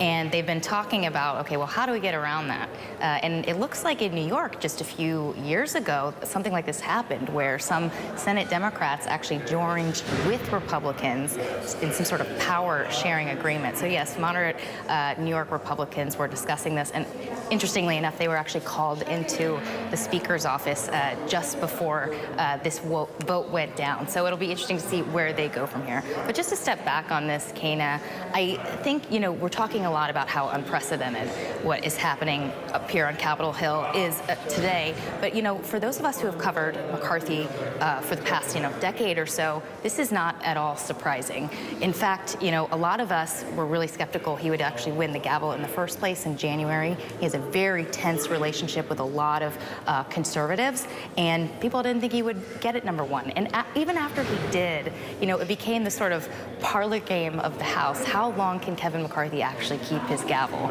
And obviously, today was the day that he potentially met that fate and is no longer going to be Speaker. But he's been trying to overcome this for a long time. I mean, back in 2015, he tried to succeed John Boehner when John Boehner stepped aside as Speaker.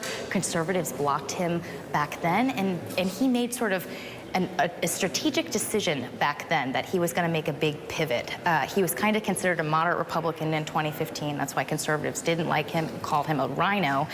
He actually made, an alliance with Donald Trump, who he thought could actually resurrect his career with the right. It did end up working considerably in his favor. He made alliances with Jim Jordan, who founded the House Freedom Caucus and was one of the members who actually kept him from being Speaker in 2015. And then, in January, before January, he ended up doling out a bunch of powerful committee assignments to these conservatives to try to sort of make friends and alliances, made a whole bunch of promises. But as we saw today, even with all of that, it wasn't enough. He couldn't sort of pick off everyone, and given the slim majority here in the House, there was nothing he could do to tie down and change these members' minds.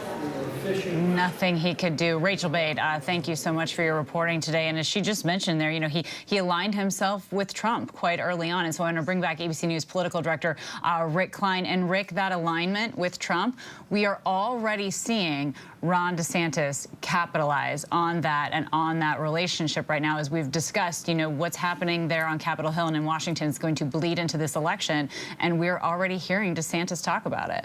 Yeah, and we also just heard from former Vice President Mike Pence, Trump's vice president, talking how disappointed he was to see this move and his expectation that McCarthy is back. But DeSantis' statement is worth parsing, because what his initial reaction was sort of interesting. He's saying that that Donald Trump is the reason we had Speaker McCarthy in the first place, and he's casting the blame for this at Trump for putting him in there as part of what he's calling ineffective leadership in Washington. It's a bit of a bank shot politically, but I think it speaks to how complicated all of this is. Kevin McCarthy did everything he could to cozy up to Donald Trump. Matt Gaetz is very much in the Trump camp. So this wasn't like a MAGA, an anti-MAGA, or a Trump or never Trump sort of dynamic. In fact, most of the folks who would align themselves as never Trump or anti-Trump have been out of the House because of Donald Trump. That really isn't what we're talking about. We're talking more about the style and the fact of some of the deals that Kevin McCarthy cut, some of the deals he wasn't able to keep commitments on from some of these Republican members that led led to this moment. And look, I think to a big extent right now, Matt Gaetz is the dog that caught the car. There isn't an obvious plan. There isn't a next step. It could still result in Kevin McCarthy being reinstalled as Speaker if he chooses to pursue it. But the chaos right now, I think, is only exacerbated by the fact that we're in this campaign season. Donald Trump was in court for the last couple of days. He stayed sort of on the outside of this. The only thing posting on social media, just why are Republicans always fighting with each other? He has spent so much of the last 8 years fighting with fellow Republicans, Kana, that I kind of find that statement hard to believe. Right, and as we know, Rick, of course, you know, the former President Trump has been very busy. He's been in yet another Manhattan courthouse facing that civil fraud trial. And so, Rick, if we stick with this, though, a little bit, and we talk about what Americans are expecting of our lawmakers, and we're starting to hear some people speaking out about this.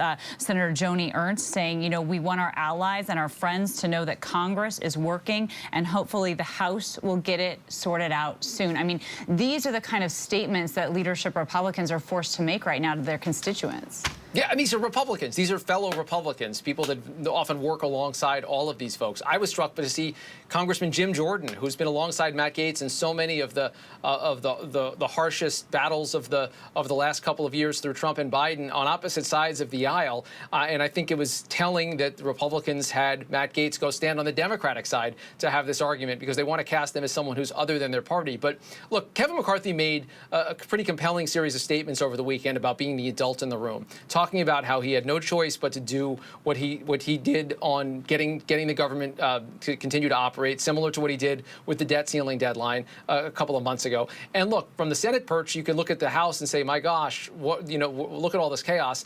But it is hard to discern what Kevin McCarthy could have done differently in the last couple of days. Ultimately, a lot of people were saying, and I may have said it myself, that he had to choose between keeping the government open, sound governance, and keeping his job. He did make that choice, and he lost his job today. He certainly did when he made those deals over the weekend. Rick Klein, thank you so much. I want to now bring back our ABC News contributor and former GOP representative from New York, John Katko. And John, I know that you've been watching this throughout the day. I know you've found it equally disturbing as a lot of folks as well. We're starting to hear from more of these candidates that are right now on the campaign trail. And John, I want to read you part of at least a statement here from Mike Pence. Let me say that chaos is never America's friend, and it's never a friend of American families that are struggling. I mean, we're watching this chaos unfold, and nothing is getting done in Washington. And there are a lot of Americans right now that would really like to see the Republican Party unite. Yeah, there's no doubt about it. If you're sitting home at a kitchen table trying to deal with car loans that are skyrocketing, or trying to deal with the job market as it is, or all the other things going on, student loans, repayments, everything, you got to be frustrated, because people come up to me all the time. I'm not in Congress anymore. They still express their frustration. They just want to see people conduct themselves in Congress like they have to conduct themselves at home. And when you're at home, you're working with your spouse, you're working with your partner. There's give and take. There's no give and take in Washington. The extremism that has kind of seized Washington is something I think the average American really is having a hard time stomaching.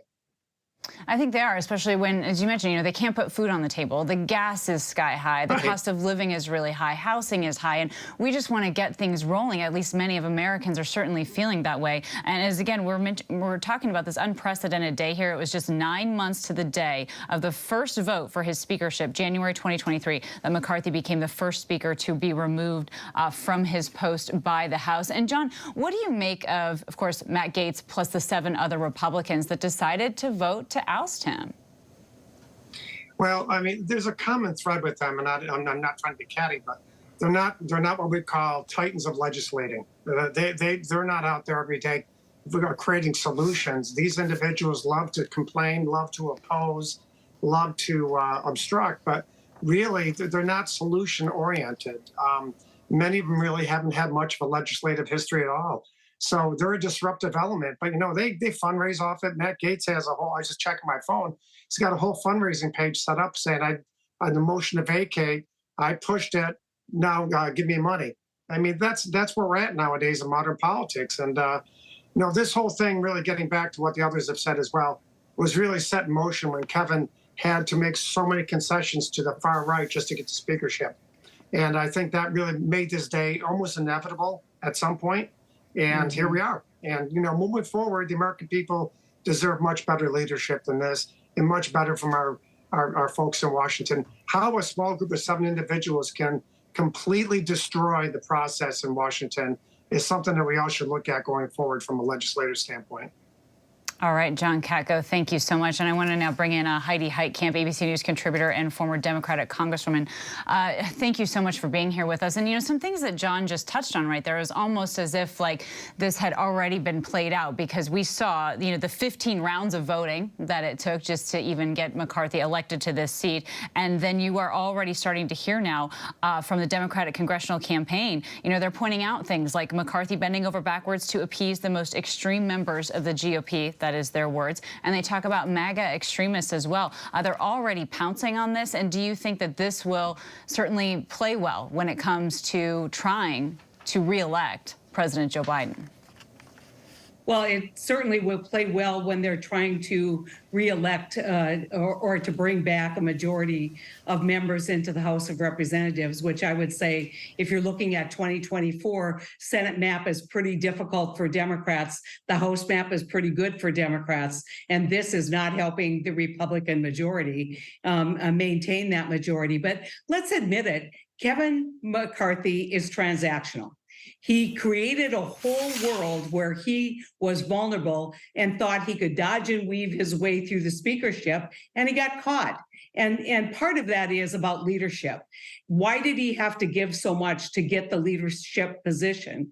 Why was it that so much power got handed to somebody like Matt Gaetz when, he should be wielding the power? And you could say, well, he got over 200 votes, but he knew that he was going into this legislative session with a very, very narrow minority. And, I don't know that anyone could have done it better, but let me tell you, he's been kind of a legislative Houdini. He slipped out of places where I didn't think he'd get the debt limit taken care of without facing this kind of vote. And so maybe he lasted longer than some of us thought he would last.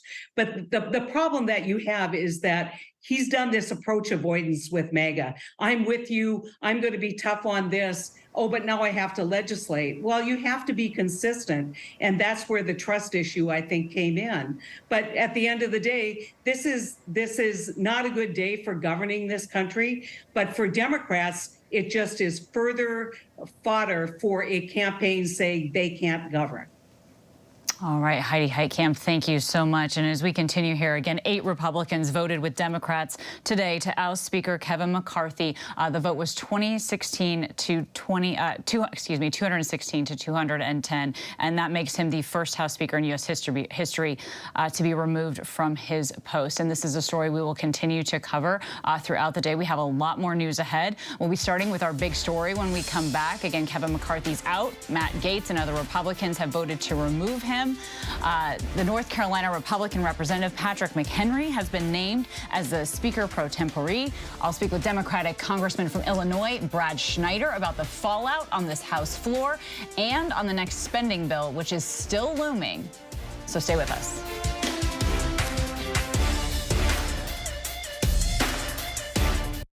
Whenever news breaks, the crush of families here in Poland. Here in Kentucky, no match for the tornado. From Monterey Park, California, on the ground in Ukraine. Reporting from Uvalde, Texas, ABC News Live is right there everywhere. From the scene of that deadly missile strike in Dnipro, Ukraine. Reporting from the earthquake in Turkey. From Charleston, South Carolina, on the 2024 campaign trail. From Kathmandu, Nepal. In Truckee, California, covering record snowfall. Traveling with the president in Mexico City. Wherever the story. Here at this airport in Tampa, it's already shut down. Reporting from the nurses on the picket line. Reporting from Jerusalem. Here at 10 Downing Street in London. Streaming live to you. Wherever the story is. Wherever the story is. Wherever the story is. We're going to take you there. You're streaming ABC News Live. ABC News Live. You're streaming ABC News Live. ABC News Live. Streaming free everywhere. America's #1 streaming news. first thing in the morning. There's a lot going on. Everybody in that home is okay. To catch you up with what happened overnight. We are here at fashion's biggest night out. What's happening today? YouTube has unveiled a new set of policies. What people are talking about, the new ad campaign. Fast, straightforward. With some fun in between.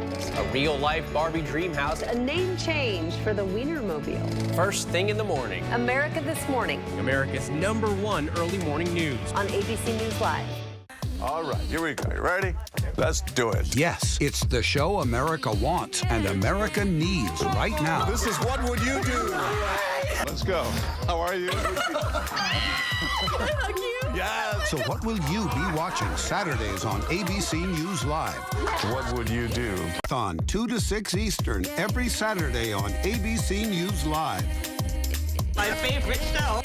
Whenever, wherever news breaks, it's so important to always remember that lives are changed. Here in London, in Buffalo, Uvalde, Texas, Edinburgh, Scotland. Reporting from Rolling Fork, Mississippi. Ukrainian refugees here in Warsaw. We're heading to a small community outside of Mexico City. Getting you behind the stories as they happen. ABC News Live Prime. We'll take you there. Stream ABC News Live weeknights wherever you stream your news. Only on ABC News Live. Everything is so fine, little bit of sunshine. Some more, just a little bit. Breathe more, just a little bit. Smile a little more in a minute. I've been running through this strange life. Pictures on my phone life. Everything is so fine, little bit of sunshine.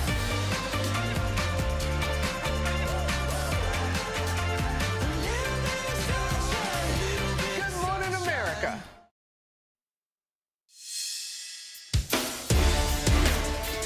All right, Kevin McCarthy ousted as Speaker of the House in a historic vote. I'm Kana Whitworth here in Los Angeles. In today's big story, chaos on Capitol Hill. Kevin McCarthy is out. Matt Gaetz and other Republicans voted to remove him from the speakership.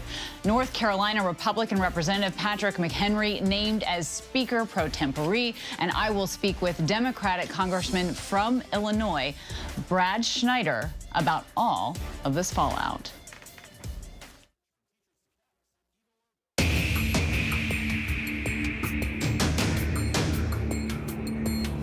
And of course, we start with our big story here. The House has voted to remove Republican lawmaker Kevin McCarthy as House Speaker. It's the first time in U.S. history that a speaker has been voted out. Republican Matt Gaetz, who filed the motion to oust McCarthy, spoke shortly after the vote.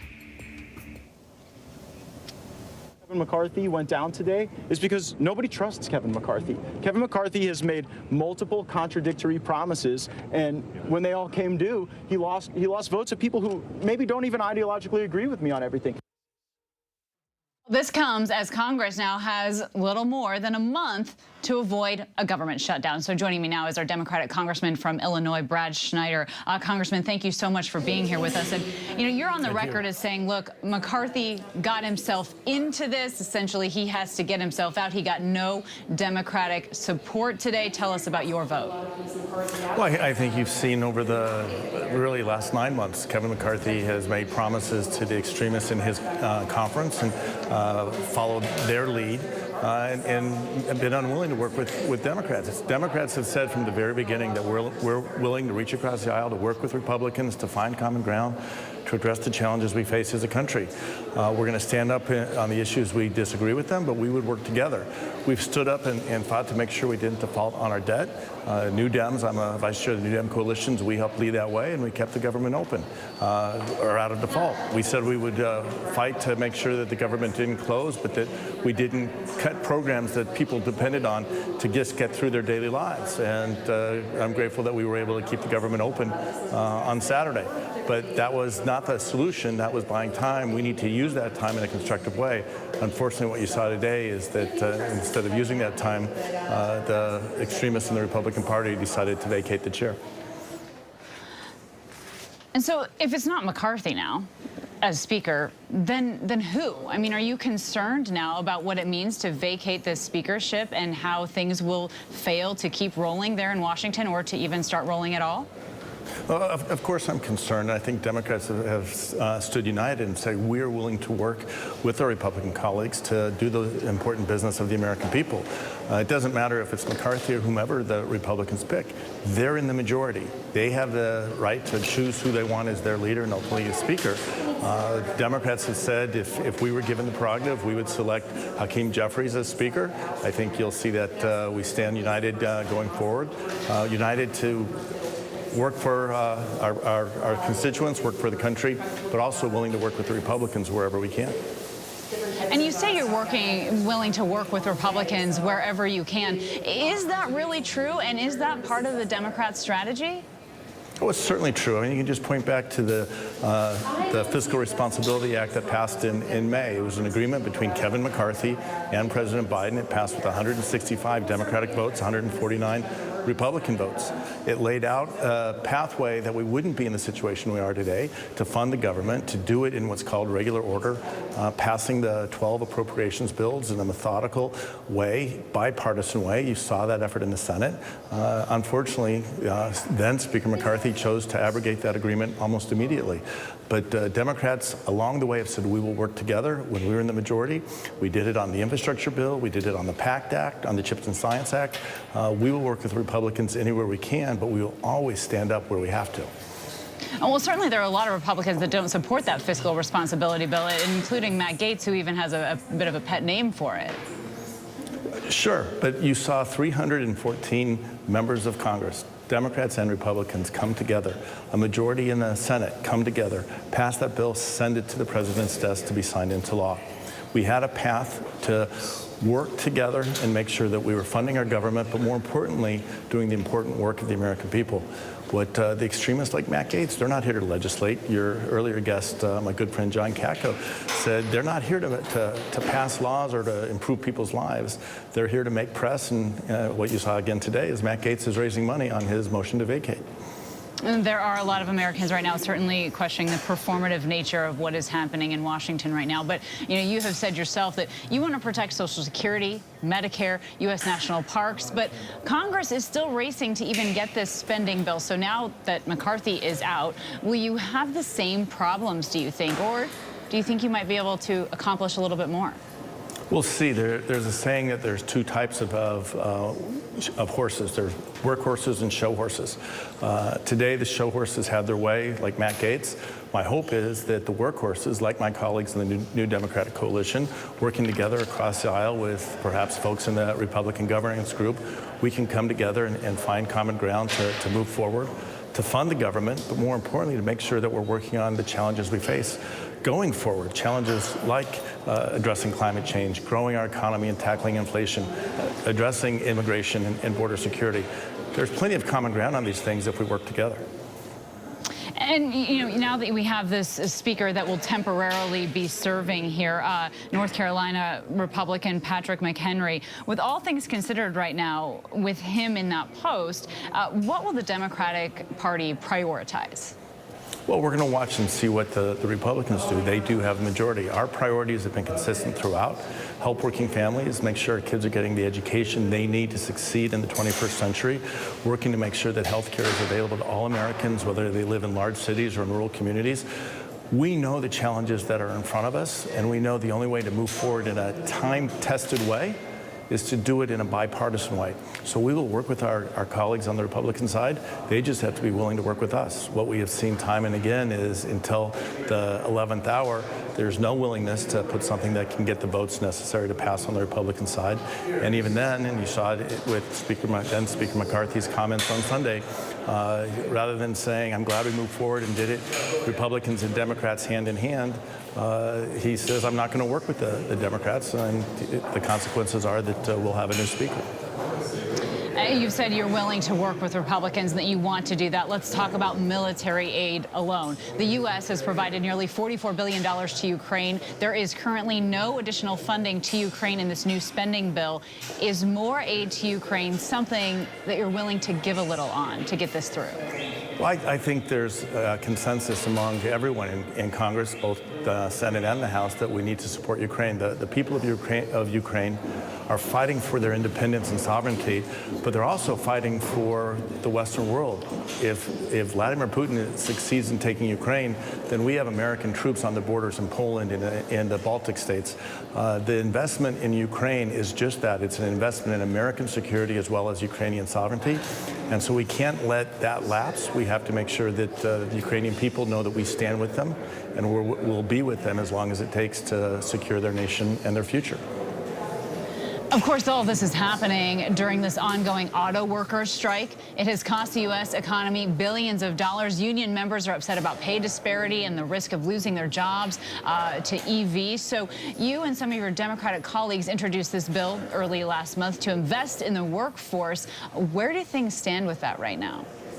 Well, hopefully we can move bills like that. Our workforce is our secret sauce. American economy has grown because of the workers that have driven the productivity over the last century plus.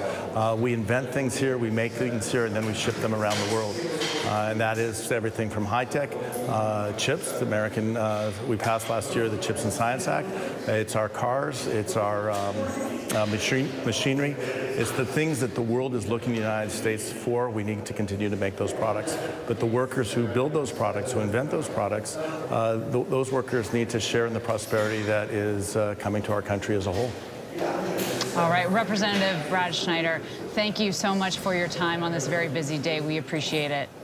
Thank you. Of course, I want to now bring in our panel for our big story. So joining us today is ABC News contributor Mike Muse, president of Next Gen America, Christina Sinsoon Ramirez, ABC News contributor and former Republican representative for New York, John Katko, and ABC News contributor LZ Granderson. Thank you all for being here with us. And of course, Congress in the middle of figuring out the spending bill to try to avoid a government shutdown, but now they've voted, of course, on the future of Republican Representative Kevin McCarthy's speakership. And so, John, let's start with you.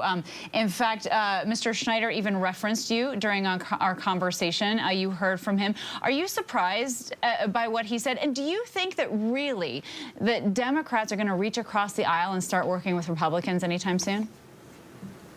Well, listen, both sides say they want to, but the proof is in the pudding. Kevin had an opportunity to have a deal with Hakeem Jeffries, and he chose not to pursue that from all accounts. And the Democrats really, this isn't their fight, and I don't blame them for sitting on the sidelines on this one. But, you know, like you said in the previous segment, the American people are just really sick of this nonsense and they're sick of the dysfunction. But everything going on in this country right now and all the hardships on the average family, why this has to be taking place as opposed to fixing some of the systemic problems we have, it's really very troubling. So going forward, it would make a heck of a lot of sense to start working with the other side. Ronald Reagan's mantra of "I'll take what I can get now and keep working on the rest" is anathema to the far right thinking in this country and the far left for that matter.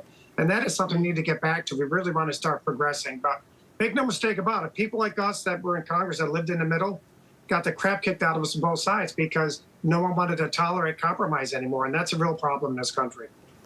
Yeah, and we can't tolerate compromise. We can't move forward with any legislation. And you hear a lot of Republicans reminisce fondly about the Reagan days. Mike, coming to you here, what do you make of Matt Gaetz? Of course, he's the man leading this rebellion against McCarthy. He's been accused of being performative, yet he had the votes to do this, Mike. He absolutely did. It comes down to this process that shows the weakness that Speaker McCarthy had as Speaker of the House. Part of the job as Speaker of the House is to be able to whip the votes, to count the votes, to know where the votes are before you pass any type of policy legislation. So the mere fact that McCarthy didn't see the numbers coming, that it wouldn't fall his way, that he didn't do anything that Katko said was to work with the Democrats to see if a deal was actually placed, shows the ineptitude that McCarthy had on being a whip, which is significant when it comes to that. The challenge is going to be within the Republican Party tonight. They have to do some soul searching.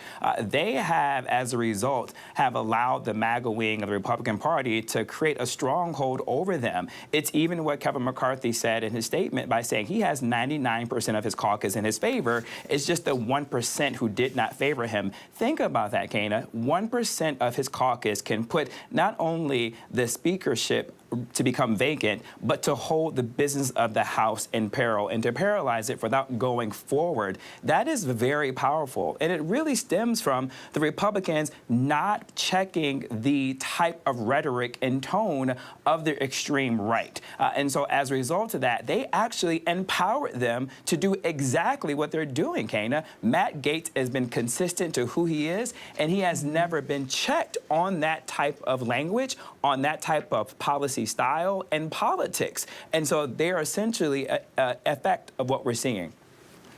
Yeah, Mike, thank you so much. And LZ, let's bring it over to you. You know, we heard Matt Gaetz earlier yesterday talk about his conversation with Trump. We heard him talk about it again today. And he says after his conversation with Trump, he has confidence that what he is doing is the right thing. So as you watch all of this unfold and Trump's, you know, in a courthouse in Manhattan, what is standing out to you about this today? What is really standing out to me today is that the son of the President of the United States had to plead not guilty in court, and Republicans who've been fighting so long to get this moment to happen can't even talk about it. Right. That's what stands out to me. Like, this is such a self-own that even if Matt Gaetz wanted to do it, couldn't he at least wait until Hunter Biden said, I'm not guilty, so they had something? Like, it is such a poor example of political awareness from Matt Gaetz's part. Kevin McCarthy, he just wanted the speaker's job. We all know that. We're all saying the same thing over and over again. Whether or not he tries to reclaim it again doesn't really matter. What does matter is that the Republicans shot themselves in the foot. They've been banging and banging and banging, talking about Hunter Biden. Here was the moment, but because of Matt Gaetz and 7 others, we're not talking about it.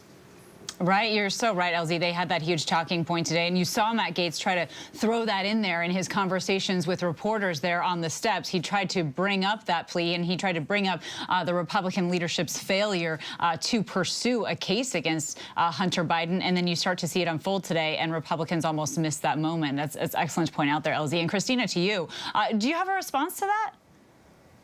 I mean, what we're seeing are just, you know, I think everyone has said these are self-inflicted wounds by a Republican Party that has been kowtowing to the extreme MAGA Republicans in its party. And because they have not been willing to stand up against basic affronts of the MAGA extremists on democracy, on the rule of law, that now the extremists have control over the entire party. So this is a self-inflicted wound by Kevin McCarthy, who was unwilling to stand up to them, who failed in his position of leadership. And look, what I think the American people are seeing is that, yes, a shutdown was avoided for 45 days. And instead of using this time to figure out how we're going to move our government forward, how we're going to make sure that the military continue, servicemen and women continue to be paid moving forward, that the people that clean our offices, that take care of our children, that do all kinds of work across this country to make our country run effectively, they haven't been spending their time figuring out how they're going to continue to pay for that and keep our government open. Instead, they're fighting with each other. All the American people see is a Republican Party in chaos, and I think that's what we're going to see moving forward from them. And John, I want to bring this to your attention here. We just got a statement here from the Speaker of the House of Representatives, Hakeem Jeffries, and part of his statement is that he says, at the end of it, he says, I hope it is that traditional Republicans will walk away from MAGA extremism and join us in partnership for the good of the country. John, do you have a reaction to that? Yeah, I mean, I did that when I was in the House repeatedly, and that's why I said, you know, I routinely got attacked from both sides. And that's what governing should be about. It's not about getting reelected, and it's certainly not about self-promotion. It's a solemn responsibility to go to Washington, D.C.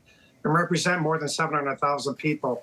And if you go there for anything other than that, representing them, then you've got a problem. You know, Matt Gaetz literally has a fundraising page off of what he's doing right here. If he was very serious about this motion to vacate, he wouldn't try and profit from it. And it just goes to show you that the intertwinement of self-advancement and politics is so great right now. And extreme elements are on both sides of the aisle are really the ones that are hijacking the process. And maybe this will be enough for the Republican Party to serve notice to those extreme elements that we're not putting up with this anymore. We're going to change the rules. We're not going to have one person create chaos. Don't forget, 8 people out of more than 210 people on the Republican side were the ones who managed to take out Kevin. Nobody else, not the other 200 some odd Republicans. So we've got to fix the process, and we've got to start doing things working across the aisle, just like all the great leaders of the past have done. Right, the 7+ Matt Gaetz, John Katko. Thank you so much, Mike Muse, Christina and LZ. And I want to mention here again a little bit more of that statement, if I can, from House Democratic leader Hakeem Jeffries. He also said that House Democrats will continue to put people over politics and work together in a bipartisan way to make life better for everyday Americans. All right, we will stay on this story, so thank you so much for streaming with us. I'm Kana Whitworth, and you can follow ABC News Live on Instagram, TikTok, Facebook, and more. And coming up here at 7 p.m. Eastern, be sure to catch ABC News Live Prime with Lindsay Davis for the day's biggest stories and the impact they have on you. The news never stops, and neither do we. You can keep it right here on ABC News Live. Whenever news breaks, the crush of families here in Poland. Here in Kentucky, no match for the tornado. From Monterey Park, California, on the ground in Ukraine. Reporting from Uvalde, Texas, ABC News Live is right there everywhere. From the scene of that deadly missile strike in Dnipro, Ukraine. Reporting from the earthquake in Turkey. From Charleston, South Carolina, on the 2024 campaign trail. From Kathmandu, Nepal. Truckee, California, covering record snowfall. Traveling with the president in Mexico City. Wherever the story. Here at this airport in Tampa, it's already shut down. Reporting from the nurses on the picket line. Reporting from Jerusalem. Here at 10 Downing Street in London. Streaming live to you. Wherever the story is. Wherever the story is. Wherever the story is. We're going to take you there. You're streaming ABC News Live. ABC News Live. You're streaming ABC News Live. ABC News Live. Streaming free everywhere. America's #1 streaming news. 30 years. My brother's death was his mystery. Was he pushed? Did he kill himself? There's been some human remains found at the bottom of North Head, and the body was naked. Committing suicide naked is almost unheard of. What's going on here? We've had some chilling evidence. Oh my goodness, no one knew it was coming. It's about finding justice for my brother. Sometimes you just have to stir the pot. All right, here we go. You ready? Let's do it. Yes, it's the show America wants and America needs right now. This is What Would You Do? Let's go. How are you? Yes. So what will you be watching Saturdays on ABC News Live? What would you do? Hey, I guess I just found out. The What Would You Do Marathon, 2 to 6 Eastern, every Saturday on ABC News Live. My favorite show. When I got sent to Idaho to cover the murders of 4 college students, it was a story that didn't make any sense. 4 students stabbed to death in their beds while 2 roommates were home. You gotta think to yourself, okay, who's the target and how many people would a man go through to get to his target? I'm Kana Whitworth with ABC News. This is the story of savage murders, a determined small-town police force, and a scholar of crime. This is the King Road Killings. The full series is out now. Listen to every episode wherever you get your podcasts.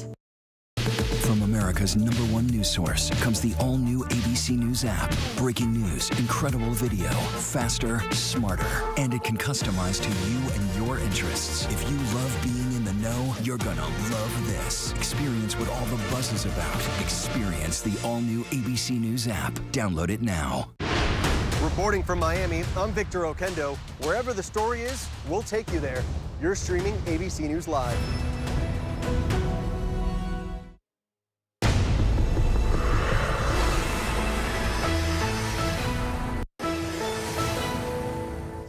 All right, thank you for streaming with us on this very busy evening. I'm Kana Whitworth here in Los Angeles, and we continue with breaking news on ABC News Live. It is chaos on Capitol Hill, with Kevin McCarthy becoming the first House Speaker in U.S. history to be removed from his post.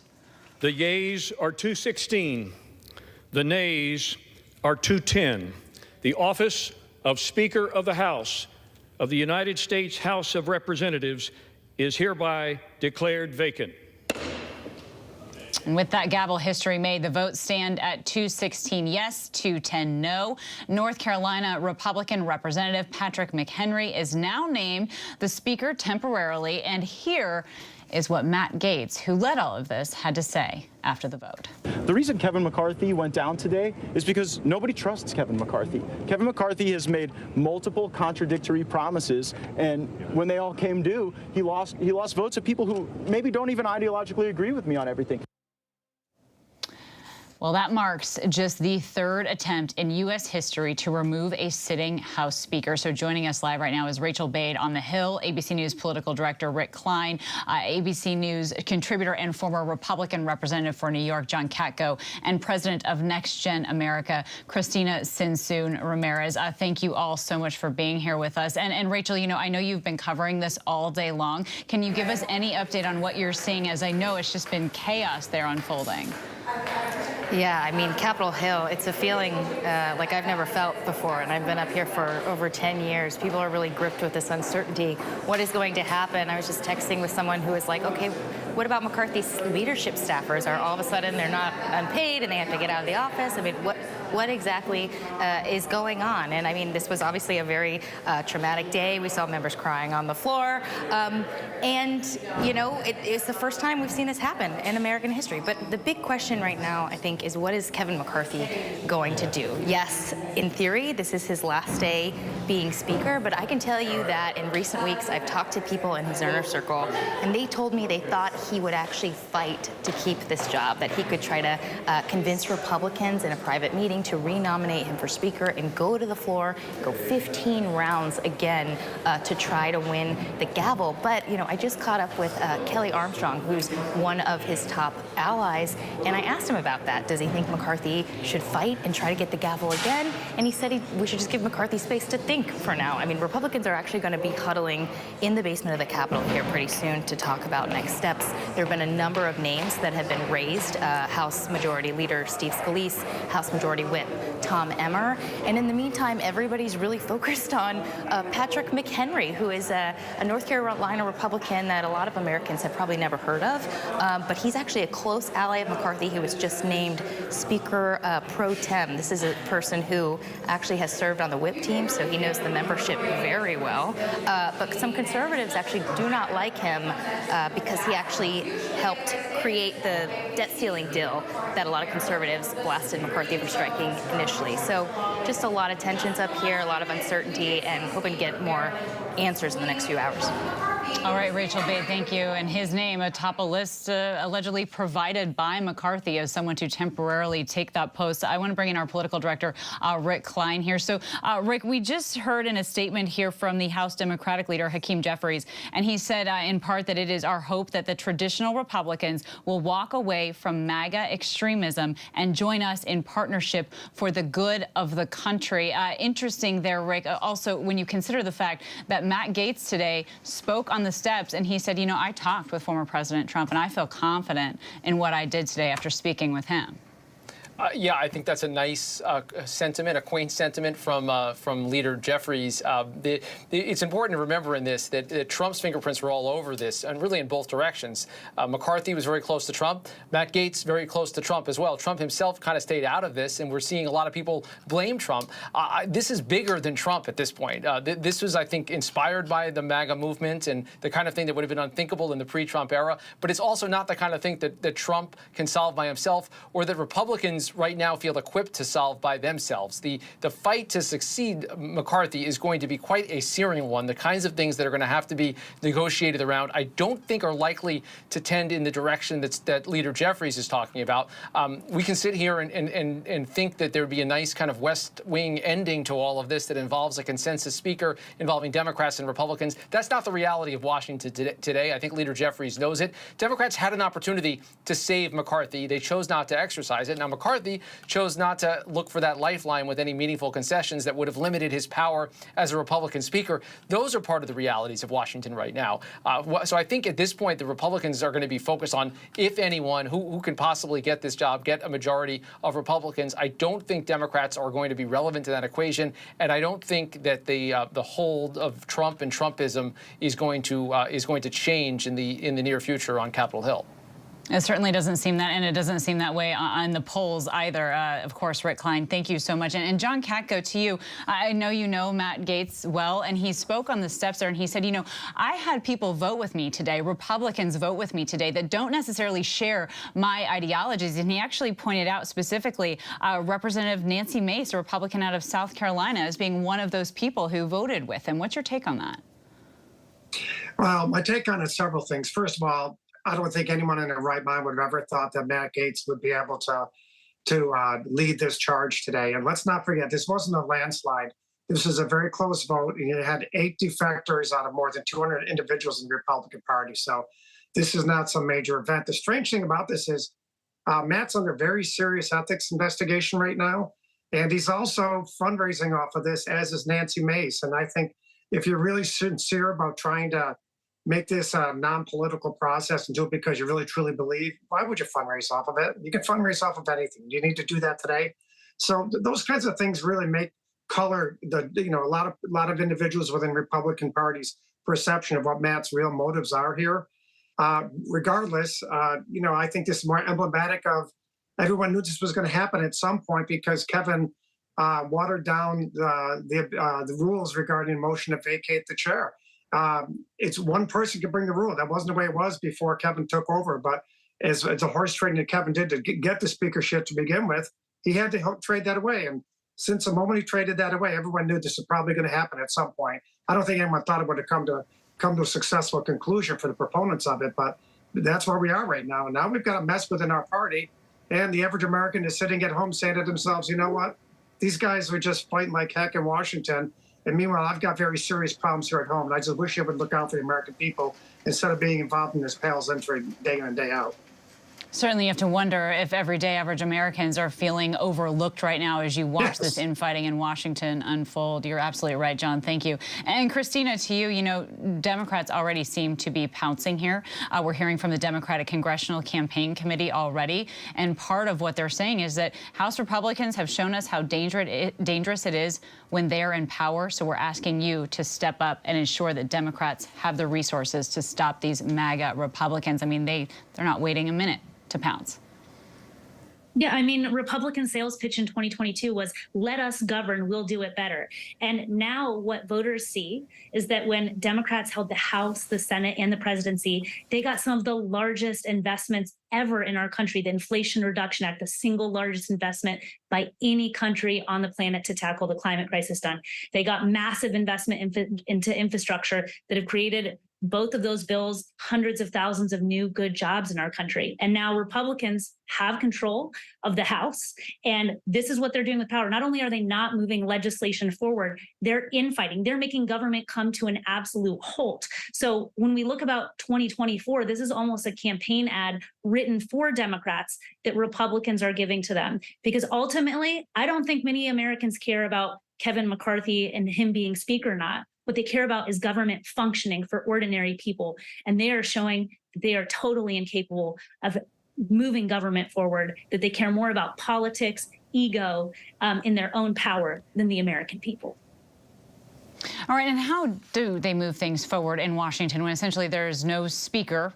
There is a speaker pro tem. So, Rachel, I'm hoping that you can sort of help us unpack some of this as we're all learning this together in this unprecedented moment in American history. So we have Patrick McHenry right now. He's been named the speaker temporarily here. And it sounds like this came from his name was at least on a list, right, that Kevin McCarthy provided?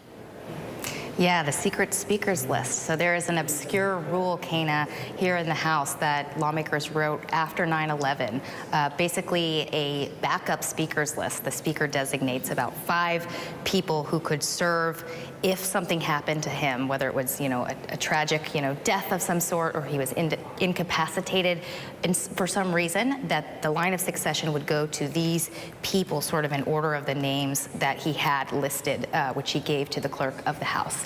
Doesn't surprise me one bit that Patrick McHenry was the guy that Kevin McCarthy turned to. They're, as I mentioned, very close allies. Patrick McHenry sort of has this reputation on Capitol Hill of being super whip smart. He's got a dry sense of humor. He always wears a bow tie, and he's always in the middle of every contentious negotiation you can possibly think of, trying to find consensus between moderate and conservative Democrats. So this is really going to be a big test for him because he's going to be overseeing, the election of a a new speaker. And right now, the conference is very fractured, and it's unclear how they actually unite behind one person. It will be the ultimate negotiation for Patrick McHenry to sort of oversee. And in terms of his job as temporary speaker, in theory, it sounds like he can serve. We're not really sure, actually, how long he can serve, because we've never seen a situation like this. But, you know, in theory, he could bring bills to the floor. I mean, the government is going to be shut down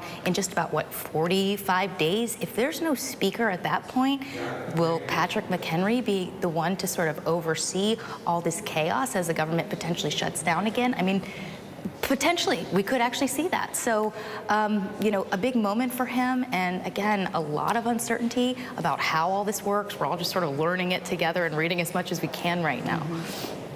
Yeah, uncharted waters, certainly, Rachel Bade. Thank you. And Rick Klein, as we bring you back in here, you know, this is already bleeding into this presidential campaign. We've heard from DeSantis. We've heard from Mike Pence as well. They're all talking about this. So how does this play out now as this campaign is inching closer? The election day is inching closer as well. And how will the Biden campaign capitalize on this? Well, for starters, Matt Gaetz does not have a lot of friends among the Republican contenders. You're seeing Senator Tim Scott call him kind of an agent of chaos. Mike Pence hinting in the same direction, saying this chaos is bad for America's enemies. Ron DeSantis' comment, I think, is more aimed at Trump and saying that McCarthy had Trump's backing in the first place. But look, the White House has been trying to stay away from this story. They're saying it's not their job to micromanage House leadership races. Look, I think anytime that the Democrats can show Republican dysfunction, that's probably a good thing. But for governance, I see some real alarm bells here for the Biden White House. They just were able to get the government to stop from shutting down with a deal that McCarthy ended up agreeing to, that all the Democrats supported and about half the Republicans opposed. That's what led to this moment. That's what led Matt Gaetz to offer this resolution, and he was able to get enough Republicans to join with the Democrats to end his job. I know that the Biden White House has had trouble with Speaker McCarthy. Good luck dealing with Speaker whoever comes next, because that next individual is going to have to cut even more deals and be more mindful of the Gaetz wing, the MAGA wing of the party, whatever you want to call it, and the sort of nebulous goals that they espouse. Rachel mentioned additional deadlines that start coming up around government funding in the middle of November, all of that heading into the election year. It is going to be hard for them to find someone who, and Kevin McCarthy called himself the adult in the room. I don't know where the incentive is right now for a new Republican to stand up as that adult in the room when the last so-called adult in the room just had his head chopped off by his own conference. Well, and then how do you find, you know, any allegiance in a party that is clearly so divided right now? And I would like to ask John Katko again about that question. I mean, you've been in these rooms, you know some of these people, and the words that we're hearing now are so divided. I mean, some people saying it's disgraceful that this happened, but other people clearly supporting it. You had 7 Republicans plus Matt Gaetz supporting this move, John. What is it like from your perspective to see this disarray? Well, I'm sad for the American people, first and foremost. I'm sad for the country. And if you think back over the last couple of years, I was just thinking while I was waiting to talk again, you know, who would ever thought a few years ago that American citizens would ransack our own capital? Then who would ever think that after that, a next president would be charged not with one crime, but with 4 sets of crimes, and is also sitting in a courtroom in New York City right now in a very serious civil lawsuit, a fraudulent lawsuit. And then you said, saying, who would ever have thought that the Republican Party, with everything they have going against them, would shoot themselves in the foot by taking out the speaker with a small cadre of rabble-rousers who really don't get much done legislatively other than to obstruct. So there's a real reckoning going on, I think, is coming within the Republican Party. And if they don't wake up, they're going to be looking at the outside again. And they need to understand that moving forward. Maybe this is that moment that the party needs, the inflection point, to start getting back to some sense of normalcy. Legislating, working with the other side should not be heretical, and both parties need to understand that. And I think if I was in Congress, that's the exact speech I'd be giving right at this very minute. You know, John, it's it's interesting to think about how this could be the inflection point for the Republican Party, because I think there were a lot of folks that thought maybe that was the midterms, right? People didn't show up with that red wave that we thought we would see in the midterms. And so, Christina, I pose that question to you. I mean, how do you think that voters will react when they see this playing out? How does this change their votes at the polls, or does it? Well, they didn't have their full red wave because of the legislation and policies they do support, right? So we had Democrats turn out in record numbers, especially young women across this country, and keep Republicans from gaining further power in the Senate, further power in the House because of their stances on abortion. So not only are their policies incredibly unpopular with the vast majority of the American people, we also see that the way they govern, or their lack of ability to govern, is also going to be, in the upcoming election, incredibly unpopular. So their policies aren't popular. Their practices aren't popular. So what are they going to run on in 2024? They don't have a lot to show for the time period they've been in power in the House. And so I think that that's what voters are going to really remember. And I think a lot of young people, I help mobilize young people across the country to vote. A lot of young people are going to be watching what's happening in the House, and they're not going to understand everything, but they're going to know and see Republicans were in charge. They couldn't get it together to keep the government open. They couldn't even get it together to decide which one of them was going to speak for the Republican Party. Right. Potentially, if younger voters don't understand the subterfuge, they certainly understand the headlines on this historic day. Rachel Bate and Rick Klein, I want to bring you both in on this because I was watching you talk earlier and it really stuck out to me because I don't know if a lot of people thought we would really get here today. And Rachel, you pointed out even earlier in the day, you know what? It seems like McCarthy is toast. So, Rachel, I want to start with you and have you react to how you saw that earlier today and how you see it now. Yeah, Kana, I would actually say that this moment has probably been a long time coming for Kevin McCarthy. I've covered him for a decade now, and he's always had challenges with the far-right flank of the Republican conference. He obviously wanted to be Speaker in 2015 after John Boehner stepped aside. He tried and was not able to back then because conservatives blocked his ascent.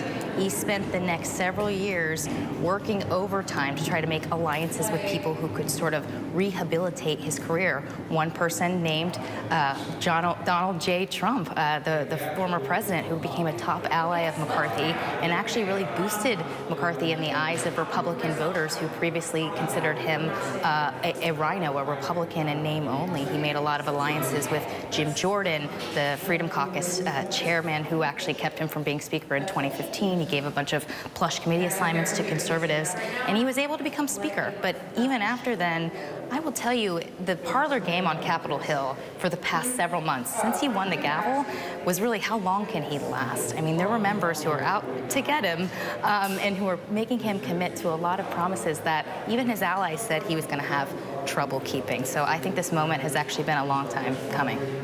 Yeah, Rachel, a lot of people saw this looming. And Rick, when she said that, you mentioned, it's hard to untoast toast. And you really, you saw that play out. Democrats could have offered a lifeline here. They did not. Yeah, I do think that there's going to be a lot of questions asked about that. And look, McCarthy gave them lots of reasons not to. He didn't really show any grace after Democrats voted to keep the government open. In fact, McCarthy went on a Sunday show and blamed the Democrats for precipitating a shutdown.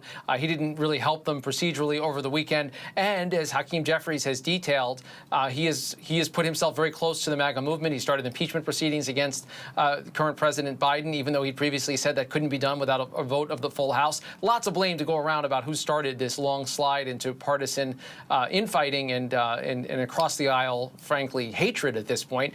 They had an opportunity. Democrats could have either just not shown up, voted present, which is something I'd been told was a real possibility. Some Republicans were thinking, well, this is a Republican-only problem. Why do the Democrats have to play at all? They decided to go to the vote, to go to the floor, to vote to end McCarthy's career. And yes, they're gleeful at some level to see a man that they've tangled with and that hasn't really given them much in the way of procedural help or substantive wins on policy over the last couple of years. They're glad to see him go, but what's next has to be kind of frightening for them because at least McCarthy was able to keep the lights on. He got the debt deal done. He got the government funding deal done over the weekend. He was, as I just said, the adult in the room, and I don't know that they're going to get that in the new speaker. He did that, and it cost him his job. Thank you so much, Rick Klein, Rachel Bate, John Katko, and Christina Sinsoon. Stay with us. We'll be right back. We're starting to hear from the White House, and we'll talk about that next.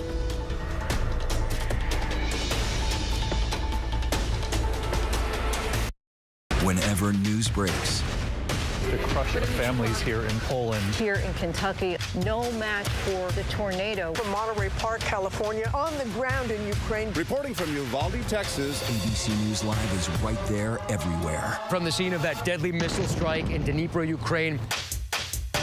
Reporting from the earthquake in Turkey. From Charleston, South Carolina, on the 2024 campaign trail. From Kathmandu, Nepal. Truckee, California, covering record snowfall. Traveling with the president in Mexico City. Wherever the story. Here at this airport in Tampa, it's already shut down. Reporting from the nurses on the picket line. Reporting from Jerusalem. Here at 10 Downing Street in London. Streaming live to you. Wherever the story is. Wherever the story is. Wherever the story is. We're going to take you there. You're streaming ABC News Live. ABC News Live. You're streaming ABC News Live. ABC News Live. Streaming free everywhere. America's #1 streaming news. 30 years. My brother's death was his mystery. Was he pushed? Did he kill himself? There's been some human remains found at the bottom of North Head, and the body was naked. Committing suicide naked is almost unheard of. What's going on here? We've had some chilling evidence. Oh my goodness, no one knew it was coming. It's about finding justice for my brother. Sometimes you just have to stir the pot. I think vulnerability is sexy. I think vulnerability is extremely powerful. This is an artist that I looked up to at one point because I identified so much with what she stood for and what her message was. I never would have imagined that the ending would have been what it was. They do not shock me. The treatment was just so disgusting on everyone's part. From the jump, it was not a good environment. Did Lizzo ever put her hands on you? No, she didn't get to that point. She attempted to come at me with her fist balled up. You never expect for it to turn into that. Lizzo is denying it all, defiant for all to see. While Lizzo might be under fire now, she isn't the only one facing backlash. Why would we be scared of any backlash for simply just sharing our truth? Lizzo's legal limbo. This is Impact by Nightline. I was so shocked. The road is going to be rocky for Lizzo. Now streaming on Hulu. All right, here we go. You ready? Let's do it. Yes, it's the show America wants and America needs right now. This is What Would You Do? Let's go. How are you? Yeah. So what will you be watching Saturdays on ABC News Live? What would you do? Hey, I guess I just found out. The What Would You Do Marathon, 2 to 6 Eastern, every Saturday on ABC News Live. My favorite show. We are back now with our continuing coverage of Kevin McCarthy, now the first House Speaker in U.S. history to be removed from his post by vote. The vote standing at 216 yes, 210 no. North Carolina Republican Representative Patrick McHenry will now temporarily serve in that post, and this marks just the third attempt in U.S. history to remove a sitting House Speaker. So joining us live now is Rachel Bade on the Hill, ABC News political director Rick Klein, ABC News contributor and former Republican representative for New York John Katko, and president of Next Gen America Christina Sinsoon Ramirez. Thank you so much for staying with us throughout this evening. We really appreciate it. And Rick, first to you, we're just now hearing from the White House, Press Secretary Karine Jean-Pierre sending out a statement. And in part of it, she says that because the urgent challenges facing our nation will not wait, he hopes, meaning the president, he hopes that the House will quickly elect a speaker. I mean, certainly no surprise that that is the sentiment from the White House. Yeah, and I think trying to rise a little bit above that din on Capitol Hill, Joe Biden trying to just signal that he looks to have a governing partner here. He knows that Kevin McCarthy was able to come through for him on some key things, but the McCarthy era is now done. The McCarthy era is now done. And John, to you, some Republicans are calling this moment disgraceful, yet 7 of them, plus Matt Gaetz, are responsible for it. Yeah, it is disgraceful, and it's disgraceful that the extreme elements of the party were able to have this take place today. But be that as it may, there's someone else going to have to step up. They better get some concessions, or we're going to be right back here again in 6 months. Next time somebody else wants to make a show for themselves, like Matt Gaetz did today. Yeah, we don't want to enter this historic territory yet again as Right. a country. And Rachel Bade, to you, to quote some of your reporting here, you mentioned early this morning that the margins matter. And you had already been tracking some of these Republicans that would stand with Gaetz, and then several more did, and no Democrats showed up for him, for McCarthy. Yeah, no, Hakeem Jeffries was definitely able to keep his troops in line. It's interesting because a lot of people speculated that Democrats would help, but Democrats really didn't trust McCarthy. He's lied to them before, he's gone back on deals, and it sounds like Hakeem Jeffries' job keeping Democrats in line was actually very easy. He didn't even have to barely whip anything. Democrats all agreed that they weren't going to be there. They certainly did. They showed out in force, Rachel. And to quote Hakeem Jeffries here to you, Christina, he sent out a statement, and part of it, he said that it's our hope that traditional Republicans will walk away from MAGA extremism and join us in partnership for the good of the country. What's your reaction? Well, I think it shows that Democrats are willing to make a deal, that Democrats are willing to do what it takes to govern in the best interest of the American people, that they are most focused on keeping government up and running. And on the other side, Republicans are focused on power plays, games, and throwing our entire government, our entire federal government into chaos. Chaos on the Hill. Rachel Bade, Rick Klein, John Katko, and Christina Sinsoon Ramirez, thank you so much for joining us again on this historic day in America. And thank you for streaming with us. I'm Kana Whitworth, and you can follow ABC News Live on Instagram, TikTok, Facebook, and more. And coming up here at 7 p.m. Eastern, we'll have a lot more on the vote to remove Kevin McCarthy as Speaker on ABC News Live with Lindsay Davis. The news never stops, neither do we. Keep it right here on ABC News Live.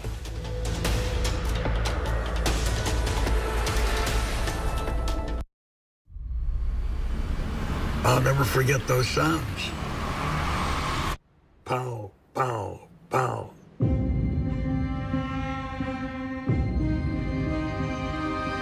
I go right back to the moment that it happened.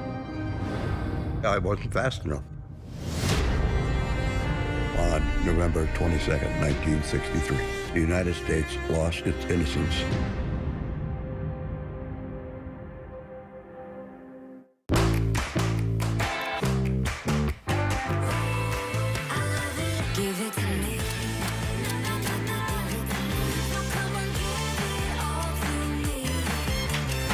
Give it to me.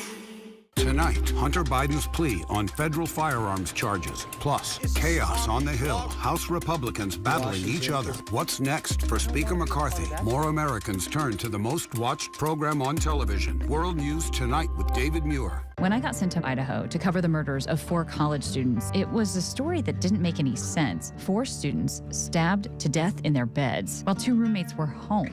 You gotta think to yourself, okay, who's the target and how many people would a man go through to get to his target? I'm Kana Whitworth with ABC News. This is the story of savage murders, a determined small-town police force, and a scholar of crime. This is the King Road Killings. The full series is out now. Listen to every episode wherever you get your podcasts.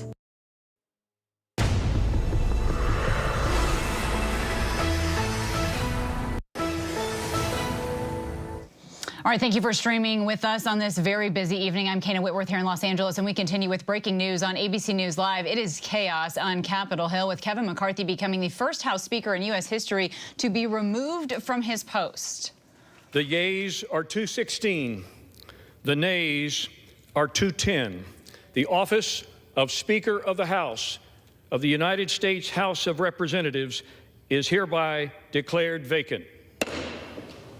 And with that gavel history made, the votes stand at 216 yes, 210 no. North Carolina Republican Representative Patrick McHenry is now named the Speaker temporarily, and here is what Matt Gaetz, who led all of this, had to say after the vote.